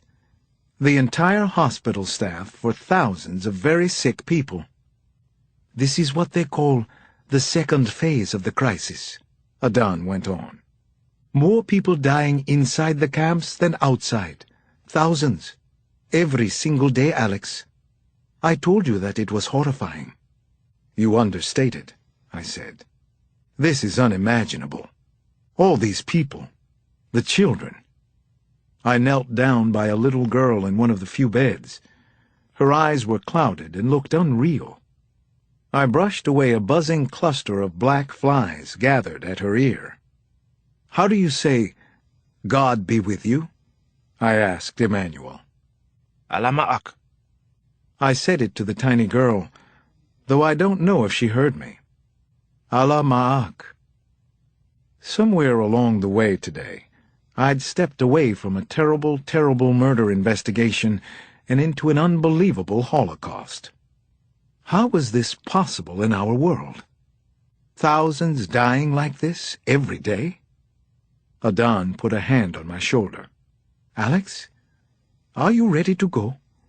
We should move on. You are here for the tiger, not for this.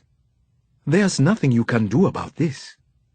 I could hear in her voice that she'd seen all this before, many times, probably. "Not yet," I said. "What needs doing around here?" "Anything." Emmanuel's quick answer was not what I expected. That depends. Can either of you handle a rifle? Chapter 83. For the next few minutes, Adan explained what should have been obvious to me, that the simple act of gathering firewood was one of the most dangerous parts of life at Kalma. Janjaweed patrols were always present in the desert, and not far from the camp. Anyone venturing out took the risk of being raped, shot to death, or both. The wood gatherers, desperate women and their children, depended on AU escorts when they could get them. Mostly, though, they were forced to take their chances alone. No firewood meant no way to feed your family. Emmanuel secured me an older model M16, which had been retrofitted with a decent scope. Don't hesitate to fire, because I promise you, the Janjaweed will not. They are skilled fighters, even while riding on horses or camels. I won't hesitate, I promised, and I felt Adan grab hold of my elbow, then let go. "You're sure about this, Alex?" she asked. "You want to get involved?" "I'm sure." An hour or so later, we set out with an intrepid group of 24 women wood-gatherers. Several had swaddled babies on their backs. One had brought a donkey with an old fork-shaped cart for carrying wood. I needed to do this, to help in some way if I could. I knew this about myself. It was my nature. Adan came too because, she said, "I feel responsible for you now. I brought you here, didn't I?" Chapter 84. Years of wood foraging, moving farther and farther from the camp, had turned this into a long and scary walk. I used the time to talk with as many of the women as possible. Only one, it turned out, had any information about the missing boys, and possibly the tiger. She says there is a hut in her sector, Emmanuel told me. 3 boys were sharing it, but now they are gone. I thought that wasn't unusual, I said. Yes, except they left their things behind. She says a large man in fatigues was sighted in the camp. She was told he was the tiger. Did any of the missing boys have parents in the camp? I asked. No parents. And did anyone see the boys leave? They left with the enormous man. After 2 hours of walking, we finally came to a long line of low, skeletal brush. The women spread gathering cloths on the ground and set to breaking down the brush. Adan and I pitched in while Emmanuel kept watch for Janjaweed patrols on the horizon. Without translation, we were mostly reduced to eye contact and gestures as we worked side by side with the gatherers. The women seemed oblivious to the scratches that appeared up and down their arms. They easily outpaced us newcomers and tried not to laugh at our clumsiness. One young mother and I fell into a kind of unspoken communication, making faces at each other like little kids. She stuck out her blue tattooed lip. I held up 2 sticks like antlers. That one got a real laugh out of her. She put her hand up to her mouth, not quite hiding a brilliant white smile. But then the mother stopped short. Her hand came down slowly as her eyes fixed on something in the distance. I turned around, but all I could see was a far-off dust cloud. And then Emmanuel started shouting for everyone to run. Go quickly, now! Get out of here! Go back to camp!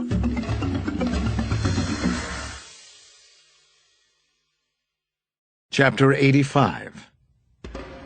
Janjaweed. I could see them now. Maybe a dozen armed killers were riding toward us on horseback. There was a vapor, a kind of mirage that made it hard to tell the exact number. Either way, their pace didn't leave much to the imagination. They were coming for us, fast. 2 of the women, one with a child fiercely holding on to her blouse, were still unhitching the communal donkey. "Get them out of here!" I shouted at Adan. "You go with them, please. Adan!" "Is there another weapon?" she yelled back.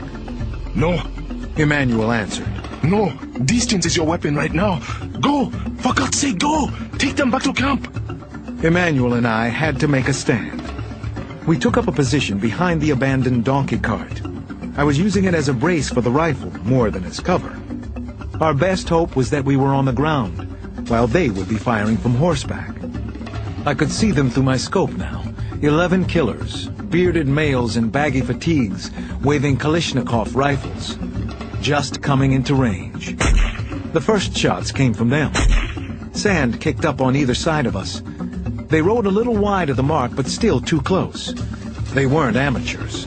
They were already yelling threats at us, confident about the final result. Why not?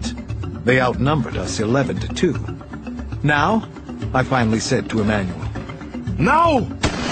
We fired back 4 shots, and 2 were hits. The killers slumped on their horses, like someone had dropped their puppet strings, then fell to the ground. One of them was trampled under his own horse. It looked like his neck was snapped, maybe broken. Even as I pulled the trigger again, it registered with me. Everything changes now. First kill in Africa. I heard a scream behind me, and my gut seized. One of the fleeing women had been hit, either by a stray shot or on purpose. Not Adan, I saw with a quick check over my shoulder. She was keeping low, trying to get to the wounded woman, who was writhing on the ground. She'd only been shot in the arm. Only. When I turned toward the Janjaweed again, 2 of the riders had stopped. They were jumping down off their horses, not to help their brothers, but to get off a better shot at us. The others kept coming fast. They were maybe 50 to 60 yards away now. Emmanuel and I had the same instinct. We fired on the lead riders, quick shot after shot. Then at the 2 who were on flat ground. 3 more of the Janjaweed went down in the next half-minute or so. Then Emmanuel screamed, dropped, and began twisting in pain on the ground. And the rest of the Janjaweed were on us.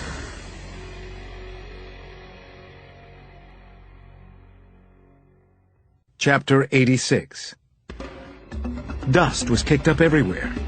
That was probably a good thing. They had to fire blindly. But so did I. The gunfire from all the rifles was deafening at this range. One of the riders tore through the dust cloud and swept right past me. On instinct, I grabbed at his leg and held on. The momentum took me off my feet. I got dragged along for a second or 2, and then the rider spun off his horse and crashed heavily to the ground. I grabbed his rifle and kept it at my feet. I fired and wounded another of the riders, and then another in the stomach. They had been cocky, because the wood-gatherers usually couldn't fight back. But they weren't well trained, and not many men can fire accurately from horseback, despite what Emmanuel had said. I saw 3 of the riders break ranks and retreat. It gave me some hope. Not a lot, but some. I rushed to the fallen rider I'd pulled from his horse. I pushed his head down into the ground, then got off a hard punch that struck the hollow of his throat. "Don't move!" I yelled. He didn't need English to know what I was saying. He stayed very still where he was. "Alex!" A voice came from behind me. It was Adan. She and another woman stood swinging pieces of firewood at the last rider's horse to keep him away. Several of the women were on the ground, hands over their heads. I'm sure they still thought they were going to die. Adan swung again, and the horse reared up onto its hind legs. The rider lost his grip and fell. Alex, go! I looked and saw Emmanuel had propped himself up. He was covering the Janjaweed from his place on the ground. I took off at a sprint. The downed rider near the women was just getting up again. I yanked my rifle around as I came up on him. He looked at me in time to take the stock in the face. His nose exploded. "Adan, take his gun. Are you all right?" I asked her. "I will be." Emmanuel was calling to me, screaming. Let him go, Alex. Let him go! I didn't hold back. "What are you talking about? We have to bring them in." Even as I spoke, the truth of the situation settled over me. Same game, different rules. "No use arresting the Janjaweed," Adan said. "They know the government. The government knows them. It only brings more trouble to the camps. The UN can't help. No one can." I kept the Janjaweed's rifle, but motioned for him to get on his horse. And then the strangest thing happened. He laughed at me. He rode away laughing. Chapter 87. The UN can't help. No one can. This was what the refugees in the camp at Kalma believed, what they knew to be true, and now I knew it too. But the survivors at the camp also knew how to be thankful for small favors and good intentions. That night, several of the women used their precious firewood to make a meal for the 3 of us, as thanks for helping them. I couldn't imagine taking food from these people, but Emmanuel told me it was the only proper response. He shocked me by showing up for the supper, bandaged and smiling, with a bag of onions he'd nicked for the occasion. Then we all shared kisra and vegetable stew around the cook fire, eating right-handed only, from a common bowl. It felt like the right thing to do, almost like a religious experience, special in so many ways. These were good people, caught in a terrible situation not of their making. And yet, even they talked freely of frontier justice, the violent kind. A woman proudly told us how criminals were dealt with by the people in her village. They would all rush forward, stab the offending person, put a tire filled with gasoline around his neck, and then light it. No trials, no DNA testing, apparently no guilt from the vigilantes either.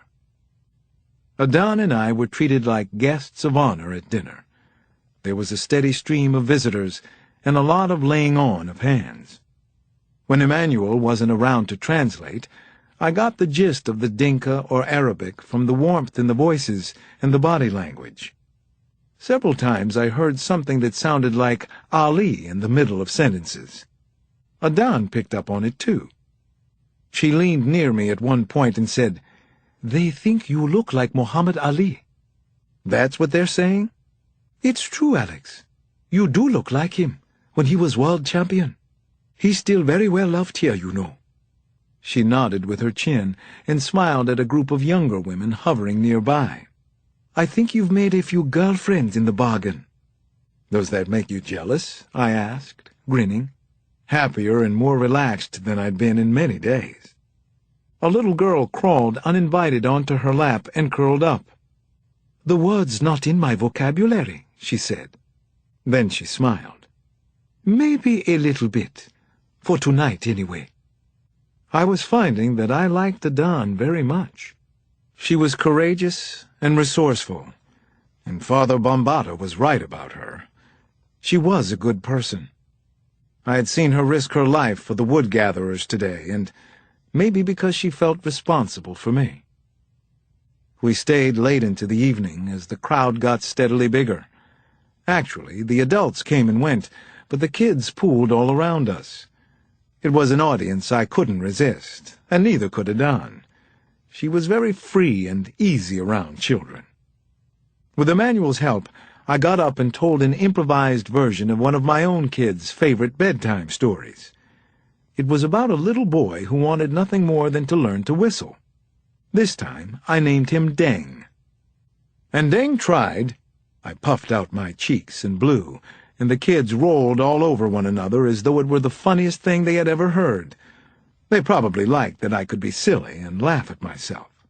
And he tried? I bugged my eyes and blew right in their faces, and when they continued to laugh, it was more than a little gratifying, like an oasis in the middle of everything that had gone on since I'd come to Africa. "You like children, don't you?" Adan asked after I'd finished the story and come back to sit beside her. She had tears in her eyes from the laughing. "I do." "Do you have children, Adan?" She shook her head and stared into my eyes. Finally she spoke. "I can't have children, Alex. When I was very young, I was raped. They used the handle of a shovel. It's not important. Not to me, not anymore." Adan smiled then. "I can still enjoy children, though. I love the way you were with them." Chapter 88. The next minute or so seemed like they couldn't be happening. Not that night. Not any night. The Janjaweed had come back. They seemed to appear out of nowhere, like ghosts out of the darkness. The ambush was brazen and sudden. They had come right into the camp. It was hard to tell their number, but there must have been a couple of dozen of them. I thought I recognized one, the man I had released, the one who'd laughed at me. These Janjaweed were on foot. They had no horses or camels. They had guns and also knives and camel whips. A couple of them wielded spears. One man waved the flag of Sudan as if they were here on the state's business, and possibly they were.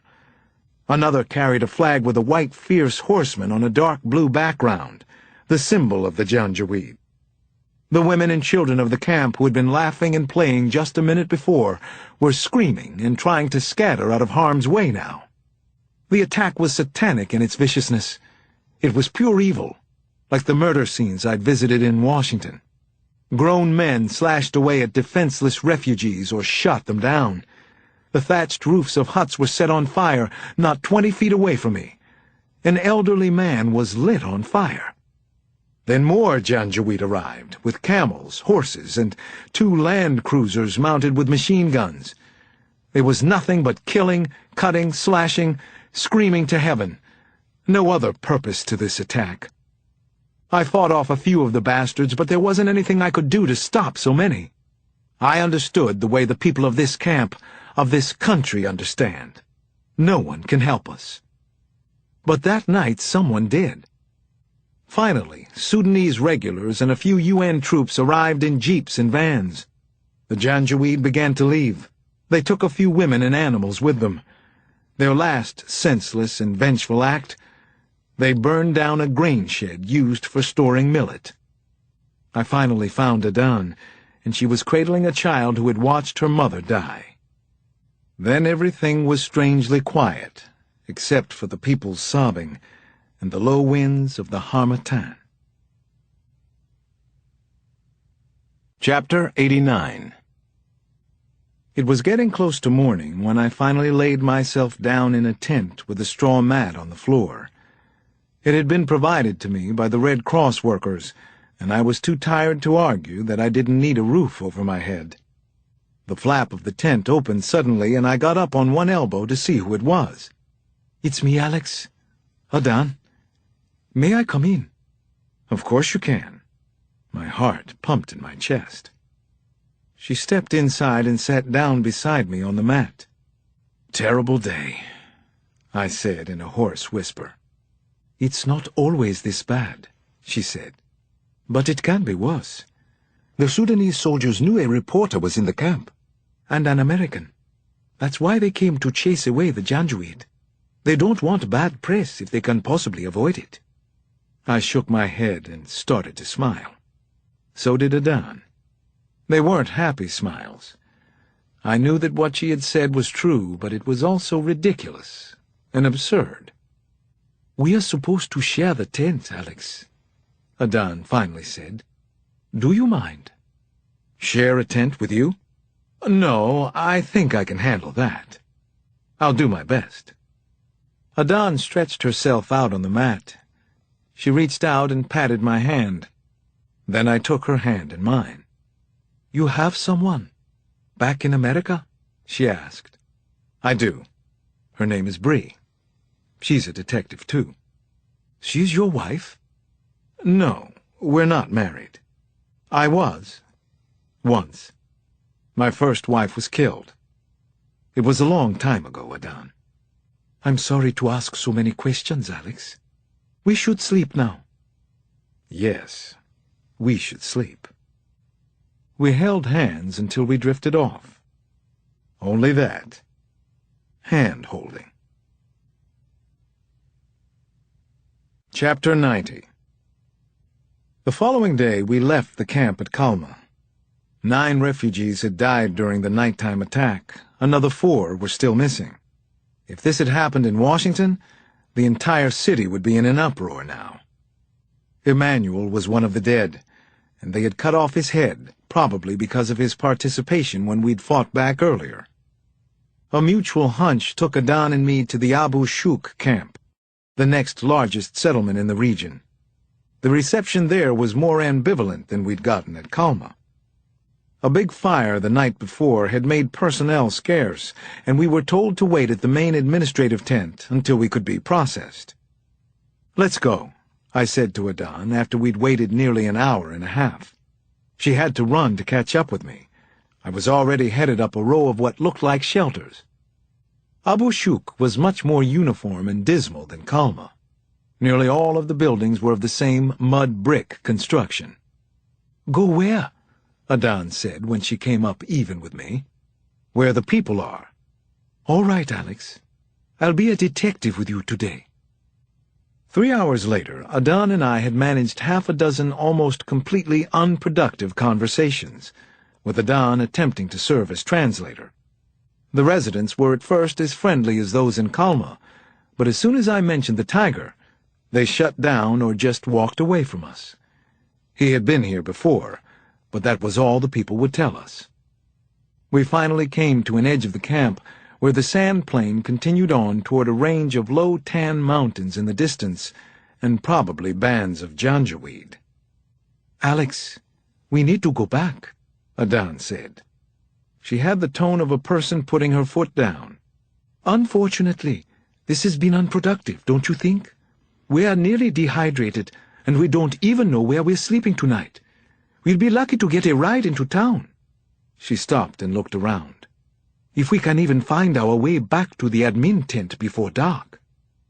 The place was like an impossible maze, with rows of identical huts wherever we looked, and so many displaced people, thousands and thousands, many of them sick and dying. I took a deep breath, fighting off the day's frustration. "All right, let's go. You're right." We started picking our way back and had just come around a corner when I stopped again. I put a hand out to keep Adan from taking another step. "Hold up. Don't move," I said quietly. I had spotted a large man ducking out of one of the shelters. He was wearing what I'd call street clothes anywhere else. Here, they marked him as an outsider. He was huge, both tall and broad, with dark trousers, a long white dashiki, and sunglasses under a heavy brow and shaved head. I took a step back, just out of sight. It was him. I was sure it was the same bastard I'd seen at Chantilly. The tiger. The one I was chasing. "Alex, shh! That's him, Adan." "Oh my God! You're right." The man gestured to someone out of sight, and then 2 young boys walked out of the shelter behind him. One was nobody to me. The other wore a red and white Houston Rockets jersey.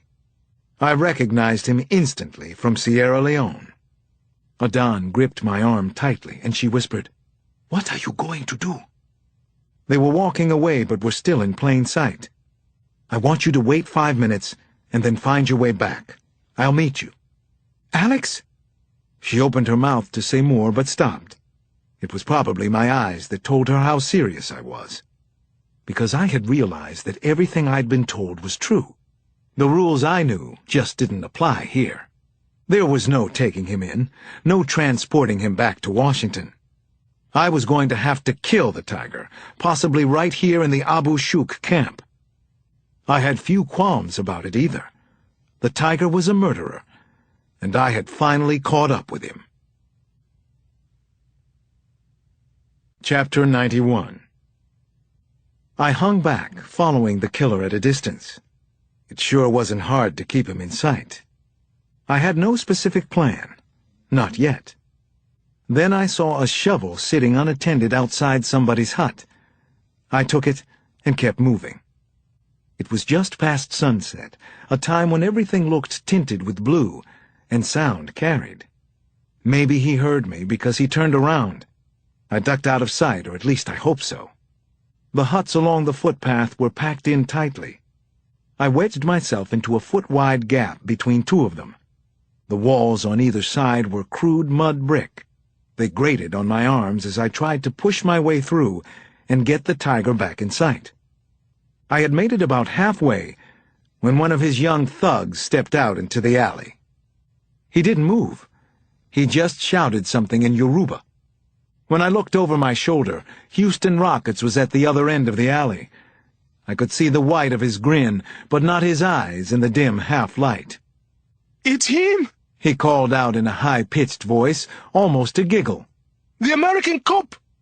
Something slammed hard into the wall inside the hut. The entire hut buckled, and large chunks of dried mud fell into the alley. "Again!" Houston Rockets yelled. I realized what was happening. They meant to crush me in the narrow passageway. The whole wall exploded then. Bricks and debris and dirt poured down on my head and shoulders. I waded forward, took a hard swing, and struck the nearest punk with my shovel. And then I found myself face to face with the tiger. Chapter 92.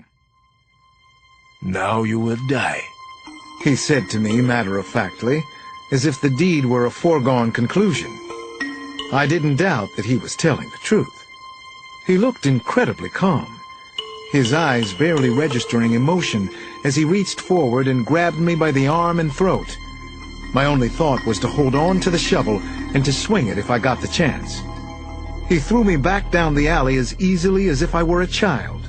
No, a child's doll. I landed hard on splintering wood and plaster. Something sharp sliced into my back. I registered Houston rockets blocking the other escape route. There was nowhere for me to run. The tiger came charging at me, so I swung the shovel as hard as I could, going for the bastard's knees. The shovel head connected. Not a home run, but maybe a double. The tiger buckled, but he didn't go down. Unbelievable. I'd hit him in the kneecaps, and there he stood, glowering at me. That's all you have? It was as though he didn't feel anything at all. So I raised the shovel again and struck his left arm. He must have been hurt, but he didn't show it, his face revealing no more emotion than a wall of slate. Now, my turn. Can you take a punch? Suddenly a floodlight hit my eyes. There were voices behind it. Who was there? Nabuspa! I heard footsteps scuffing on the dirt and the metallic rustle of guns. Suddenly, green-helmeted AU soldiers were in the alley with us, 3 of them. Laisse-la tomber! One of the soldiers yelled. It took a second to realize I was just as much a suspect here as the tiger. Or worse, maybe I was the only suspect. I dropped the shovel and didn't wait for any more questions. This man is wanted in the United States and Nigeria for murder. I'm a policeman. Tais-toi! One of the soldiers said and put his rifle right in my face. Jesus. The last thing I wanted was to have my nose broken again. Listen to me. Écoutez-moi. This was a Senegalese platoon, and my French wasn't the greatest. The scene was getting more insane and out of control by the second. He's got 2 accomplices. 2 garçons. Vous comprenez? They are all murderers. That last remark got me a punch in the gut. I doubled over, trying to catch my breath, while the tiger just stood there, mute, uttering not a word of protest. Perfectly calm, smarter than I was. And in control? I wondered. Chapter 93. They brought us both out of the alley at gunpoint and made us kneel in the dirt. A crowd had gathered, maybe a couple hundred people already. There were only 5 AU troops on the scene, barely enough to cover us and keep everyone else back a few yards. Several people were pointing at the tiger. Because he was so large, or because they knew who he was, or maybe how dangerous. Alex?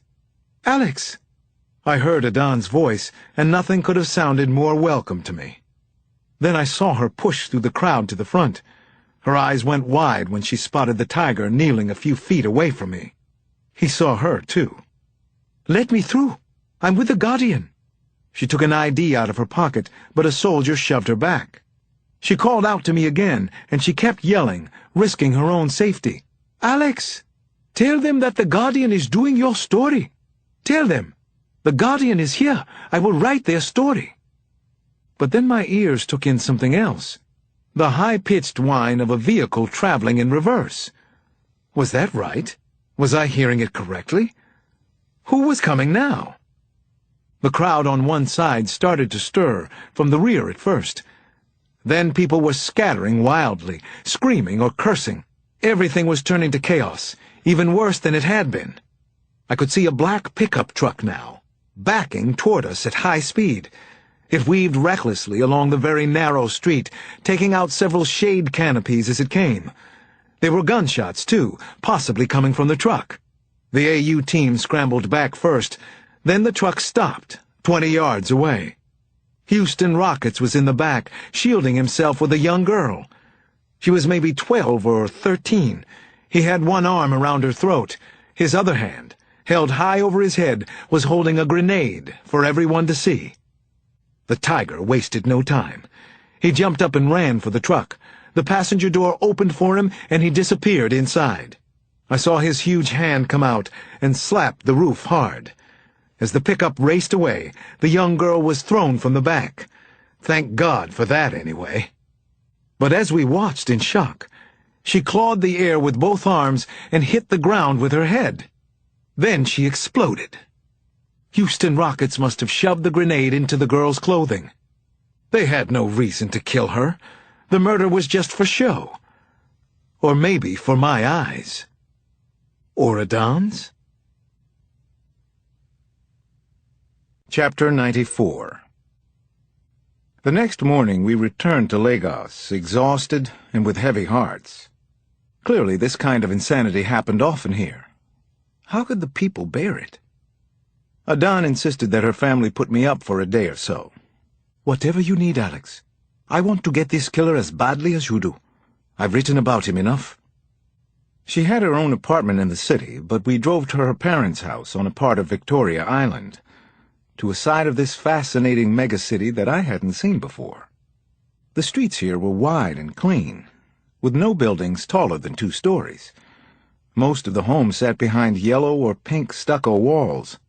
Still, there was a familiar smell of fruit and flowers decaying in the air. Adan pulled up to a gate and punched in a code. "Alex," she said before we got out of her car, "I prefer to save my parents the stress and worry. I told them we've been in Abuja. They're worried about civil war." "Okay," I agreed. "Abuja it is." "Thank you. You're very kind," she whispered up close to my ear. "Oh, here they are. They'll think you're a new boyfriend. But I'll clear that up, don't worry." Everyone was coming out through the carport to the parking pad as we pulled in. I was still pondering the idea, Adan's new boyfriend. 2 boys, adorable, smiling twins in school uniforms and undone neckties appeared. They were elbowing each other to be the first to open Adan's door. There were hugs all around for Adan, and then introductions for me. I was a policeman from America who was helping her with an important story. I was not a new boyfriend. Adan had everyone laughing about that absurdity within seconds. Ha ha! What a comedienne she was. Chapter 95. I met her mother, Somadina, her father, Uchenna, her sister-in-law, Nkiru, and the nephews, James and Calvin. They couldn't have been warmer or nicer people. It seemed utterly natural to them that a complete stranger should come stay in their home for an unspecified amount of time. The house was a modest 1-story, but with lots of windows and interesting views. From the foyer I saw a walled backyard with tamarind trees and flower gardens. I could smell the hibiscus, even from inside. Adan showed me to her father's office. The walls in here, like in Adan's office at The Guardian, were covered with framed news stories. I noticed that a couple of them dealt with a gang of killer boys and the man who led them. The name Tiger wasn't used, however. "Are these all yours?" I asked, looking around. "You've been a busy girl, haven't you?" She was a little sheepish now, the first embarrassment I had seen from her. "Let's say I've never had to wonder if my father is proud of me. My mother as well." I also noticed a framed military portrait on the desk, a young soldier with Adan's features in her eyes. "Your brother?" "Kalu, yes." She went over and picked it up. Instantly there was sadness in her eyes. "He was with the engineering corps. My big brother. I adored him, Alex. You would have liked him." I wanted to ask what had happened to him, but I didn't. "I'll tell you, Alex. 2 years ago he went to Niku for a meeting at the Minister of Urban Development. There was a dinner that night, a private function at a popular restaurant. No one knows exactly what happened, but all 15 people there were found dead. They were massacred with guns and machetes. The tiger? I wondered. And his killer boys? Was that why she had written about him? And maybe why I was here now? Was everything finally coming together? Adan set the picture down with a sigh. Then she absently ran her fingers through her braids. Once again, I couldn't help noticing how beautiful she was. Stunning, really. There was no getting around it. That was the first time I ever heard of the tiger. Only because I did my own digging. The official investigation by the police went nowhere. As usual.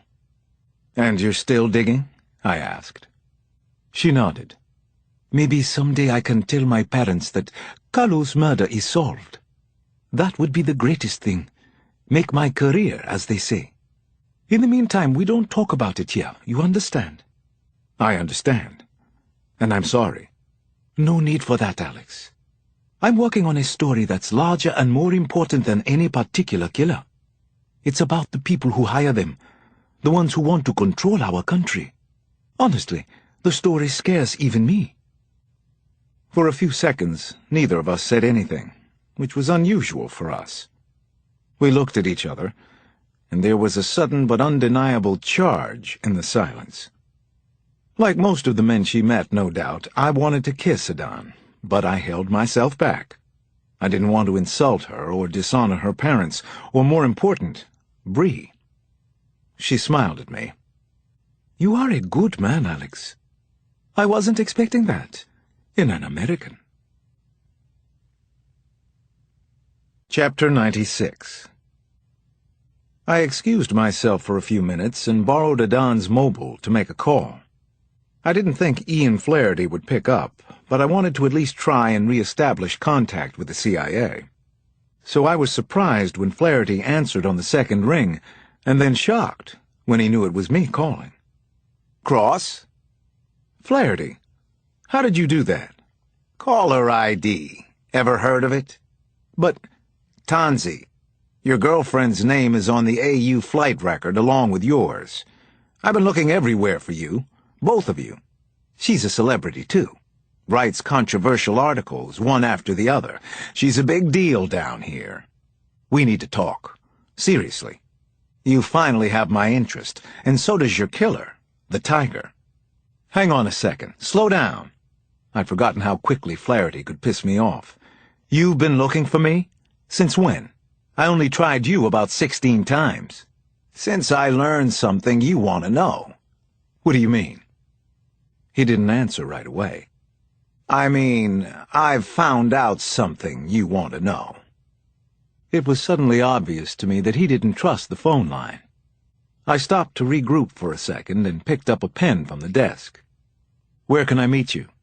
Let's say tomorrow, same time as before, at the place on that card I gave you. You know what I'm talking about, Detective Cross? He meant the bank on Broad Street, but didn't want to name it, obviously. It was a Victoria Island location, so it was perfect for me. Got it. I'll see you then. And dress nice, Detective. Wear a tie or something. A tie? I said. What are you talking about? But he'd already hung up on me. The prick. Chapter 97. Everyone was waiting for me on the patio after my call, with palm wine and cola nuts untouched until I got there. First, though, Adan's father, Uchenna, blessed the nuts in the Yoruba custom, and the boys, James and Calvin, passed them around. Adan seemed to be finding my visit either very joyful or amusing, and she was smiling all the time. I could tell she was happy to be home. Then the boys got me into a little backyard soccer. The twins were either polite or genuinely impressed that I could juggle the ball a little, even as they schooled me up and down the yard.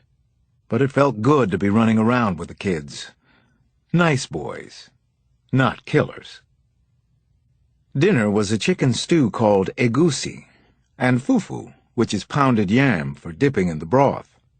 There were also fried plantains, served with a spiced tomato sauce that could have taken the paint off a car. The family setting seemed familiar to me, yet different at the same time, and I ate easily the best meal I'd had in Africa. Uchena's favorite topic clearly seemed to be his daughter, Adan. I learned more about her in those few hours than in all the time she and I had spent together before coming back to Lagos. Adan jumped in to tell her own version of a few of her father's stories, but when Somadina dragged out the baby pictures, she surrendered and went off to the kitchen to clean up. While she was gone, the conversation got more serious, and her father spoke of the tragic murders of Christians in northern Nigeria, and then of the reprisals by Christians in the east. He told me the story of a Christian schoolteacher who was recently beaten to death by her Muslim students.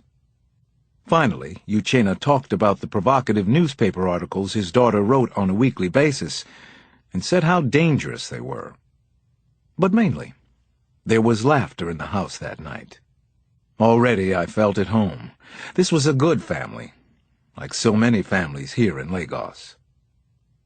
After Nkiru took the boys to bed, and Adan rejoined the group, the conversation turned to politics and grown-up talk again. There had been 4 bombings in Bayelsa State that week, down in the Delta region near the oil fields. The pressure for Nigeria to split into independent states was growing along with the violence all around the country. "It is all about bad men, all of it. Always has been," Adan said. "It's time that the world was run by women. We want to create, not destroy. Yes, I'm serious, Daddy. No, I haven't had too much wine." It was the beer, her father said. Chapter 98. Around midnight, Adan led me to a small bedroom where I'd be staying in the rear of the house. She touched my arm, came in behind me, and sat down on the bed. I could see she was still in a playful mood, still smiling, a different person from the one who had taken me to Darfur a few days ago, and very different from the suspicious, serious-faced reporter I'd met in her office. "They like you, Alex, especially my mother and sister-in-law. I can't see why. I don't get it." I laughed. I guess I fooled them. They'll catch on to me soon. "Exactly right. Just what I was going to say. So now we're thinking the same thoughts. I see. So, what are you thinking at this moment? Tell me the truth, Alex." I didn't have a very good answer for Adan. Well, actually I did, but I didn't want to say it out loud. But then I did anyway. "I think there's an attraction between us, but we have to let it go." "That's probably right, Alex. Or maybe not." She leaned in and kissed me on the cheek and held her lips there for a few seconds. She smelled nicely of soap, clean and fresh. Adan looked up into my eyes, and she was still smiling. She had perfect white teeth. "I just want to lie here with you for a while. Can we do that? Just be here together without any more intimacy than that? What do you think? Can we do it 2 nights in a row?" I finally kissed Adan back, on the lips, but I didn't hold the kiss for very long. "I'd like that," I told her. "Me too," she said. "I have love in my heart for you. It's just a crush, I think. Don't say anything, Alex. Don't spoil this, whatever it is." I didn't. We held on to each other until sleep took us both. I'm not sure if it took us farther away or closer together that night, but nothing happened for either of us to regret. Or maybe I would come to regret that nothing happened. Chapter 99. The next morning, Adan was up early, making coffee and fresh squeezed juice for everyone. Then she volunteered to drive me to my meeting with Flaherty. She was more serious and businesslike now, the way I'd seen her away from her family. "Why are you wearing a dumb tie?" she asked.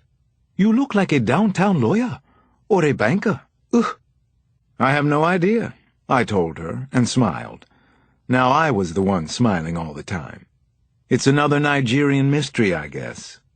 "You're the mystery," she said. "I think so." "You're not alone in that." She stopped the car in front of the bank on Broad Street. "Be careful, Alex. She gave me a quick kiss on the cheek. "It is dangerous out there, more than ever." Then I hopped out of the car and gave a wave, and she was off. I decided immediately not to think about her, but then I was thinking about nothing else but Adan. Her smile, last night at her house, things that we didn't do.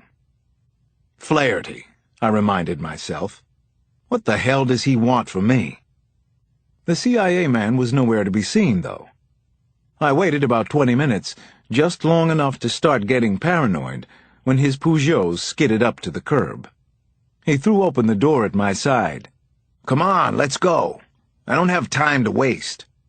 When I got in, I saw there was a blue folder on the seat, and picked it up. "What's this?"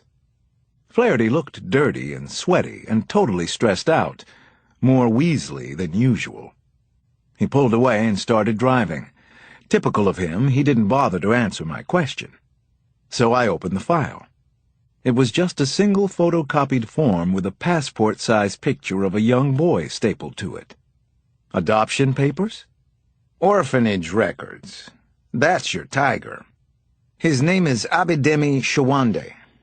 Born Lagos, 1972, to wealthy parents. Both of them died when he was 7 years old. No living relatives.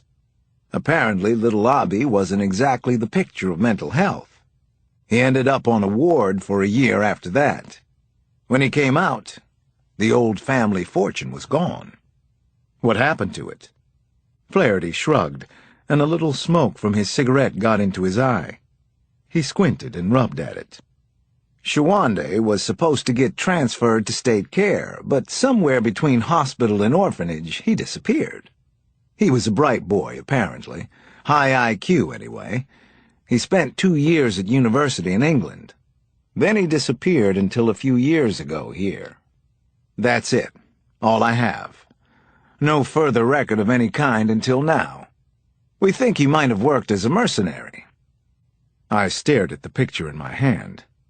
Could this boy be the man I'd seen in Darfur? The killer of so many people here and in Washington? Ellie's murderer? How do we even know it's him? I asked. The dead guy in Sudan, Mohammed Shoal? We got a source says he was bragging about doing business with the Tiger, supposedly knew a thing or two about him. It seemed like a long shot, but then someone dug up this record and we got a print match to the crime scene at Shoal's. Sweet, right? I don't know, I said, holding up the folder. I mean, really, what am I supposed to do with this? Seems a little convenient all of a sudden. Flaherty glared over at me and swerved out of his lane. Jesus Cross, how much help do you want here? Help? I said. I wanted to hit him. You hang me out to dry, then show up and give me the name of someone who doesn't seem to exist anymore? Possibly a mercenary, but who knows? Is that the kind of help you mean? This is gravy, detective. I told you not to count on me from day 1. No, you told me that on day 4, after I spent 3 nights in jail. Chapter 100. Flaherty angrily flicked his lit butt out the window and wiped the sweat off his face. Do you even know why you're not dead yet? It's because everyone thinks you're CIA, and we let them think it. We've been babysitting you. I've been babysitting you. Don't bother to thank me. I clenched my hands several times, trying to cap my anger. It wasn't just Flaherty's arrogance getting to me, or his condescension. It was this entire case. The Tiger was worse than any of the serial killers I had ever arrested. So why was he allowed to roam free here? I looked over at Flaherty. What is it you do exactly? For the agency. I service the copiers at the embassy, he said, deadpan. Then he lit another cigarette and blew out smoke. Actually, I'm on record here as CIA. Okay by you? Fair enough. How about this, then? Why aren't you on the Tiger's case yourself? Why pass me information instead of running with it? Abidemi Shawande is a murderer, you know that. Something about the debate, just getting it out in the open, I guess, was diffusing the tension in the car. Plus, I was on a roll. For that matter, why in God's name am I wearing this stupid tie?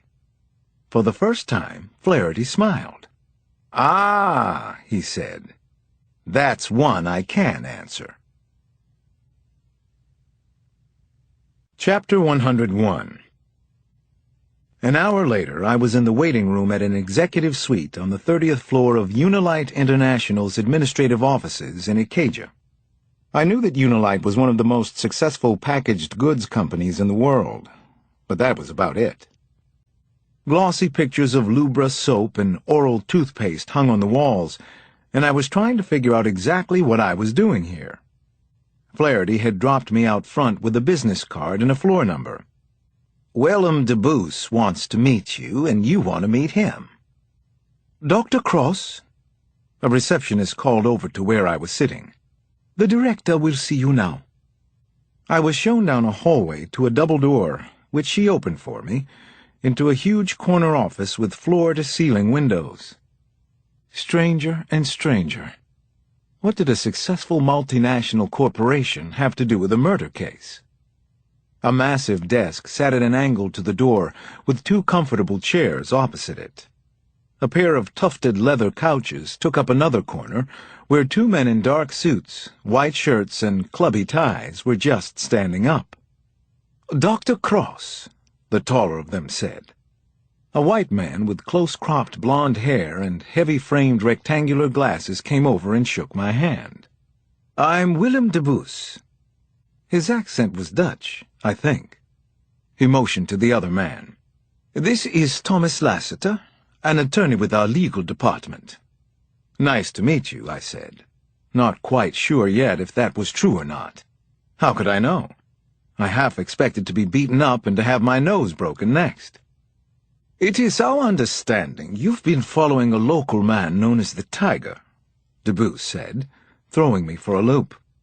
What could this businessman possibly have to do with a killer for hire? That's right, I said. I came here from Washington, where he had committed a couple of savage murders. Savage by our standards, anyway. Then we might have something to talk about.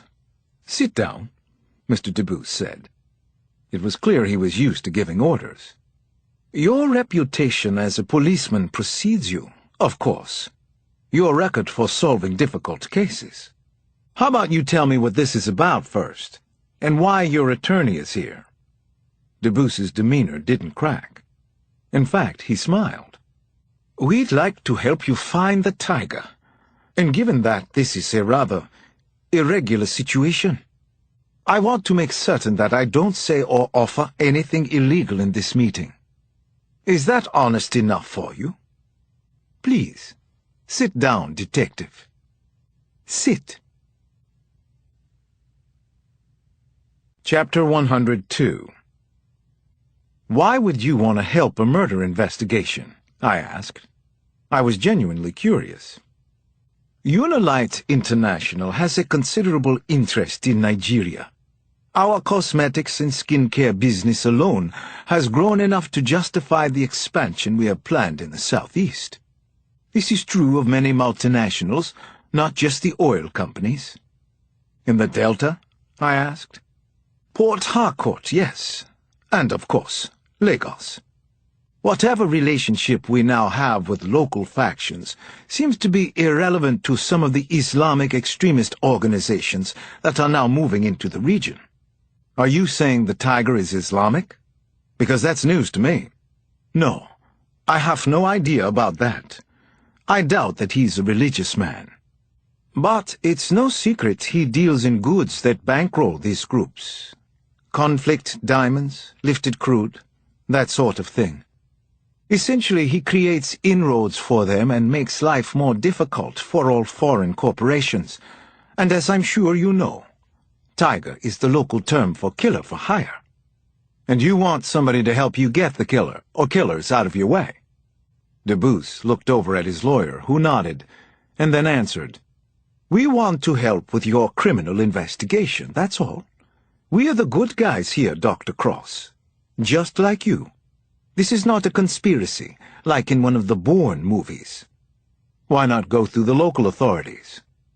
He smiled again, that non-smile of his. You condescend to me, Dr. Cross.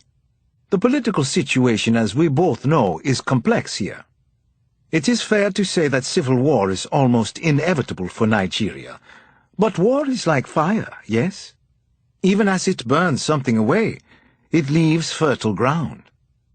It seemed like every day in Africa I was falling a little farther through the looking-glass. This conversation was turning out to be no exception.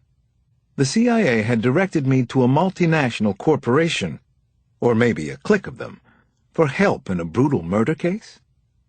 I stood up. Thank you for the offer, Mr. Debus. I need to think about it. Debus followed me to the door. Please, Dr. Cross. He held out a business card. At least take my number. We do want to help you. Thanks, I said, and left it at that. Debus shook his head as I walked to his door. You don't understand, do you? This part of the world is about to explode. And if it does, Africa could go the way of the Middle East. That is the key to your murder case, sir. Chapter 103. Frustrated and confused more than ever, I took a car service to Adan's office. Then we drove to her parents' house, brainstorming about the case, Unilight's involvement, and the tiger's whereabouts. My next stop would be to check local records, schools, hospitals, crime reports, any instance of an Abidemi Shawande from 1981 to the present. Adan had good suggestions for getting access to state-level information. She wasn't surprised that the multinationals were frightened and looking for help anywhere they could find it. Maybe your murder investigation is heating up, she said. It feels like it to me. Yes, to me too. Adan took my hand, and that was a distraction I needed. If you're good, she said, I might even sleep with you again tonight. I leaned in and kissed her cheek, and wondered how much longer I could be good around Adan. Remember, Alex, I know what you're thinking. I'm probably thinking the same thing. It wasn't until we came around the corner into her parents' street that we realized something was wrong. Oh no, she groaned. Oh no, oh no. Adan stopped her car at the top of the block. At least a half a dozen police and fire units were parked at urgent angles to one another in front of her parents' home. Hose lines snaked from the street through the open gate, and black smoke billowed up from behind the wall. Adan clawed at the seatbelt release until the strap flew away. My God! My God! Oh, my God! Adan, wait a minute, I said, and tried to grab and hold her back. But she was already out of the car and running toward her parents' house. She was screaming in a full voice. And then I was running too. Chapter 104. I caught up to Adan just shy of the gate to the house. I grabbed her and picked her up. Her legs kicked off the ground and she struggled against me, reaching toward the gate even as I pulled her away from it. Adan, I said, you don't want to go in there and see. Trust me, please. The house was still burning, but it was mostly a ghastly black skeleton of itself. From where we were, Adan and I could see straight through to the back of the property. The roof was already completely gone. The driveway and lawn were littered with smoking black debris. Clearly there had been an explosion. It looked as though it might have been a firebombing. When I saw two small lumps under sheets on the lawn, I grabbed Adan tighter and pressed her head into my chest. The bodies had to be the twins. Poor little James and Calvin. Adan knew this too, and she was crying softly in my arms. A police officer ran by, and I caught his attention. How many were inside? He looked me over before answering any questions. Are you family? Who are you?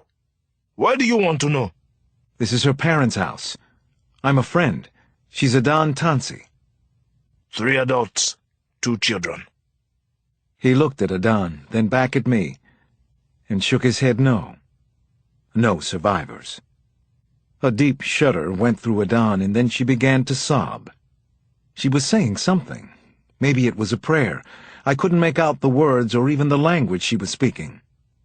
I need to talk to your commander, I said to the patrolman standing with us. About what? CIA, was what I said next. The policeman opened his mouth again, but I cut him off. Just get your commander. Get him over here right now. As he walked away, I spoke softly against Adan's forehead. I'm here. You're not alone. She continued to sob in my arms, shivering like she was freezing cold in the 90-degree heat. I watched the commander approach, a tall, broad-backed man in a dark suit. I couldn't hear anything over the fire crew and the hiss of water jets, but I didn't need to. I knew his face. The flat nose, those round cheeks, that idiotic Mike Tyson squint of his. The last time I'd seen it, he had been dangling me out a hotel window. Chapter 105. Adan, listen to me. I was already pushing her back toward the car. It's not safe for us here. We have to go right now. That man, the policeman, he almost killed me at my hotel. She nodded and seemed to understand, and then we were walking quietly. I got her up the block to her car and into the passenger seat.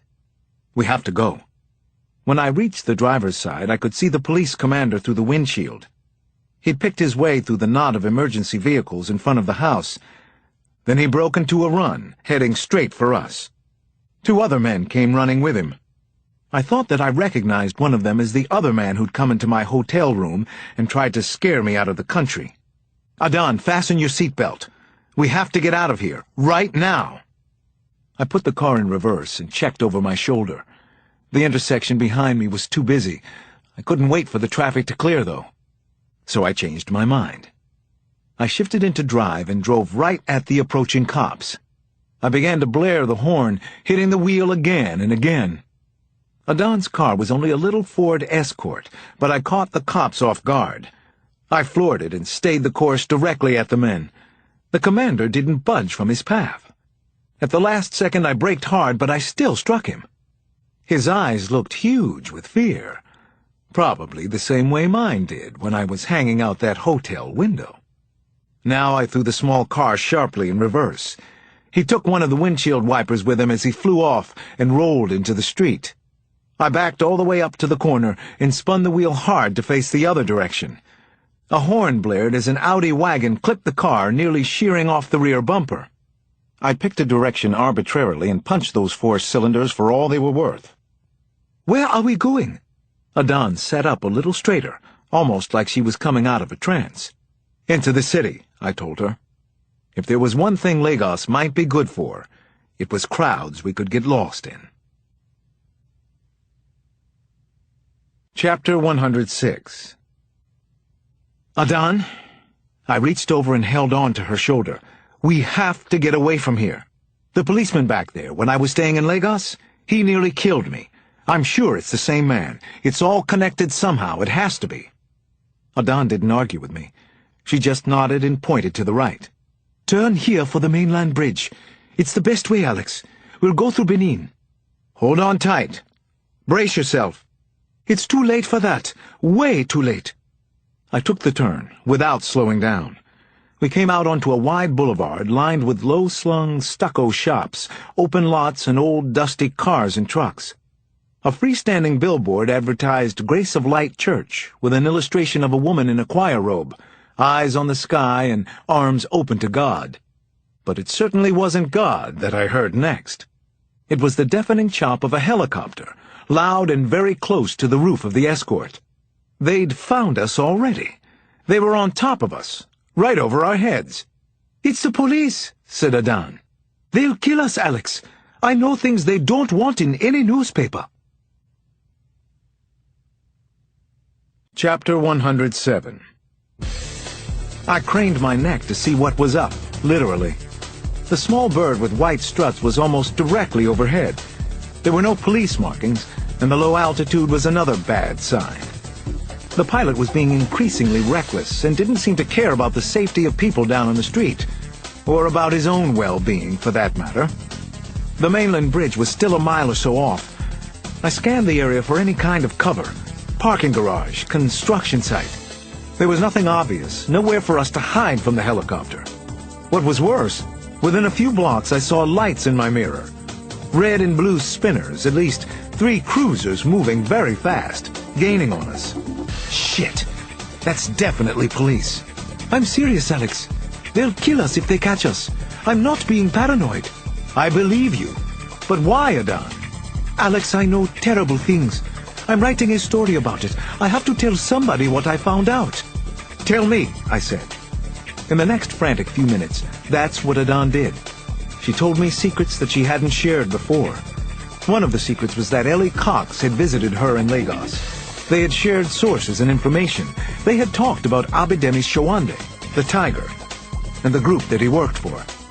Alex, he is one of the most dangerous mercenaries in the world. I sped up and weaved through the traffic as best I could. But when I checked the mirror again, the police cars were still close. I was a little numb from hearing what Adan knew about the tiger and so much more. I still couldn't believe that she and Ellie had met. Suddenly, Adan grabbed my arm. "Alex!" she shouted. "There!" A police car had hopped the curb from a vacant lot on the left and was pulling across our path right now. I jammed down on the brakes. Too late. The escort skidded and caught the cruiser broadside. Our front end folded right in on itself as if it were made of molding clay. No wonder Ford was losing market share. My chest hit the steering column hard, and I saw Adan's head smack the windshield.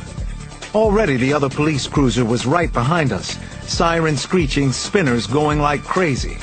"Adan?" I sat her up and saw that her forehead was swabbed in red. She raised her eyebrows and blinked several times. "You all right?" I asked. "I think so. Don't tell him anything, Alex. More people will die. Don't tell him a thing, I told you. Do you promise? Alex?"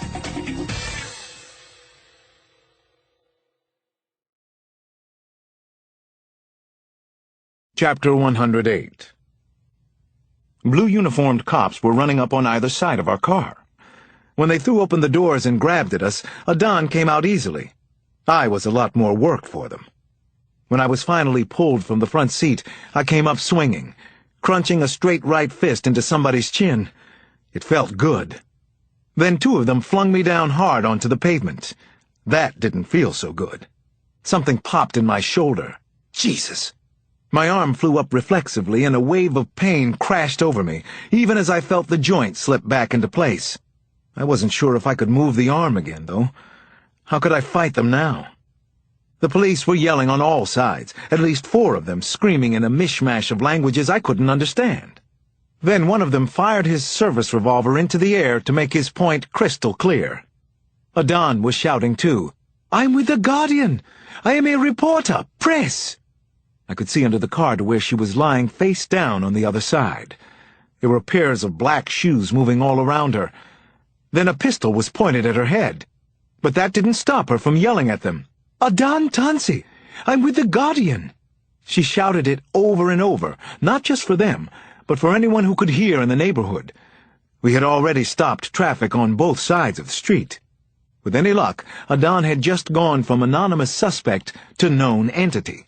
It was a good move, especially given her state of mind after what had happened at her parents' house. I saw 2 of the cops who were standing over me exchange a look. One reached down to pull my hands back and cuff me. When he did, my shoulder felt like it was being torn in half. Then I was punched and kicked in the small of the back. Everything was getting hazy and surreal again in a hurry. I couldn't let myself black out. "Alex!" Adan's voice came again. "Alex! I'm over here! Alex!" I turned my head to look for her. The heel of a shoe came down on my cheek and temple. But I saw her anyway. The police were dragging her away, past a standard cruiser, to an unmarked black sedan. Going where? "She's with the Guardian!" I yelled at the top of my voice. "She's with the Guardian! She's press!" Adan kicked and twisted, and I tried to roll the 2 cops off my back. But it was too little, too late. Adan was still shouting when they stuffed her into the black sedan, slammed the door, and drove off in a hurry. Chapter 109. A fevered voice inside my head was screaming for me to help Adan, but I knew I should think things through before I tried anything. I had no idea and no way to find out if the car they had put me in was following Adan's. I was in a police unit, though, small and cramped by DC standards, smelling strongly of tobacco and sweat and somebody's urine. Were these men policemen? I sat sideways on a ripped vinyl seat in back. My hands were cuffed, and a rusted metal security grate was a few inches from my face. My shoulder throbbed, and I was afraid it was broken. But that was the least of my worries right now. What I cared about most was Adan and what was happening to her. "Where did they take her?" I asked. The two uniforms in front wouldn't even turn to look at me. I couldn't provoke them. "Talk to me! Tell me where we're going!" I demanded to know. Then I saw for myself, and it couldn't have been any worse. The first thing I recognized was the signpost at the turnoff for Kiri Kiri, then the familiar concrete walls and razor wire crisscrossing the top. Oh, hell no! I felt like I'd fallen into some kind of hell on earth. Going in here the first time had been bad enough, but heading back where I knew what to expect? It took the 2 cops and 2 more prison guards to get me out of the car and inside the jail. I thought they would drag me up to the wards, but we went down instead. Down couldn't be good. Where was Adan? Was she here too? My feet bumped over stone steps, then onto the compacted dirt floor of a barely lit corridor. It looked and smelled like the cell block upstairs, but when we passed through one of the reinforced steel doors, I saw they all opened onto the same enormous space. There was a low ceiling that dripped some kind of sludge, and a row of retrofitted support columns ran right down the middle of the room. They extended into deep shadows on either side. A blank space. For torture? Interrogation? Execution? Everything was left to the imagination. On purpose, I was sure. The police and guards left me there with my hands cuffed tightly behind my back, secured around one of the posts. The column was rusted steel about 4 inches thick and going nowhere, just like me. I stopped struggling as soon as they walked away. Better to save my strength, I figured. I didn't know who wanted me here. The tiger? The police? The government? Someone else? A multinational corporation, for God's sake? Maybe that was it. Anything was possible here. If I was extraordinarily lucky, Flaherty would come looking for me again. And if I was even luckier, he'd be able to find me down here. But that could take days, and then more time to find Adan. If she was still alive. If they hadn't gotten the secrets out of her. If.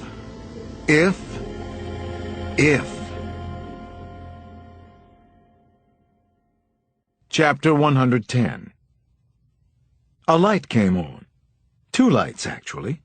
Quickly, one after the other. I didn't know how many hours had passed, or what time of day it was. I knew that I hadn't slept. The man I now thought of as the police commander, the one I'd hit with Adan's car, stood by one of the doors. His hand was still on the wall switch. 2 single-bulb fixtures shone brightly overhead. They weren't meant to be easy on the eyes, or the brain, or the soul. "Tell me what you know about the tiger," he said as he strode forward. I noticed he'd changed suits, and that there was a rectangle of gauze taped to his forehead. "Where's Adan Tansey?" I said. "Don't make me cross.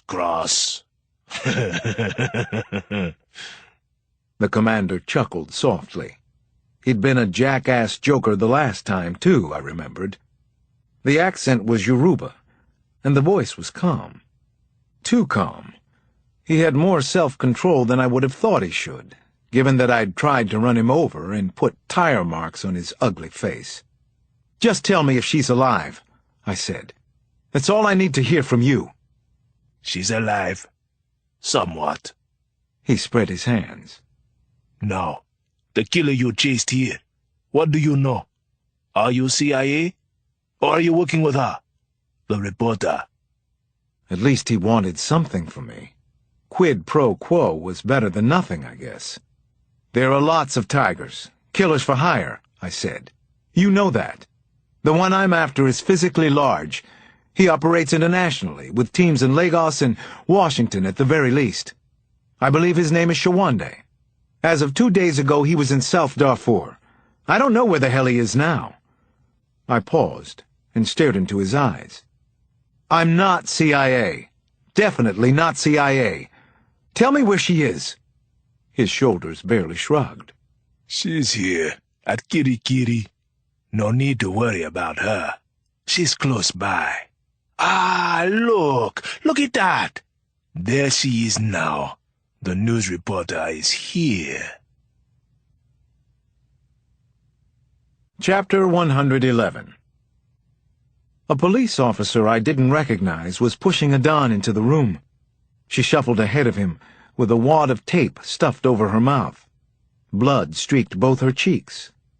Her braids had been cut short. They stuck out at angles from her head. One of her eyes was swollen shut and colored blue-black.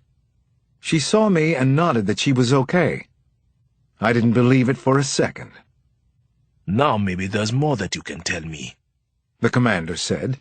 Something I don't already know about the tiger. Why did you come here? Not to solve a murder case. Why would I believe that? How do you know Adan Tansi? I began to shout at him. What the hell is the matter with you? I'm a cop, just like you. I'm investigating a murder case. It's that simple. The cuffs tore at my wrists. Then the pain in my shoulder turned to nausea. I thought I was going to throw up. The commander nodded once at the cop who'd brought in Adan. The underling threw a hard uppercut into her stomach. I felt the cruel blow in my own body. Adan groaned behind the tape and fell to her knees. The dirt on her face was streaked with tears, but she wasn't crying now. She was watching me. Blood from her mouth was turning the tape red. Her eyes were pleading. But for what? Why are you doing this? I spit between clenched teeth. I could imagine my hands around his throat. My friend was killed in Washington. That's why I'm here. That's all there is. I'm not part of some conspiracy. Take the tape off her mouth, the commander ordered. The guard ripped it away, and Adan said, Alex, don't worry about me. The commander turned to the cop. Again. Hit her. He turned back to me. Alex, worry about her. Okay. I cut him off. The tiger's name is Abidemi Shawande. He disappeared in 1981, when he was 9 years old, turned up in England at a university for 2 years, and hasn't used that identity since. He's murdered a lot of people, here and in America. He uses wild boys. He may control other tigers, that's all I know. That's everything I have. You know about the diamonds, the gasoline, the illegal trading. The commander kept his hand in the air to hold off the next punch. You sure that's it? I'm sure, goddammit! I'm just a cop from Washington, D.C. Adan has nothing to do with this. He squinted, thinking about it, and then seemed satisfied. His hand came down slowly. I should kill you anyway, but that's not my choice. Then I heard another voice in the room. No, that would be my choice, Detective Cross. Chapter 112. A man stepped out of the shadows, a large man. The mercenary soldier known as the Tiger, the one I'd been chasing. No one seems to know much about me. That's good, don't you think? I want to keep it that way. She writes stories in newspapers, the London Times, maybe the New York Times. You get in the way a lot. He walked over to me. Unbelievable. Some people fear you, eh? Not me. I find you to be a funny man. Big joke. The joke is on you, Detective Cross. My body eased just a fraction. He didn't seem angry, and he wasn't concerned about me, but he was huge and muscle-bound, as fierce as any man I'd ever seen. Then, with his eyes still on me, he said, Shoot her. Wait. No. Give me a gun. No! I yelled. That's all I got out. Adan's good eye flew open, and she found me in this unbelievable nightmare we were sharing. The tiger took a quick step forward. Pretty girl. Stupid bitch. Dead woman. You did this to her, Cross. You did this, not me. Blam! Blam! Chapter 113. He had fired a police service revolver close to her head, twice. He missed on purpose, and he laughed merrily at the prank. People find it difficult to believe that a black man can be clever and intelligent. Have you found that to be true, Dr. Cross? How about you, Adan? She didn't answer, but she spit at him. "Murderer," she said. One of the best, and proud of my accomplishments. Then he fired a third shot, right between Adan's eyes. Her body lurched forward and she landed face down on the ground, her arms spread out like wings. Adan didn't move. As fast as that, as insane, she was gone. Adan was dead in this horrid jail cell, murdered by the tiger as the police looked on and did nothing to stop him. Rage poured out of me. There were no words for what I was feeling. A cord tightened around my throat, another around my forehead. "Don't worry about me," Adan had said. She knew they were going to kill her. She knew it all the time. Her killer stood over her and he watched me. Then he grinned.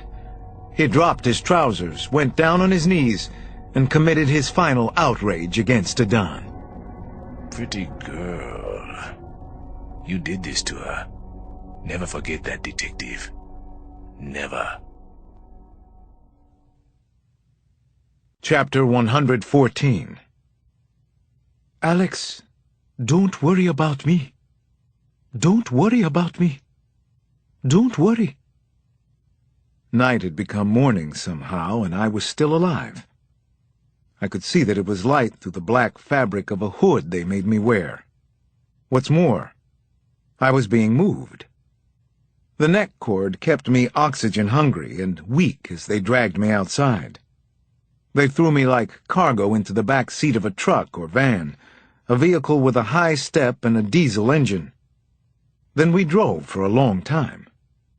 I kept my eyes open inside the hood.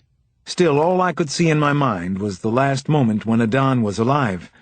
And then the tiger had killed her, and worse. He thought I was a joke. He said I was no threat to him, just another policeman. We'd see.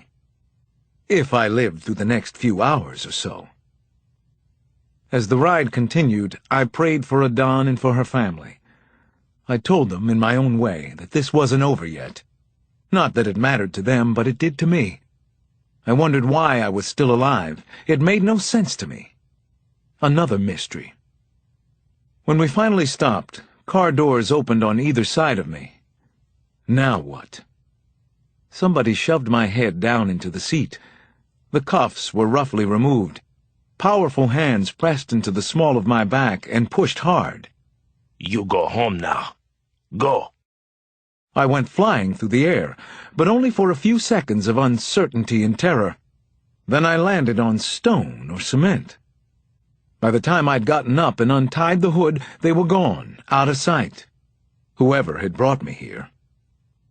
They had dropped me on a side street next to an official-looking building, the sort of white stone box you might find in downtown D.C. I could see through an iron fence and across a manicured front lawn to a gatehouse out front. An American flag flew above it, flapping in a light breeze. This was the American consulate. Had to be. The embassy was in Abuja. That must be where I was now. But why? Chapter 115. Something was going on here at the consulate. Something big and dangerous looking. Hundreds of people were gathered in the streets outside the front gates. Actually, it looked like they were two separate crowds. Half of them were lined up like they were waiting to get in. The other half, on the opposite side of a concrete barrier, were demonstrating against the United States.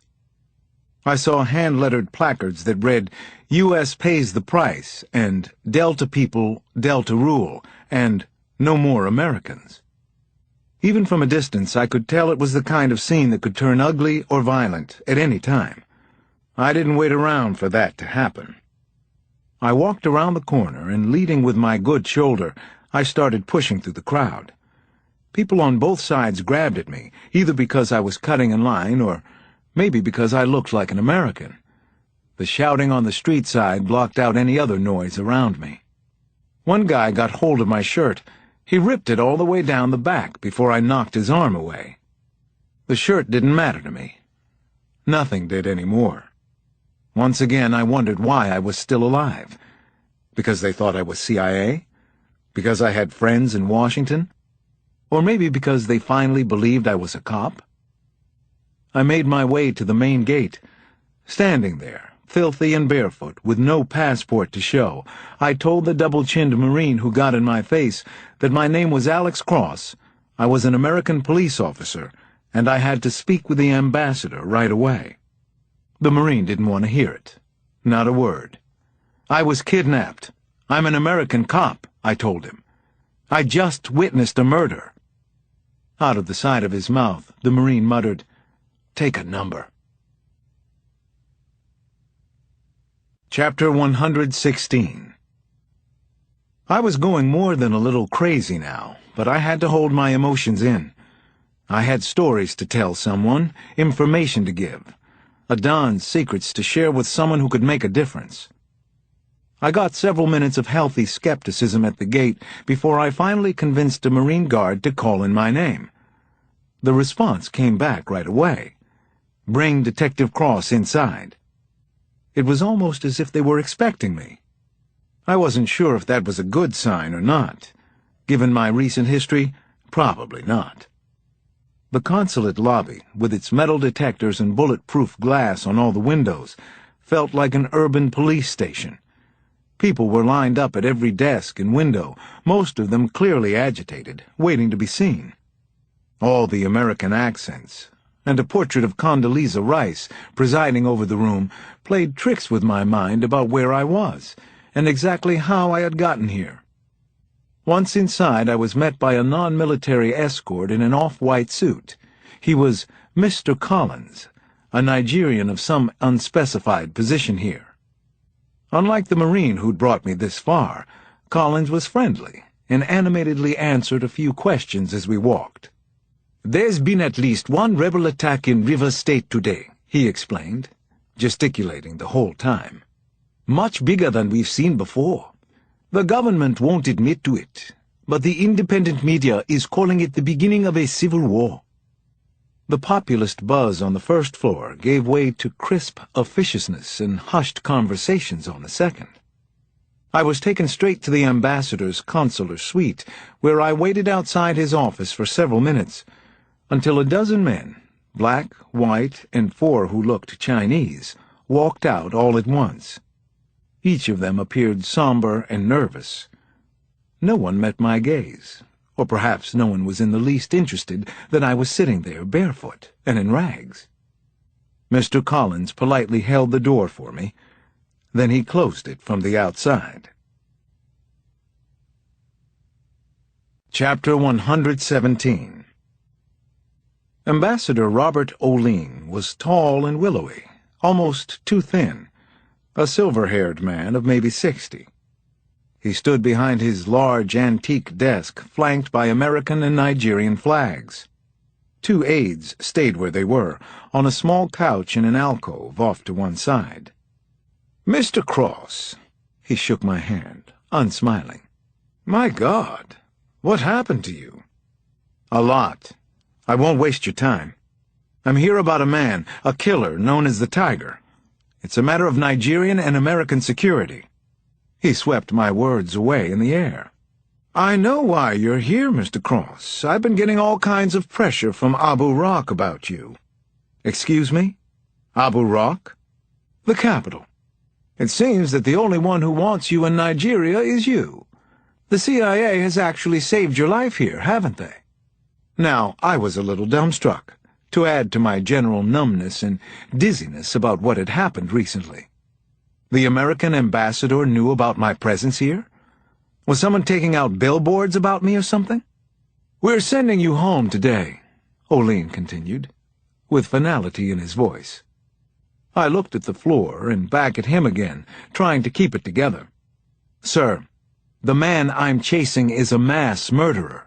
He may have government ties here. He's definitely involved with the police in some mysterious way. If I could just have a chance to reach my CIA contact in Lagos—" He cut me off. "What exactly do you think your authority is, Mr. Cross? You're a visitor in this country, nothing more than that. You can take this up with the State Department if you wish, in Washington. He needs to be stopped, sir. Yesterday he murdered a reporter for the Register named Adan Tansi. I saw him kill her. He murdered her entire family. He's responsible for at least 8 deaths in Washington." Finally, O'Lean exploded. "Who the hell are you? I never even heard of you until 3 days ago, and now I'm taking time out for this? Do you have any idea what's going on here?" He waved his hand at the plasma TV on the wall. "Turn that up." One of the aides pushed a button on a remote, and then I watched the TV in shocked silence and with dread. Chapter 118. The TV was turned to CNN. A British reporter was speaking over an image of an upscale housing complex, white 2-story buildings in neat rows, shot from high above. The overlay read, "Breaking news. Summit Oil Residential Compound, Bonny Island, Nigeria." "Never before have families been taken," the reporter was saying, "and certainly never this number of live hostages. In an email to the international press, People for the Liberation of the Niger Delta now have claimed responsibility for the incident, with these shocking images attached to their message." The screen switched to a grainy infrared video. Dozens of people sat along the floor of a dark hallway. Their heads were covered and hands tied, but it was easy to tell there were men, women, and children on the film. Some of them were crying, others moaning piteously. "Those are British and American citizens," Ambassador O'Lean informed me. "Every one of them. Consider yourself lucky to get a flight out of here at all." "What flight? When?" He held up a hand, looking back at the TV. "Look at this, will you? Do you see what's happening?" Armed troops were streaming out of a truck, single file. The British reporter went on. "Government forces have established a perimeter around the entire complex, while economic pressure mounts internationally. With more attacks promised, oil production facilities are shutting down region-wide, approaching an unprecedented 70% slowdown, which is considered to be catastrophic. Chinese, French, Dutch, and of course U.S. interests in particular are at stake. Under normal trade conditions, Nigeria provides about 20% of American oil." A phone buzzed on the desk. Ambassador O'Lean picked it up. "Yes," he said, and then, "Send them in." "Sir," I tried again, "I'm not asking for much. I just need to make one phone call. We'll get you a shower and some fresh clothes right away, and we'll take care of any immigration issues. We can get you a new passport right away, but then you're gone. Forget about your manhunt. As of right now, it's over." I finally snapped at him. "I don't need a shower or fresh clothes. I need you to listen to me. I just witnessed a reporter named Adan Tansi being murdered at the Kirikiri prison. She was writing an important story that has relevance to the violence near the oil fields." The doors to the office opened, and O'Lean's eyes shifted right past me. It was as though the moment I raised my voice, I'd lost him. He didn't even respond to what I'd said. He spoke directly to the double Marine escort waiting there. "We're all done here. Take Detective Cross downstairs and get him cleaned up for travel back to the U.S. Chapter 119. The 2 Marines were polite and respectful enough, but very mission-oriented as they escorted me to a sub-basement locker room. It had tall wooden lockers and a faded carpet, a tiled steam room and whirlpool, and a small area for showering. As promised, I was given a fresh towel. One of the Marines asked me my trouser, shirt, and shoe size, and then left. The other Marine told me I had about 10 minutes to shower and dress, so I ought to get started. Both of the Marines were black. Probably no coincidence there. There were 4 stalls, each with a curtained changing cubicle in front. I stood inside the last one, my mind racing while the clock ran down on my time in the country. What was I going to do? There were no windows in the room, and there was only one exit. I turned on the water just to sound busy. Then I leaned in and let it pour over my head. Suddenly my whole body was shaking. I was remembering Adan, and that had to stop. For now, anyway. A minute later I heard someone moving around outside. A curtain slid open and closed. One of the other showers was turned on. Someone was humming that James Blunt ballad that was always on the radio, the one where he keeps repeating the word beautiful. I took off the remnants of my shirt. Then I stuck my head under the water again and leaned back out, dripping on the floor.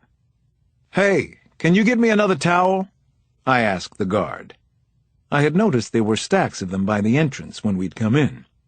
"Why do you need 2? He leaned inside the shower and said. "Are you kidding? You saw the way I look and smell." He shook his head but went to get the extra towel. "Thanks," I called. I immediately stepped over to the other cubicle, holding the curtain rings to keep them from singing on the bar. Whoever was showering next to me had hung his clothes on a hook in the changing stall.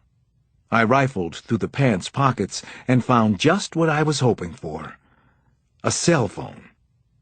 Seconds later I was back in my own stall, just before the Marine looped a white terry towel over the top of the bar. "You better pick up the pace," he said from outside the curtain. I turned the shower up hard and as loud as it would go. Then I dialed Ian Flaherty's number. He answered himself. Chapter 120. "Flaherty," I said. "It's Alex Cross." "Cross? Where are you?" "I'm at the consulate. I'm in Africa.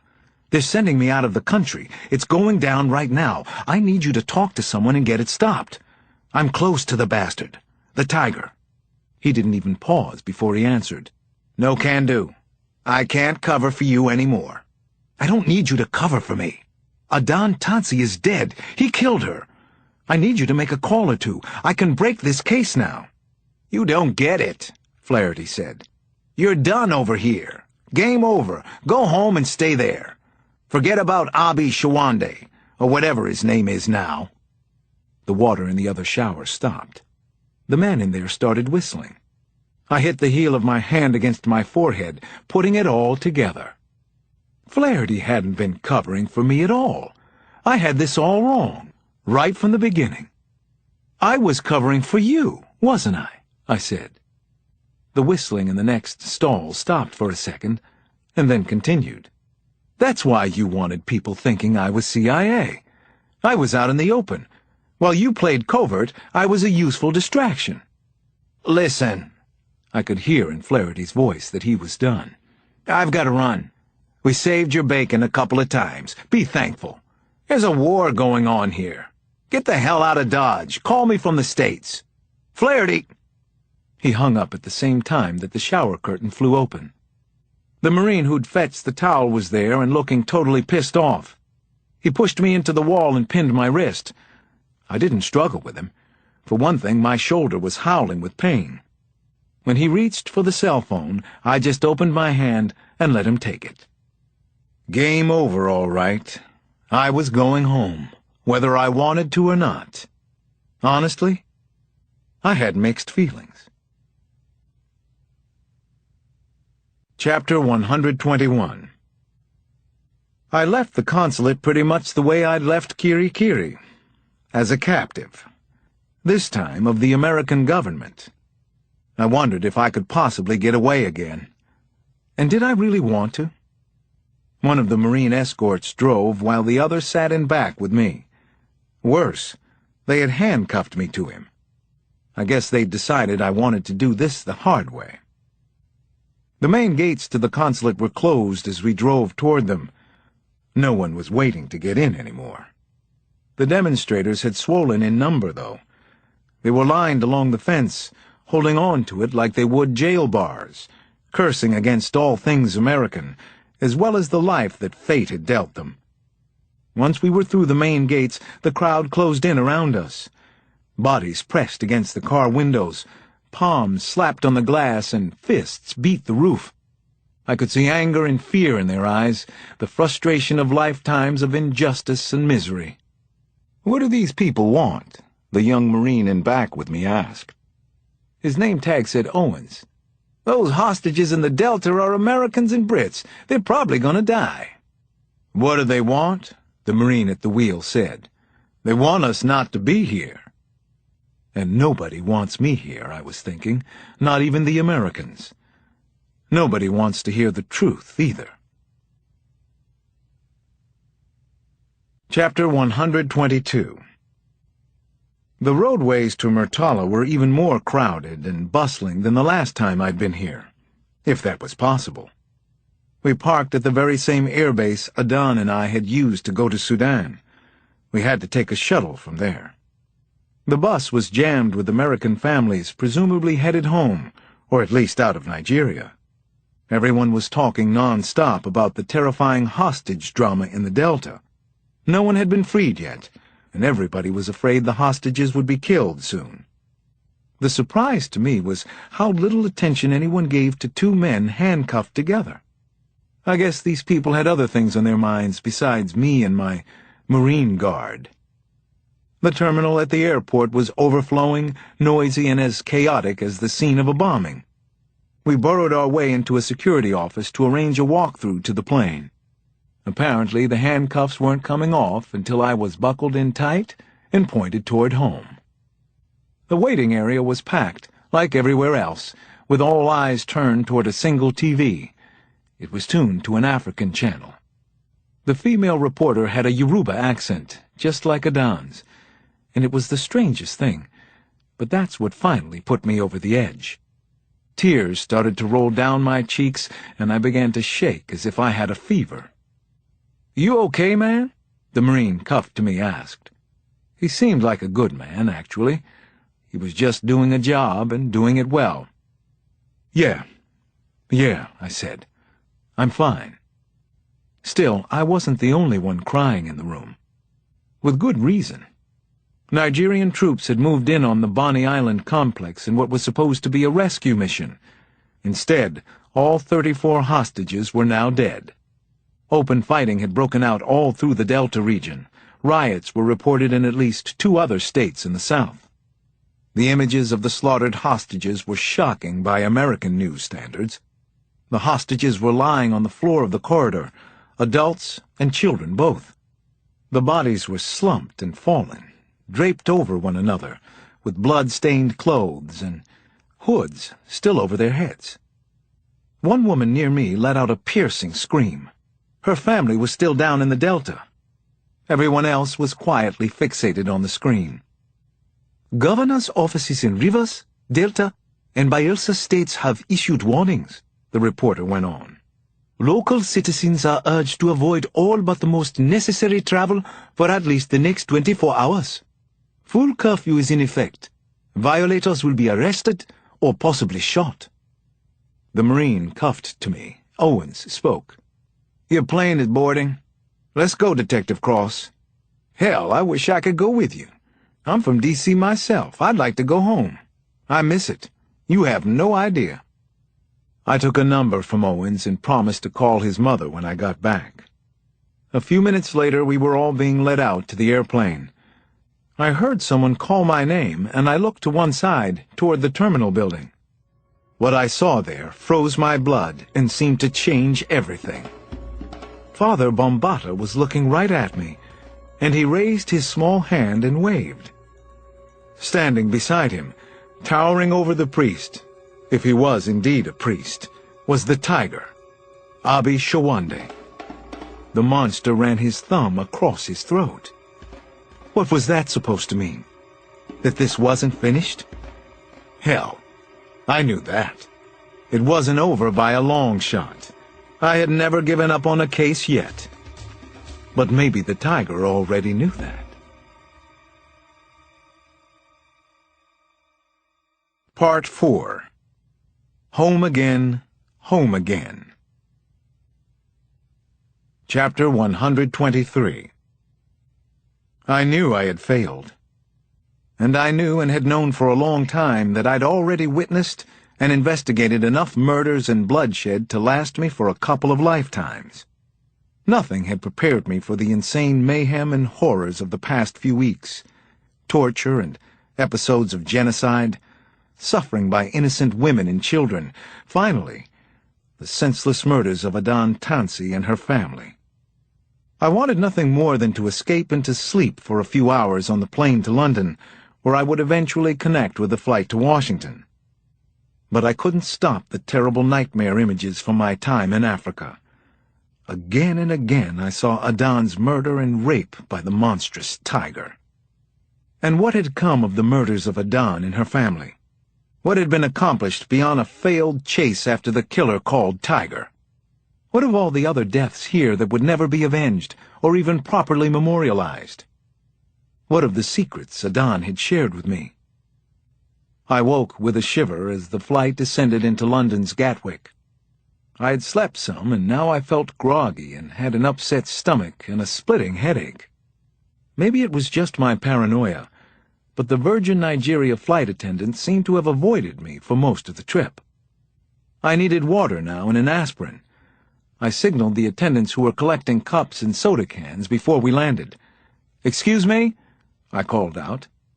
I was certain the women had seen me signal, but I was ignored by them again. Finally, I did something I don't remember ever having done on a flight. I hit the attendant button. Several times. That got me a stern look from the closer of the flight attendants. She still didn't come to see what I needed. I got up and went to her. "I don't know what I've done to offend you," I began. She cut me off. "I will tell you. You are a most ugly American. Most Americans are that way, but you are even more so. You have caused suffering to those you came into contact with, and now you want my help? No, not even a cold drink. The seatbelt light is on. Return to your seat." I took her arm and held it lightly but firmly. Then I turned and looked around toward the cabin. I was hoping to see someone watching us, someone who had spoken to the flight attendants about me. No one seemed to be looking our way. Nor did I recognize anyone. "Who told you about me?" I asked. "Someone on the plane? Who was it? Show me." She shook herself loose. "You figure it out. You are the detective." Then she walked away and didn't look back. That angry face of hers and the mystery of her anger toward me followed me all the way home. Chapter 124. The next 12 hours of the trip passed very slowly, but finally I arrived in Washington. I wasn't able to reach Nana to tell her I was home, so I just grabbed a taxi waiting at Reagan International and headed to 5th Street. It was a little past 9, and the nighttime traffic was heavy, but I was glad to be in D.C. again. Sometimes it feels that way when I come home after a long, hard trip, and this time certainly qualified. I couldn't wait to be in my own house, my own bed. Once I was in the cab, I got lost in a kind of jet-lagged reverie. No one had any idea about the carnage and suffering until they actually visited parts of Nigeria, Sudan, Sierra Leone. And there were no easy answers or solutions either. I didn't believe that the violence I had seen came from regular people being evil, but those at the top were, at least some of them. And then there were psychopaths on the loose, like the tiger and the other killers for hire, the wild boys. The fact that terrible conditions might have made them killers hardly seemed to matter. The irony that kept jabbing at me was that I'd spent the last dozen years chasing murderers in the States, and it seemed like child's play now. Nothing compared with what I'd seen in the past weeks.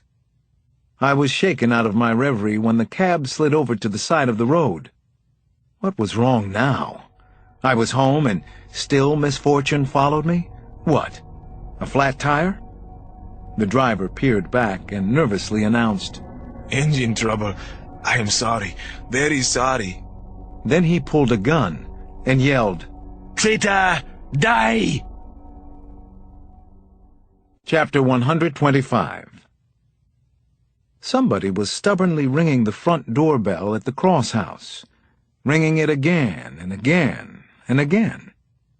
Nana was in Ali's bedroom, putting him down the way he liked her to, lying in bed next to him until the sweet boy drifted off to sleep as she whispered the words of a favorite story. Tonight the book was Ralph S. Mouse, and Ali wouldn't stop giggling at every page, often a couple of times on the same page saying, "Read it again, Nana. Read it again." Nana waited patiently for Janny to get the front door, but it rang again, and then again, persistent and rude and maddening. Janny had been making a cake in the kitchen. Where was that girl? Why didn't she answer the door? "Now, who can it be?" Nana mumbled as she pushed herself up and out of Ali's bed. "I'll be right back, Ali. Janelle, you are trying my patience, and that's not a good idea." But when she got to the living room, Nana Mama saw that Janelle was already at the door, which was flung wide open.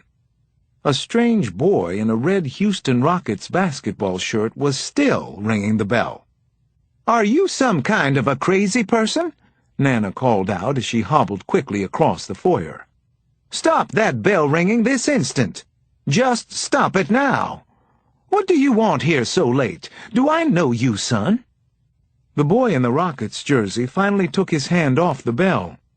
Then he held up a sawed-off shotgun for Nana to see, but she kept coming forward until she protectively held Janny. "I will kill this stupid girl in a second, and I will kill you, old woman.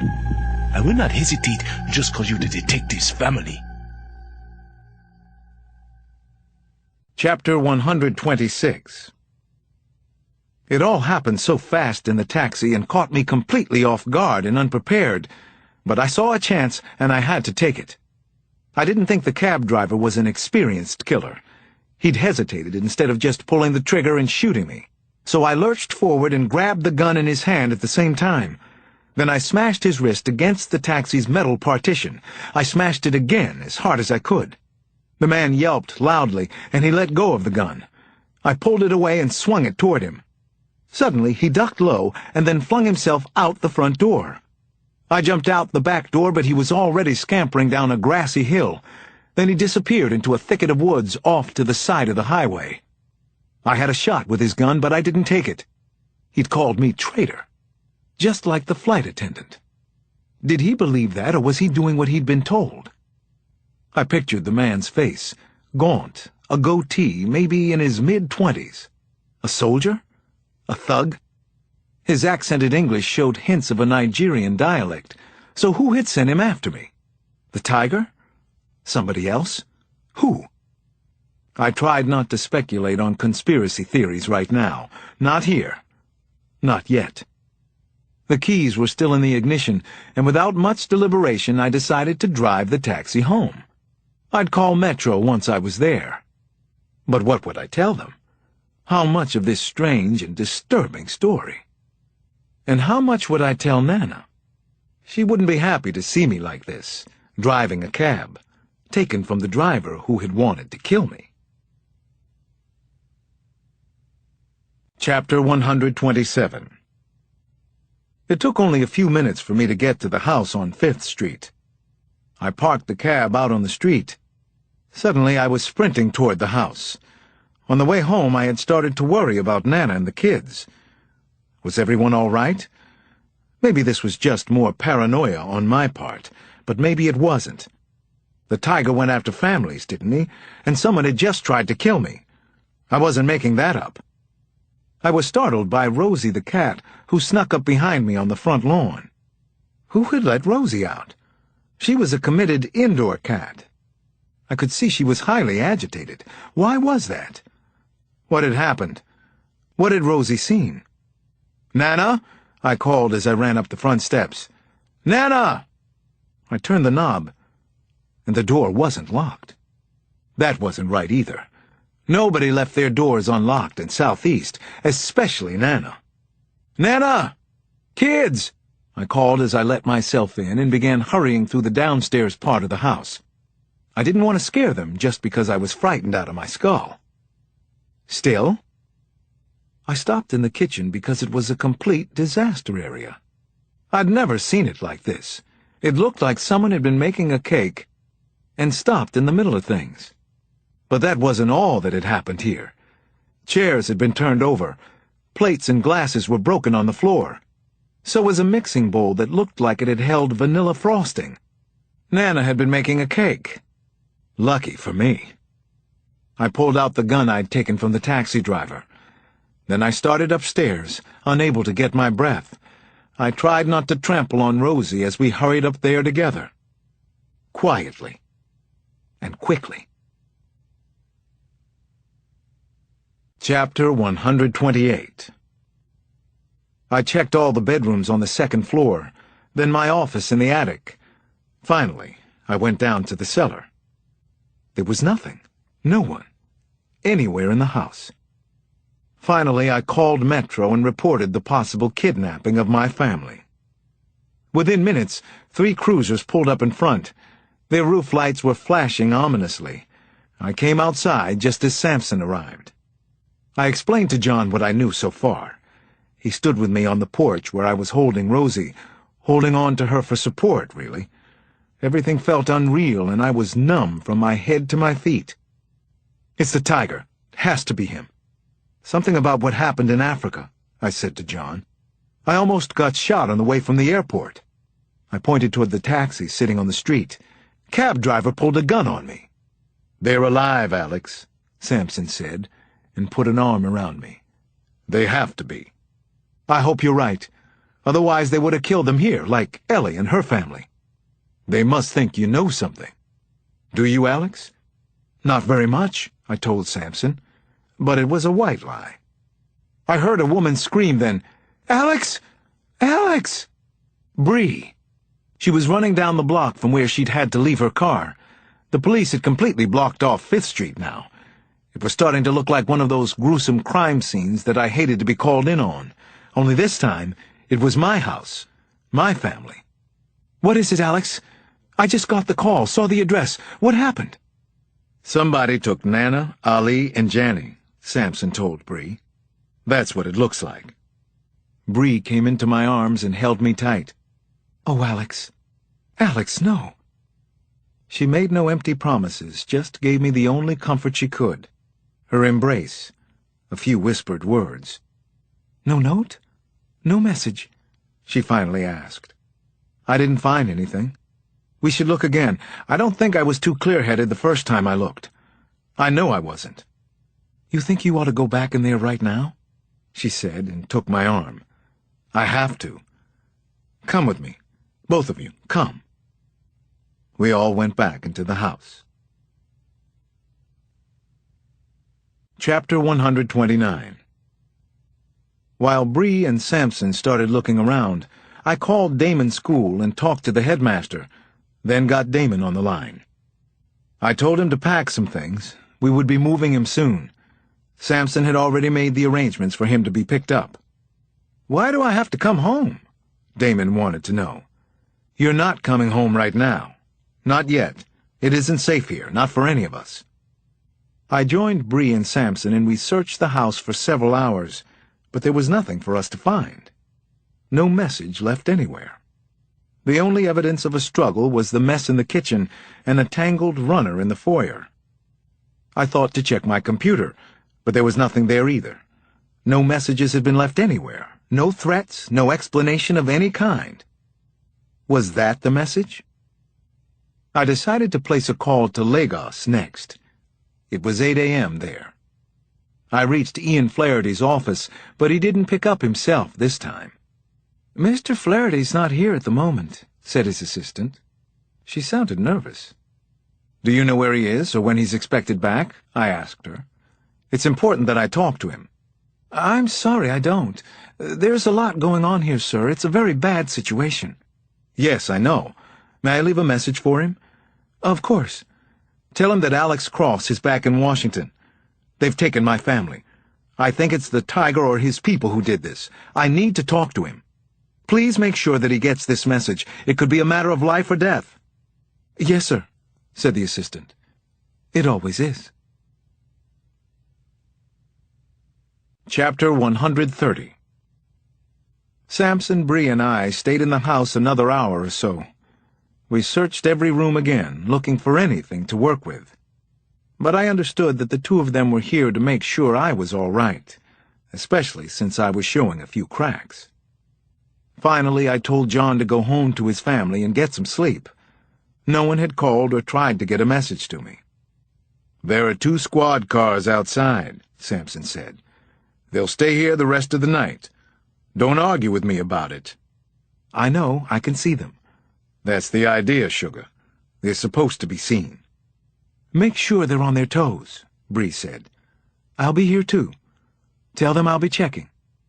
Samson hugged Bree, then did the same with me. There was no cop humor tonight, no making light of this. "Anything? You call," he told me. Then he started out the kitchen door. He stopped and turned back. "I'll talk to the men outside. Maybe put on 1 more car." I didn't bother to agree or disagree. I was in no shape to make decisions right now. "Thank you." "We'll be fine," Bree said. "I have no doubt," Samson said, and nodded. "Call me if anything happens." Finally, he shut the door behind him. I went over and locked the door, which would give us an extra few seconds if somebody tried to come in. Maybe we'd need it. "You all right with this?" Bree asked. I nodded. "You staying with me?" "Of course I am." She drifted over and hugged me again. "Let's go upstairs, then." She took my hand. "Alex, come." I let Bree take me upstairs. I was numb and in a faraway dreamscape anyway. "There's a phone in here," she said, as we entered the bedroom. Then she hugged me again and reached down and started to unhook my belt.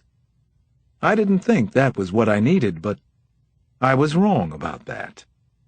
Until the phone in the bedroom rang.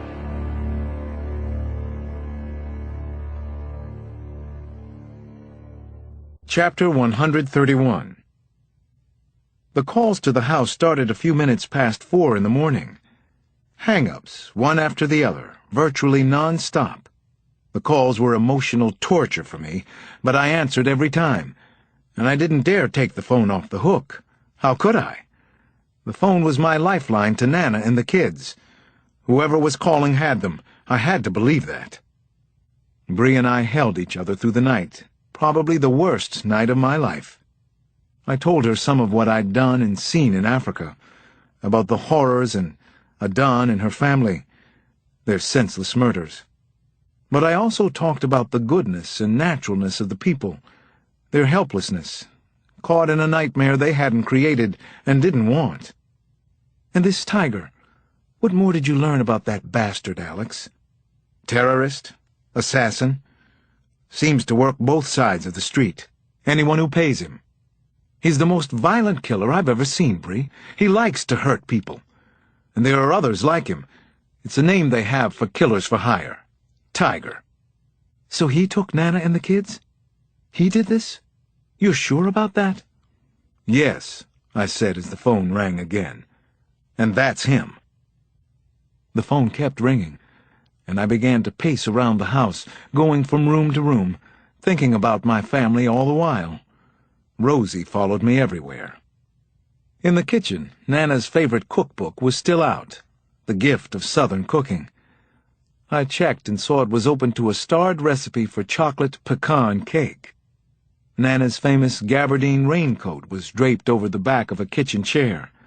How many times had she told me, "I don't want another raincoat. It took me half a century to get this one worn in right." I walked around Ali's room. I saw his Pokemon cards laid out carefully on the floor, his beloved plush toy Moo, a hand-painted T-shirt from his 5th birthday party, a copy of Ralph S. Mouse spread open on the night table. When I got to Janny's room, I sat down heavily on the bed. My eyes ran over her precious collection of books and the wire baskets brimming with hair accessories, lip glosses, fruit-scented lotions. Then I spotted her reading glasses, prescribed only a month or so ago. That got to me. There was something so vulnerable and telling about her new glasses sitting on the desk. I sat there holding Rosie and heard the phone ring again. Bree picked it up. She said very quietly, "Fuck you." And she hung up on whoever it was this time.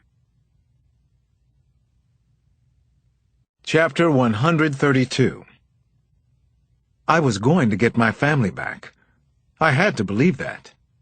But was it true? What were the real odds that I would? They were definitely getting worse. From 6:30 until close to 7 that morning, I sat out on the front porch and tried not to go completely crazy.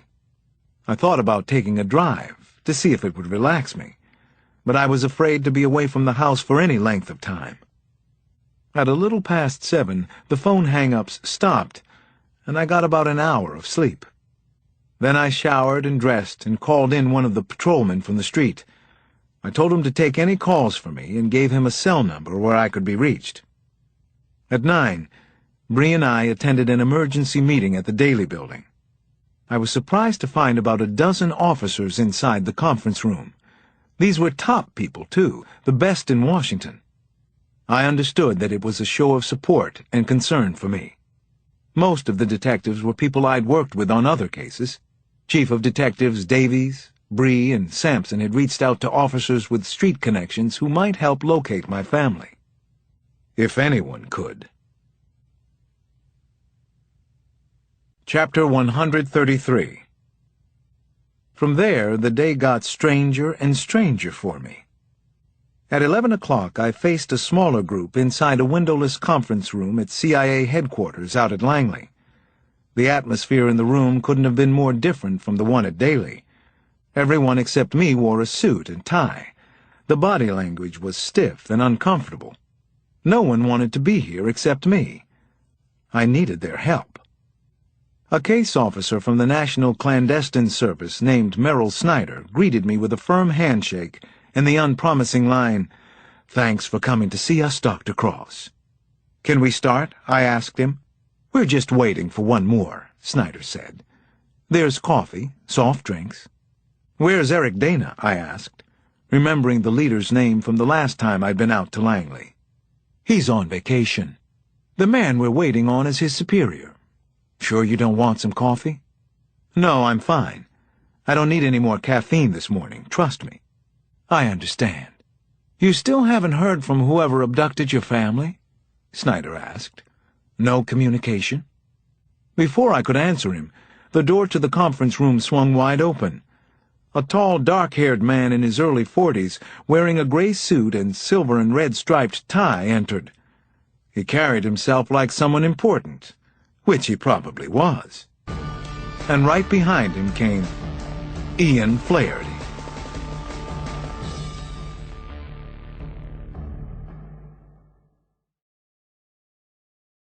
Chapter 134. The man everyone had been waiting for introduced himself as Stephen Millard. He said he was with National Clandestine Service, but gave no rank. I remembered now that Al Tunney had mentioned his name before I went to Africa. Millard was the group chief, who had been involved from the start. All Flaherty said was, "Dr. Cross." "Has there been any word about your family?" Millard wanted to know right off. Snyder cut in. "No word so far. They haven't contacted him." "There are cops from Metro at my house now," I told them. "They'll answer my phone and call me." "That's good. About all you can do," said Millard. I couldn't figure out what to make of him. I was sure he knew about my meeting with Eric Dana before I'd left for Africa. But how much more did Millard know? "I need whatever help you can give me," I finally said. "I really need some help." "You can count on it," said Millard. "But I have a couple of questions you might be able to help us out with first. Detective Cross, why did you go to Africa in the first place?" "A friend of mine and her entire family were killed. I had a lead that the killer fled to Lagos. It was my homicide case. Millard nodded and seemed to understand. Tell me this, then. What did you learn in Africa? Something useful, I assume? Otherwise, why would this professional killer want to come after you and your family in Washington? I was hoping maybe you could help me out with that. What's going on in Nigeria, and here in Washington, too? Can you tell me? Millard clasped, then unclasped his hands. Did you see anything unusual or unsettling in Nigeria? We need to figure out why this killer would want to come after you here. You're a well-known police officer. This tiger, or whoever it is, wouldn't want to take the risk unless he had to. I can't imagine that he would. Unless you really pissed him off. You know it's him, then? No, I don't know for sure. It just makes sense. Ian agrees. So what do you know, Dr. Cross? I looked at Flaherty, then back at Millard. You're not going to help me find my family, are you? You just want to pump me for information again. Millard sighed, took a beat, and then said, Dr. Cross, regretfully, we think your family's dead. I stood up much too quickly from my chair, almost tipping it over. How can you say that? What do you know? What aren't you telling me? Why would they call me all night if my family's dead? Millard stared into my eyes, then rose from his seat, too.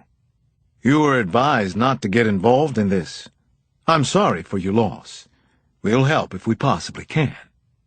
Then he felt compelled to add, We're not the bad guys here, Detective. There is no big conspiracy at work. If that was true, why did everybody have to keep saying it? Chapter 135. Those CIA bastards! Even though they had been a little more human this time, I knew they were hiding something. Maybe that's why I didn't tell them what Adan had revealed after the slaughter of her family. The meeting had been typical of my experience with them over the years. And Flaherty? After the meeting, he had gone to Langley for a previously scheduled series of meetings. No way that was the whole truth, or anything close to it. At least I didn't think so. That night I went home to an empty house. I'd told Bree that it might be better if I was in the house alone. I was so desperate I was ready to try anything now. Millard's words kept coming back. Dr. Cross, regretfully, we think your family's dead. I fixed a sandwich, but only nibbled the corners away. Then I watched the news stations, CNN, CNBC, Fox, but there was almost nothing about the Civil War in the Delta. Unbelievable. A Hollywood actress had killed herself in L.A., and that was the big story. It was being covered on every station, almost as if they had all the same news source and used the same journalists. Finally, I switched the story about the dead actress off, and the silence wasn't a good thing either. I was nearly overwhelmed by sadness and fear that I had lost Nana, Ali, and Jenny. For a long time I stayed in the kitchen, holding my head in my arms and hands. I remembered certain images and feelings and sensations from the past. Ali, just a little boy and such a sweetheart. Jenny, still my Velcro girl, my living memory of her mother. Nana, who had saved me so many times since I'd come to D.C. at 10, after both my parents had died. I didn't see how I could continue to live without them. Could I? The phone began to ring again, and I snatched up the receiver. I hoped it was the tiger, wanting something, wanting me. But it wasn't. It's Ian Flaherty. I just wanted to check on you, see if you're all right, see if you remembered anything that could help. Help you? I said in a tight voice. My family's been taken. My family. Do you have any idea what that's like? I think I do. We want to help you, Dr. Cross. Just tell us what you know. Or what, Flaherty? What else can they do to me? The proper question is, what can they do to your family? Flaherty left me a number where I could reach him at any time of the day or night. At least the bastard was staying up late, too. Chapter 136. The sound of a ringing telephone woke me from a shallow snooze on the living room couch. I picked the phone up, still half asleep, my extremities tingling. Cross. Go to your motor car now. We're watching your house, Cross. Lights on upstairs and in the kitchen. You are sleeping in living room? A male speaking. English with a pidgin accent. I'd heard a lot of it in the past few weeks, but I was particularly tuned into it now. Every syllable. Is my family all right? Where are they? Just tell me that. Bring your cell phone with you. We have number and we want your full directions. And don't call no one or your family dead. Go now, Cross. Listen up. I was sitting up now, staring out the window in the living room, sliding my feet into my shoes. I didn't see anyone outside. No cars or lights were visible from where I was. Why should I listen to you? I asked the caller. A second voice cut in. Because I say you should. The phone at the other end clicked off. The second voice had been gruff, older than the first, and I recognized it instantly. The Tiger. He was here in Washington. He had my family. Chapter 137. Suddenly I had even more questions. They had the number of the cell phone I had borrowed. How did that happen? I wondered. Not that it was impossible to get, but how had a gang of hoodlums from Nigeria managed to do it?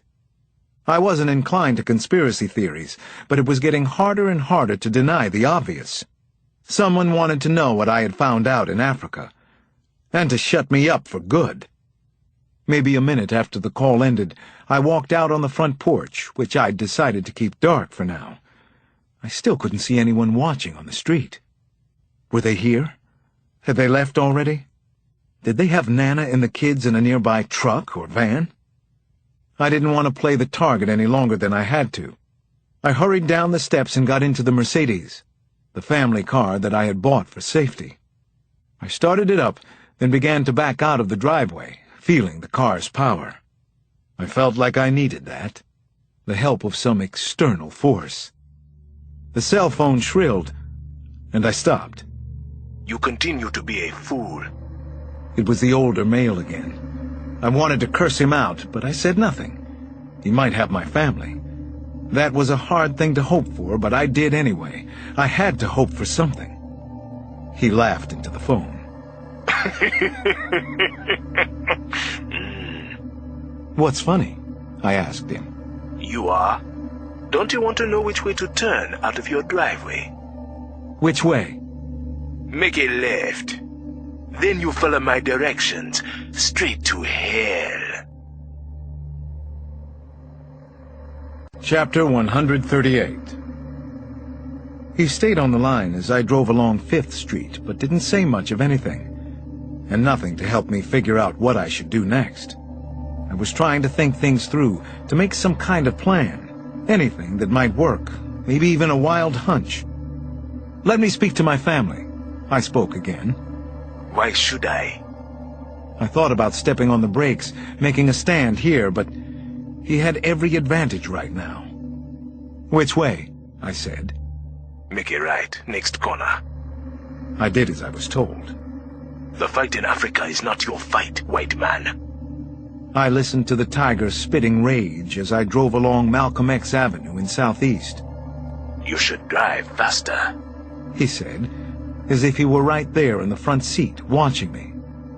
He directed me onto I-295 heading south toward Maryland. I'd been on that road countless times before, but it seemed unreal and unfamiliar tonight. Next, I merged onto 95 and then Route 210, and followed it for nearly 15 miles, which seemed much farther than that.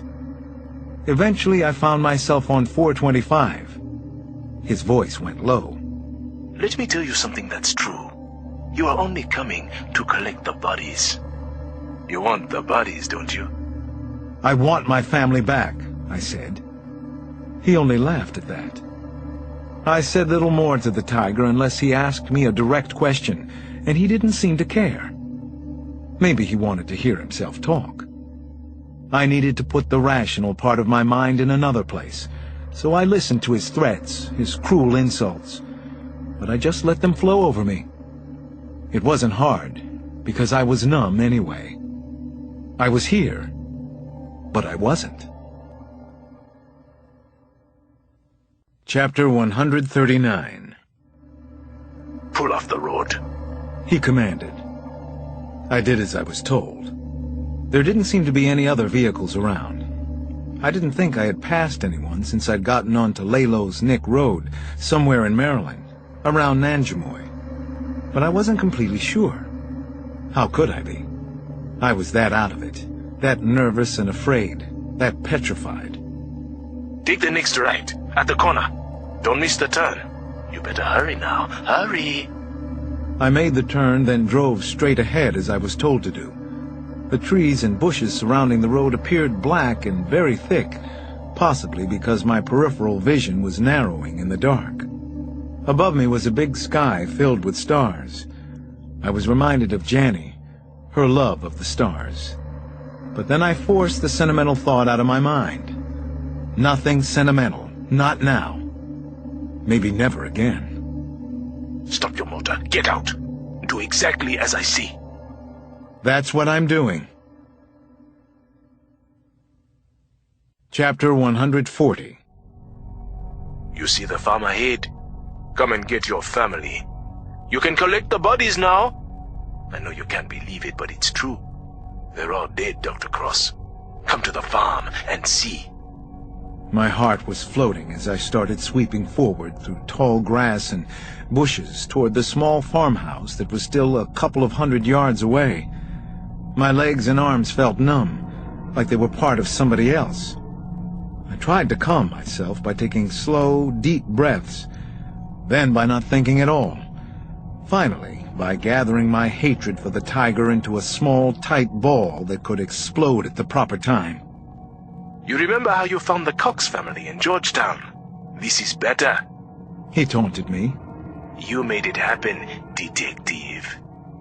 I wanted to tell the rabid monster that my family had done nothing to hurt anybody ever, but I kept it inside. I didn't want to give him anything else. I couldn't stop my brain from working that way, but I was trying to concentrate on the danger and the horrors ahead. This had to be a trap, I told myself. Somebody wanted me here. They needed to find out what I knew about the war in Nigeria. It didn't matter. I had to be here no matter what. Are you ready, detective? The last sound, his voice, wasn't coming from the cell phone in my hand.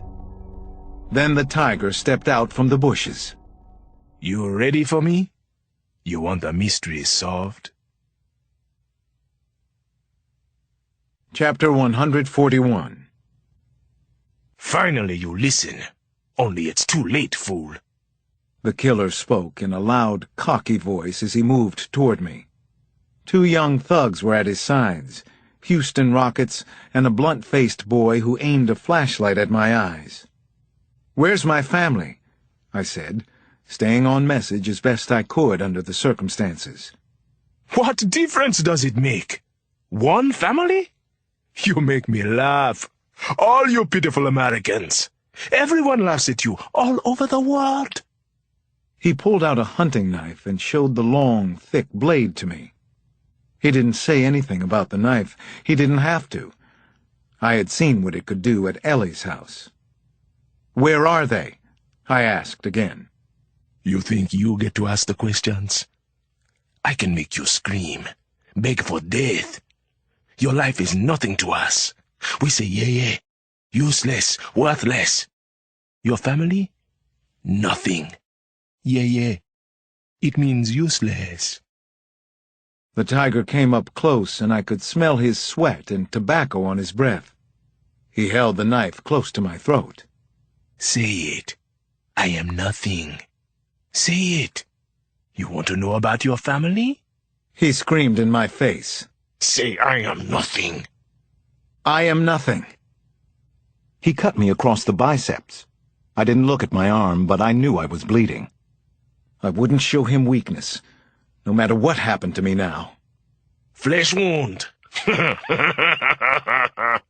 He laughed. His killer boys found it funny too, sick little bastards. I wanted to take all of them down. He motioned with the knife. You want to see your family so bad. Come on. You can see what's left. Yeah. Chapter 142.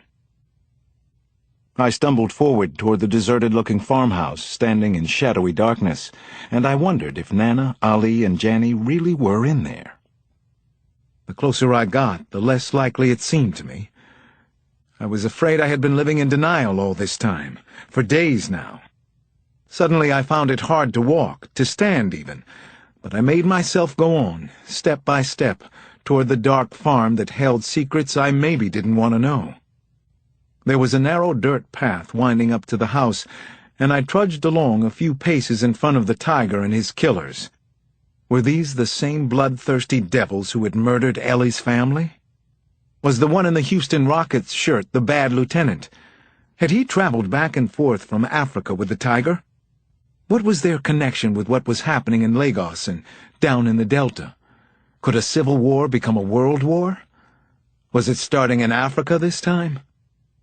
Suddenly I was struck hard in the small of my back. I lurched forward and almost went down, but somehow I kept my balance.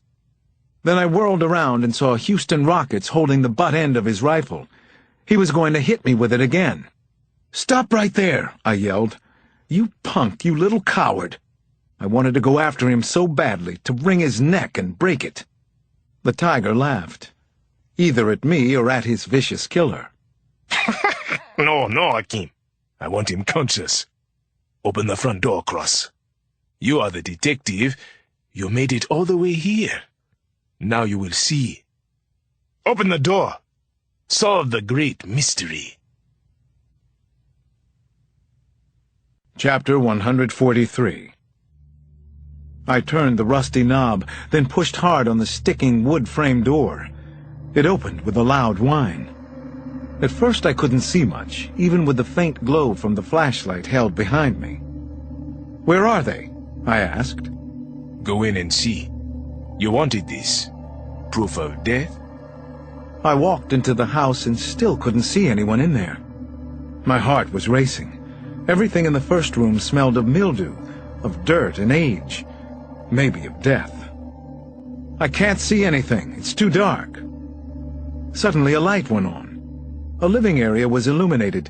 2 small sofas, easy chairs, standing lamps, but I still didn't see anyone else in the room. I whirled to look at the tiger, who loomed behind me. "Where are they?" I yelled. "There's no one in here." Tell me what you know. He seemed serious and businesslike. What did the she-bitch Adan tell you? What do you know about the Delta? Tell me. I stared back at him. "Do you work for the CIA too?" They wanted to know what Adan told me. He laughed out loud.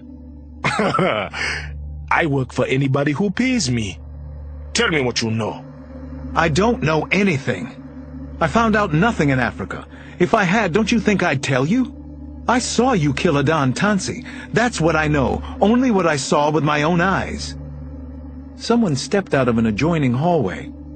I turned to see Ian Flaherty there in the farmhouse. "I don't think he knows anything. You can kill him," he said to the tiger. "Then he can be with his family. Go ahead. Get it over with." A terrible look crossed my face. So the CIA was in on this from the beginning? Flaherty shrugged. "Not the agency, no. Just me. Kill him now. Get it over with."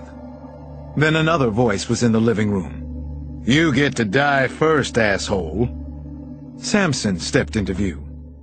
The car I drove had a tracker on it. John had followed the signal all the way down into Maryland. And he wasn't alone.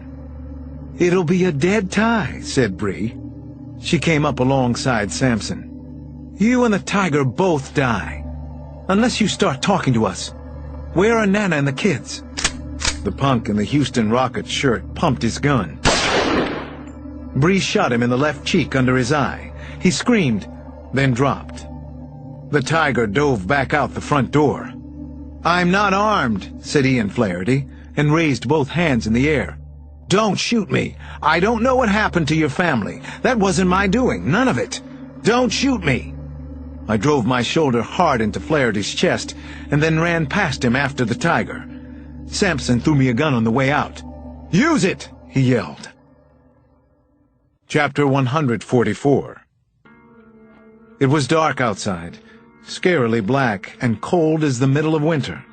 Just a sliver of moon was visible, with low clouds sliding fast across the night sky. I didn't see the tiger anywhere.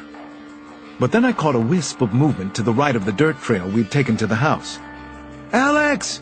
I heard Bree call behind me. I didn't call back to her. I ran ahead in hopes she wouldn't follow, that she couldn't see me in the darkness. I wanted to get to the tiger first, just me and him. "Alex!" Bree shouted again. "Don't do it this way! Alex! Alex!" I continued to track movement, the faint outline of a man running up ahead. Or just noise sometimes, the rustle of branches. I was concentrating on that, when a shadow flew at me out of the brush. I spun sideways and fired a shot into the chest of a killer in a white tee and white baseball cap. One of the boys. He grunted and fell over in a heap. I kept on running after the tiger. He was moving fast, but so was I. Two downhill skiers on a dark slope. I was gaining on him a little, but not enough. I didn't call out. I just ran with everything I had in me. There was nothing in my mind except catching him. No caution, not anymore. No fear for myself. I could hear his heavy footfall and his breathing, which sounded ragged. Still, I didn't call to him. I held my gun out, and I fired twice. I fired low so I wouldn't kill him by mistake. I needed to keep him alive so I could find out where my family was. I didn't think I hit him, but he turned his body and that caused him to stumble. I put on an extra burst of speed. I was gaining on him now. I could make out more details, see him clearly.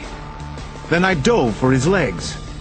I nearly missed, but I caught him around the ankles, and he crashed down on his chest and face and hit his head hard on a rock. I crawled over him on my hands and knees. Then I went up on my haunches and punched down with all my strength. My fist connected with his jaw. Sweat and blood flew out to the sides. "Fucker! Traitor!"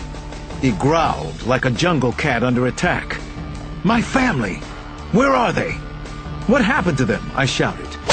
Then I punched him again with everything I had, all the anger and rage living inside. This time he lost a tooth, but he was strong, even hurt like this, and he finally threw me off. Then he was on me.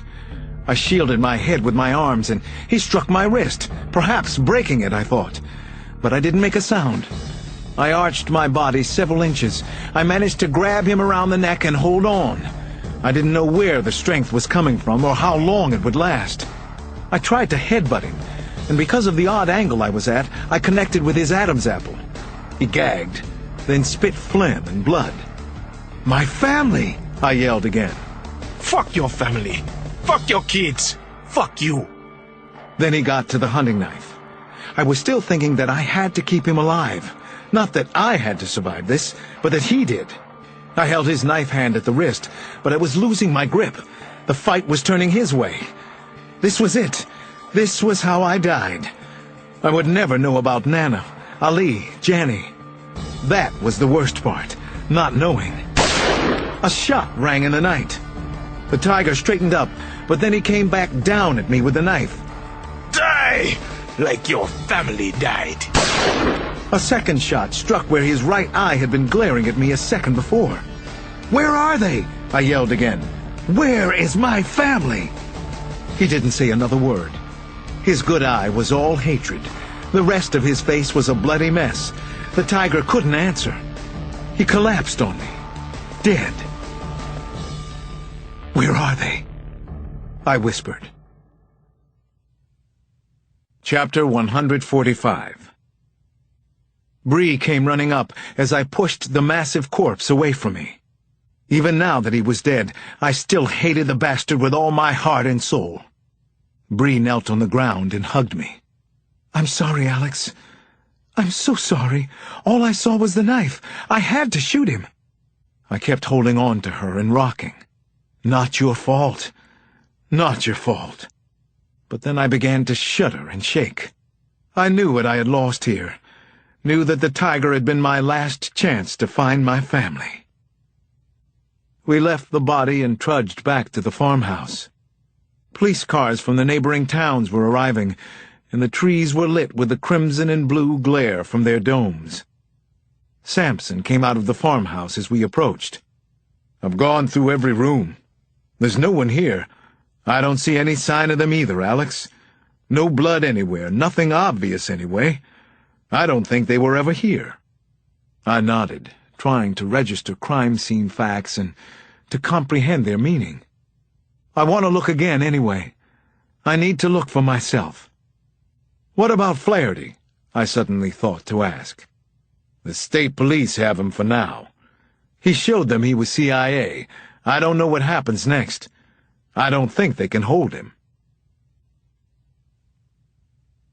Chapter 146. We searched the house and nearby work shed and a barn until first light of day. Then we began to comb the surrounding grounds.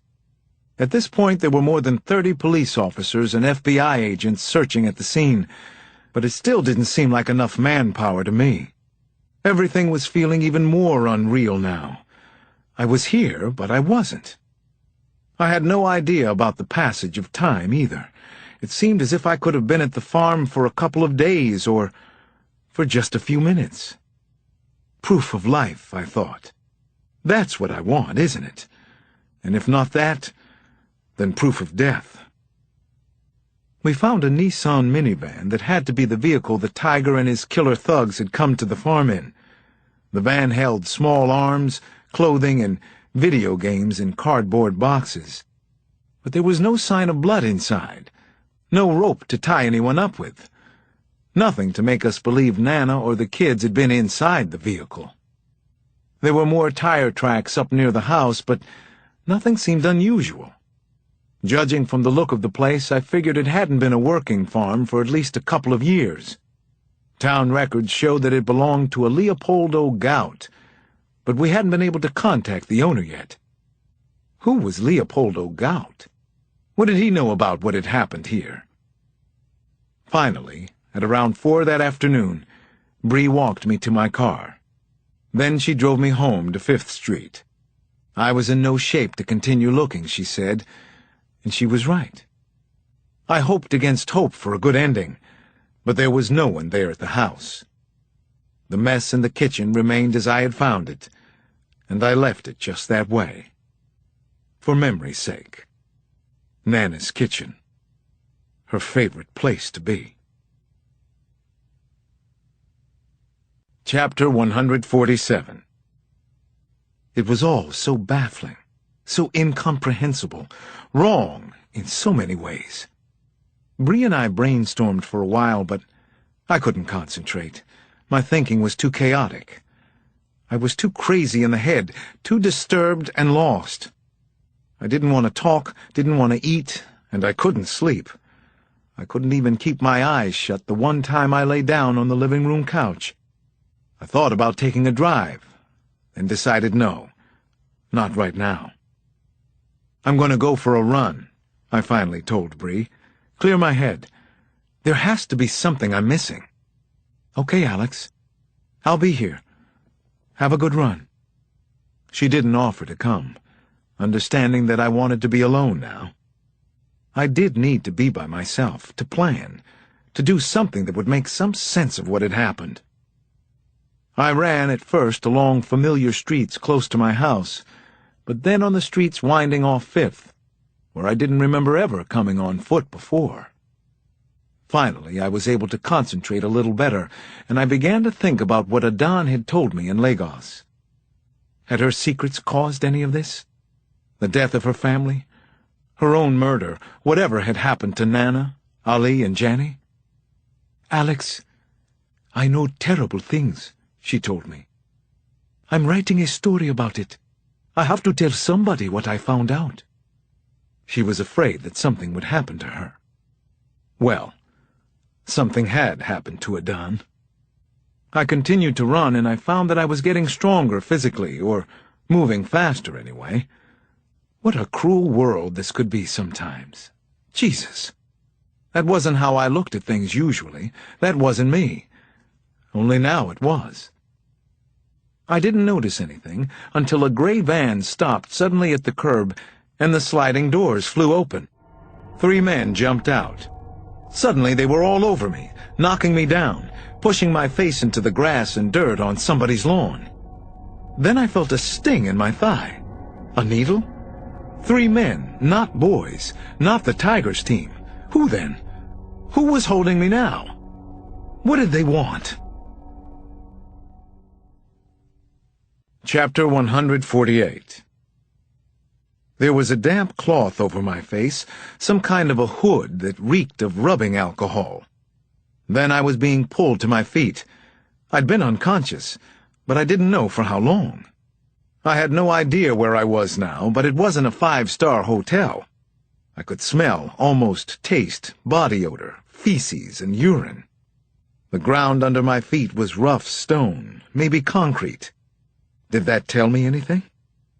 Put your hands flat against the wall and spread your legs. Stay just like that. Don't move, or you'll be shot. Where's my family? Where the hell are they? Who are you? Instead of an answer to the question, I heard an amplified whirring sound in the room. Stay just like that, or you die right here and now. Then you'll never know about your family. Never is a long time, Dr. Cross. Think about it. I thought about other things first. Who had grabbed me off the street in Southeast and was holding me now? Could it be another tiger? Somebody else from Nigeria? The voice didn't sound like it. No accent. American. Could it be the CIA? Where's my family? I asked again. No one answered, and I stayed there with my hands tied and held flat against the wall over my head. I knew this particular kind of torture had a name, wall standing. I was also made to wear a hood and was subjected to loud noise and sleep deprivation. I'd heard about these torture techniques before. Now I was the victim. No one answered any of my questions, and I wondered if I was alone. Was I delirious? Was I dreaming all this? My hands went numb first. Then I could feel pins and needles stinging my ankles and feet. Then shooting pains moved up and down my legs. My head began to swim, and I thought I was going to pass out. "I have to pee," I said. "I have to go." No answer. I held it as long as I could, then let go down my legs, over my bare feet. No one reacted. Was anyone there? Was I alone now? Wall standing. Some American government officials had said that it was okay to use techniques like this on suspected terrorists. Was I a terror suspect? What had I done to deserve this? Who was torturing me? My hands were completely numb, and I badly wanted to sleep. I could think of little else, and would have given anything just to lie down on the floor.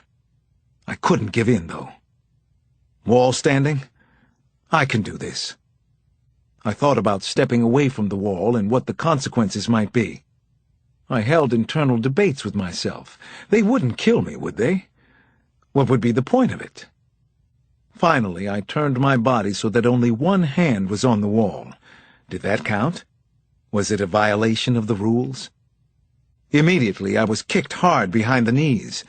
I went down hard on the floor, which seemed to be made of either concrete or stone. Cold to the touch. A bed. Finally.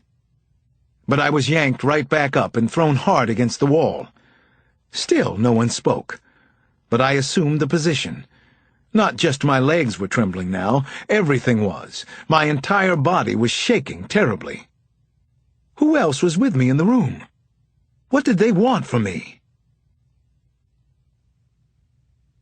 Chapter 149. Then I was talking to Janny. I was hugging her, and I was so happy that she was all right. "Where's Ali? Where's Nana?" I asked in an excited whisper. "Are you okay, sweetheart?" Suddenly I came to and realized that I had been sleeping on my feet. Janny wasn't here. It was only me. I had the sense that I was in the second day of captivity, or maybe the third day.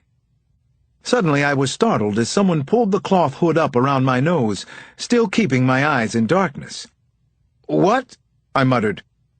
"Who are you?" As I spoke, I realized how dry my lips and mouth were.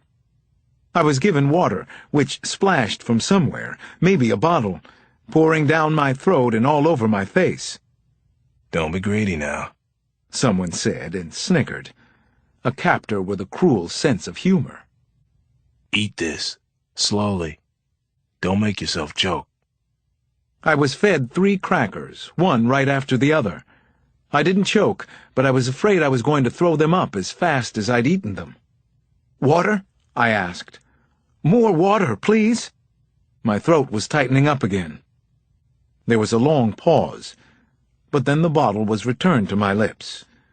Once more, I drank greedily. Too fast. You'll cramp up. Don't want you to be uncomfortable. Then I was pushed into position again. Wall standing. Chapter 150. Some time after that, I began to seriously hallucinate, and I wondered if there was something in the water, or maybe even the crackers I'd eaten. I was convinced that I was back in Africa, and that I was lost somewhere in a vast desert. I knew I was going to die soon, and that didn't seem like such a bad thing. I actually welcomed death, and wondered if I would meet Nana, Janny, and Ali on the other side. Would Maria be there too? And others I had lost? I was struck hard in the back, and I fell to my knees again. You were dreaming, asleep on your feet. That's not allowed, hotshot. Sorry. Of course you are. Now, would you like this to stop? Would you like to sleep? I'll bet that you would. More than anything I've ever wanted in my life. "Where?" I began to say. Right. Where is your fucking family? You're nothing if not consistent, or is it stubborn? Or stupid? Now, listen to me closely. I will let you sleep. I will give you closure about your family. Are you with me so far? Are you following what I'm saying? Yes. Yes, what? Tell me what you are agreeing to. You'll tell me about my family. Let me sleep. Provided that what? I don't attack and kill you, you son of a bitch, I thought. Where there's a will. Provided I answer your questions. Very good. Would you like more water, hotshot? Yes. The cloth hood was lifted halfway, and the water bottle was returned to my lips. I drank as much as I wanted to, but then there was silence. It frightened the hell out of me. Had he gone away? The one who knew what had happened to my family.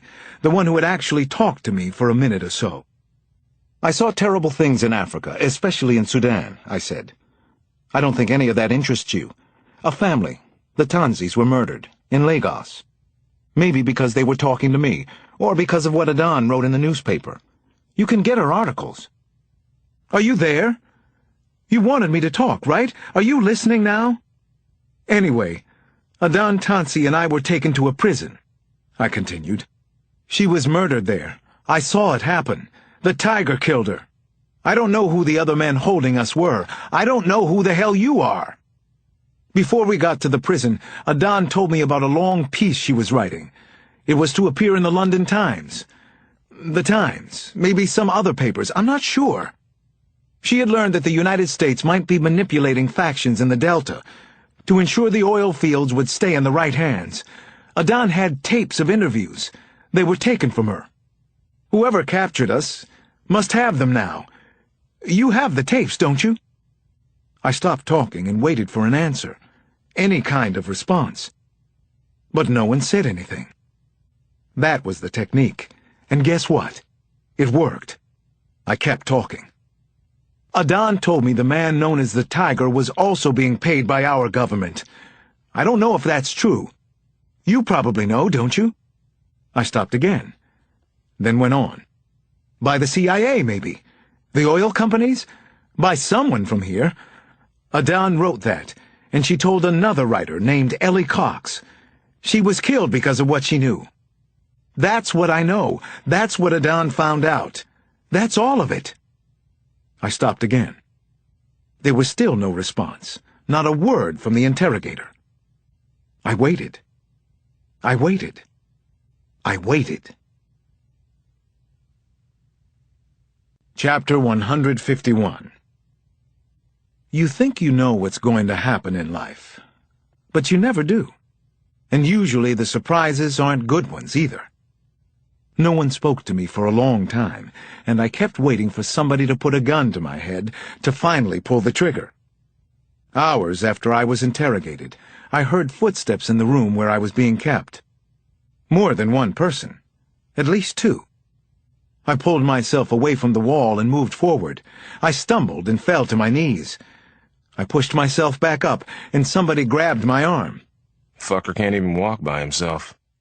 I heard a door being slit open, and then I felt cool air hit my face. I was pulled forward and then shoved inside some kind of van or truck. Let's go. Said someone in the front. We don't have much time for this. For what? What was happening now? I had no idea where I was going now, but I knew the chances were good that I was going to die. At certain times in the past, I'd been pleasantly surprised that I'd lasted as long as I had. Still, it felt unreal that I would probably die in the next few minutes. I prayed for my family, and then I said a prayer for myself. Good, moderately lapsed Christian that I am, I even said a prayer of contrition. Then the van pulled to a stop. This was it. End of the line. I heard one of the bastards say. I was pushed out and landed hard on the street, and then I heard the vehicle drive away, gravel crunching under spinning tires. I crawled up and over a curb and then just lay there, partly on grass, partly on a sidewalk or walkway. They hadn't killed me. I was still alive. Finally, I slept. Chapter 152. Then I was awake. At least I thought I was.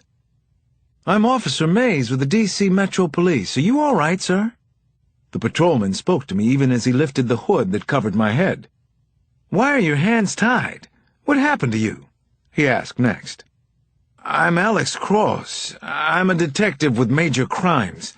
I was kidnapped." He had the hood all the way off now, but I couldn't see much of anything yet, not even his face. My eyes were slow to adjust to the light, to the street lights mostly. It was dark outside. Night. "Yes, sir, Detective Cross. We've all been looking for you," Patrolman Mays said. "Let me call it in." "How long? You been looking?" 3 days. Finally, I could see his face, which showed concern but also surprise. He had found me. I was alive. I'd been missing for 3 days. "Can you get these binds off?" I asked. "I'll call it in first. Then I'll get the ropes off you." "No press," I told him. "Of course not." "Why would I call the press?" the patrolman asked. "I don't know," I said. "I guess I'm not thinking straight yet." Chapter 153. I was taken home by Officer Mays. The house on 5th Street was dark and obviously empty. Bree had been staying with us off and on, but she had kept her place, so I figured she was at her apartment tonight. Why would she stay here by herself? I would call Bree soon, but I needed to go inside the house right now. I entered through the sun porch, passing the silent piano on my way, imagining playing it for the kids or sometimes just for myself. No, I guess I was remembering. The kitchen had been cleaned up since the last time I'd been there. Probably Bree had done it. Now it was neat, as if nobody lived here. I continued walking from room to room, everything quiet, and I felt unbearably sad. I turned on lights as I went, feeling like a visitor in my own house. Nothing about my life felt right or even real. The world had become such a cruel, unsafe place. How had it happened? How much blame should America take? And did accepting blame really help anybody? Wasn't it time to stop offering criticism and start providing solutions? It was easy to be a critic. It took no imagination. Problem-solving was the bitch. I finally made it up to my office in the attic, and I sat at my desk, looking down on the street, wondering if there was anyone out there watching me. Had the interrogators believed me? Did it matter? It struck me that I didn't really know that much about the world, the larger picture anyway. But who did these days? None of us, maybe. That's what made it so daunting and scary, and took away hope, too. That's what gave us a feeling that everything was out of our control. So who was in control? Somebody had to be, but who? Somebody had to have some answers. Somebody had just imprisoned and tortured me. I continued to wander around the house. I needed to call people. Damon, who I hoped was still safely stashed away, and Bree, and Samson. But I couldn't make the calls yet. I didn't know what to tell any of them, or how to face them. No, that wasn't it exactly. The truth was, I didn't want to put them in danger. Somebody out there might still think that I knew something dangerous and important, or maybe just embarrassing to them. And the really scary part? They were right. Chapter 154. I had told my interrogators about the possible CIA and Tiger connection, but that wasn't important to them. They'd let me go, hadn't they? They could deny all that, and besides, the Tiger was dead. I had cleaned up that particular mess for them. But the thing I hadn't told them was the real subject of Adan's story. The Americans, the French, the Dutch, the English, and several very important corporations were working with the Chinese in the Delta. China needed oil even more than we did. China was cutting corners. They were ready to pay top dollar for oil and willing to make deals, whatever it took. And because of these business ventures, thousands of Africans had died, men, women, and children. That was the one thing that I knew for certain. It was what Adan had been researching and writing about. It was what she had contacted Ellie Cox about. She had talked to Ellie about her research. That was what got her family murdered in Georgetown. Adan had told me horror stories during our time together, especially about life and death in Sudan. Rape was the weapon of war there, and girls of age 5 and up were abused, sometimes by peacekeepers. Hundreds and hundreds of mass graves had been discovered, but were rarely reported on. Police corruption and brutality, some of which I'd witnessed myself, were rampant. An epidemic, really. And kidnappers were working in the Delta area, especially around Port Harcourt. On the couch that had been in Nana's living room since I was a boy, I slept, finally. But not like a baby. That kind of sleep would never come to me again. The truth was, I had accepted that my family was gone, just like so many other families that had been murdered before them. Nothing would ever be the same for me again. Chapter 155. I was woken up early in the morning. Somebody was coming into the house. I could tell that it was more than one person. I jumped up from the couch, trying to collect my thoughts in a hurry, to focus on how to get my gun in the den, when 2 men burst into the living room. I was surprised, no, I was shocked, to see Stephen Millard and Merrill Snyder from the CIA. Millard spoke first. "Detective Cross, we didn't know you were here."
Two of them women stood around on the sidewalk. I wondered if they had been picked to make it easier for my family when they were brought home. "Where were they? Where did you find them?" I asked Millard. "Who took them?" He walked ramrod straight, and I decided he had probably been military before he came to the CIA. He seemed very sure of himself, confident about who he was and his role here. So what was it? Who the hell was Stephen Millard? What was his role? "I told you before, Detective, we're the good guys. We're still the good guys. Most of us are busting our asses to do a good job and help keep this country safe. Ian Flaherty wasn't. He sold us out, maybe a couple of times. The last time it was to the Chinese, maybe to a bad apple from their basket."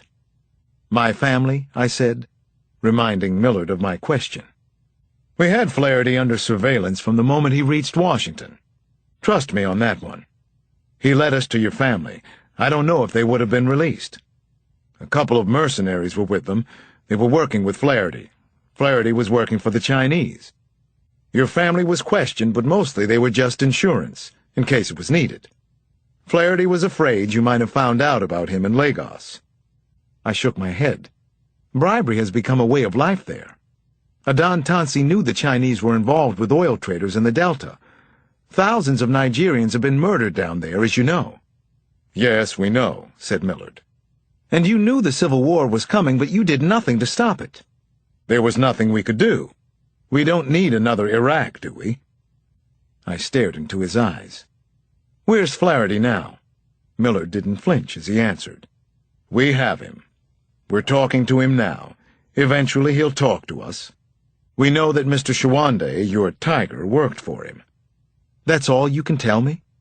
Millard shook his head. "No. I can tell you this. Go home to your family, Detective Cross. They're special. You've been away from them too much." I nodded at Millard. He wasn't going to level with me, so there was nothing else to say. I turned around and began to walk back to my house. He was right about one thing. My family was special. They were waiting for me on the porch, and as I got close, another dark sedan pulled up in front. Damon stepped out, and he looked my way. He half waved, half saluted. But then Damon came running, and so did I. The Cross family was back together again. Maybe that was all that mattered. Epilogue. The Last of the Good Guys. Chapter 157. I couldn't let it end like that. It just wasn't in me. One night, a couple of weeks later, I arrived at the house in Great Falls, Virginia, at a little past 3 in the morning. Interesting to me, and more than a little creepy, I had received a call from the psychopath Kyle Craig earlier in the week. Cool as ever, Kyle said he was glad I had gotten my family back, and then he hung up before I could say a word to him. I focused and walked to the front door of a red-brick colonial that was obsessively well kept. I rang the bell a couple of times and waited. I looked at my watch. 3:11. After a few minutes, the overhead porch light flicked on. Then the door slowly opened. The CIA's Stephen Millard stood there wearing a dark blue terry-cloth robe, his legs and feet bare. He didn't look so impressive without a suit and tie. I heard a woman's voice call from upstairs. "Steve, is everything all right down there?" "Go back to sleep, Emma. It's just work," he called back. Then Millard's eyes came back to mine. "What do you want at my house at 3 in the morning, Detective Cross? This better be worth it. Why don't you invite me in and I'll tell you all about it? I could use some coffee. So could you." Chapter 158. We went inside and sat in the kitchen, which looked as though it had been refurbished recently. Millard didn't offer coffee or anything else to drink, so I started to tell him why I'd come out to Virginia in the middle of the night. "I spent some time at Ellie Cox's before I went to Africa. Your people did a good job in there." I found her partial manuscript, of course, even some notes she made while she was in Nigeria. Everything looked just fine, though. Nothing incriminating. Millard listened patiently, nodded, waiting for the punchline. I stared at him for a while, and I was thinking about the idea of good guys. Were there any left? I thought so. I sure hope so.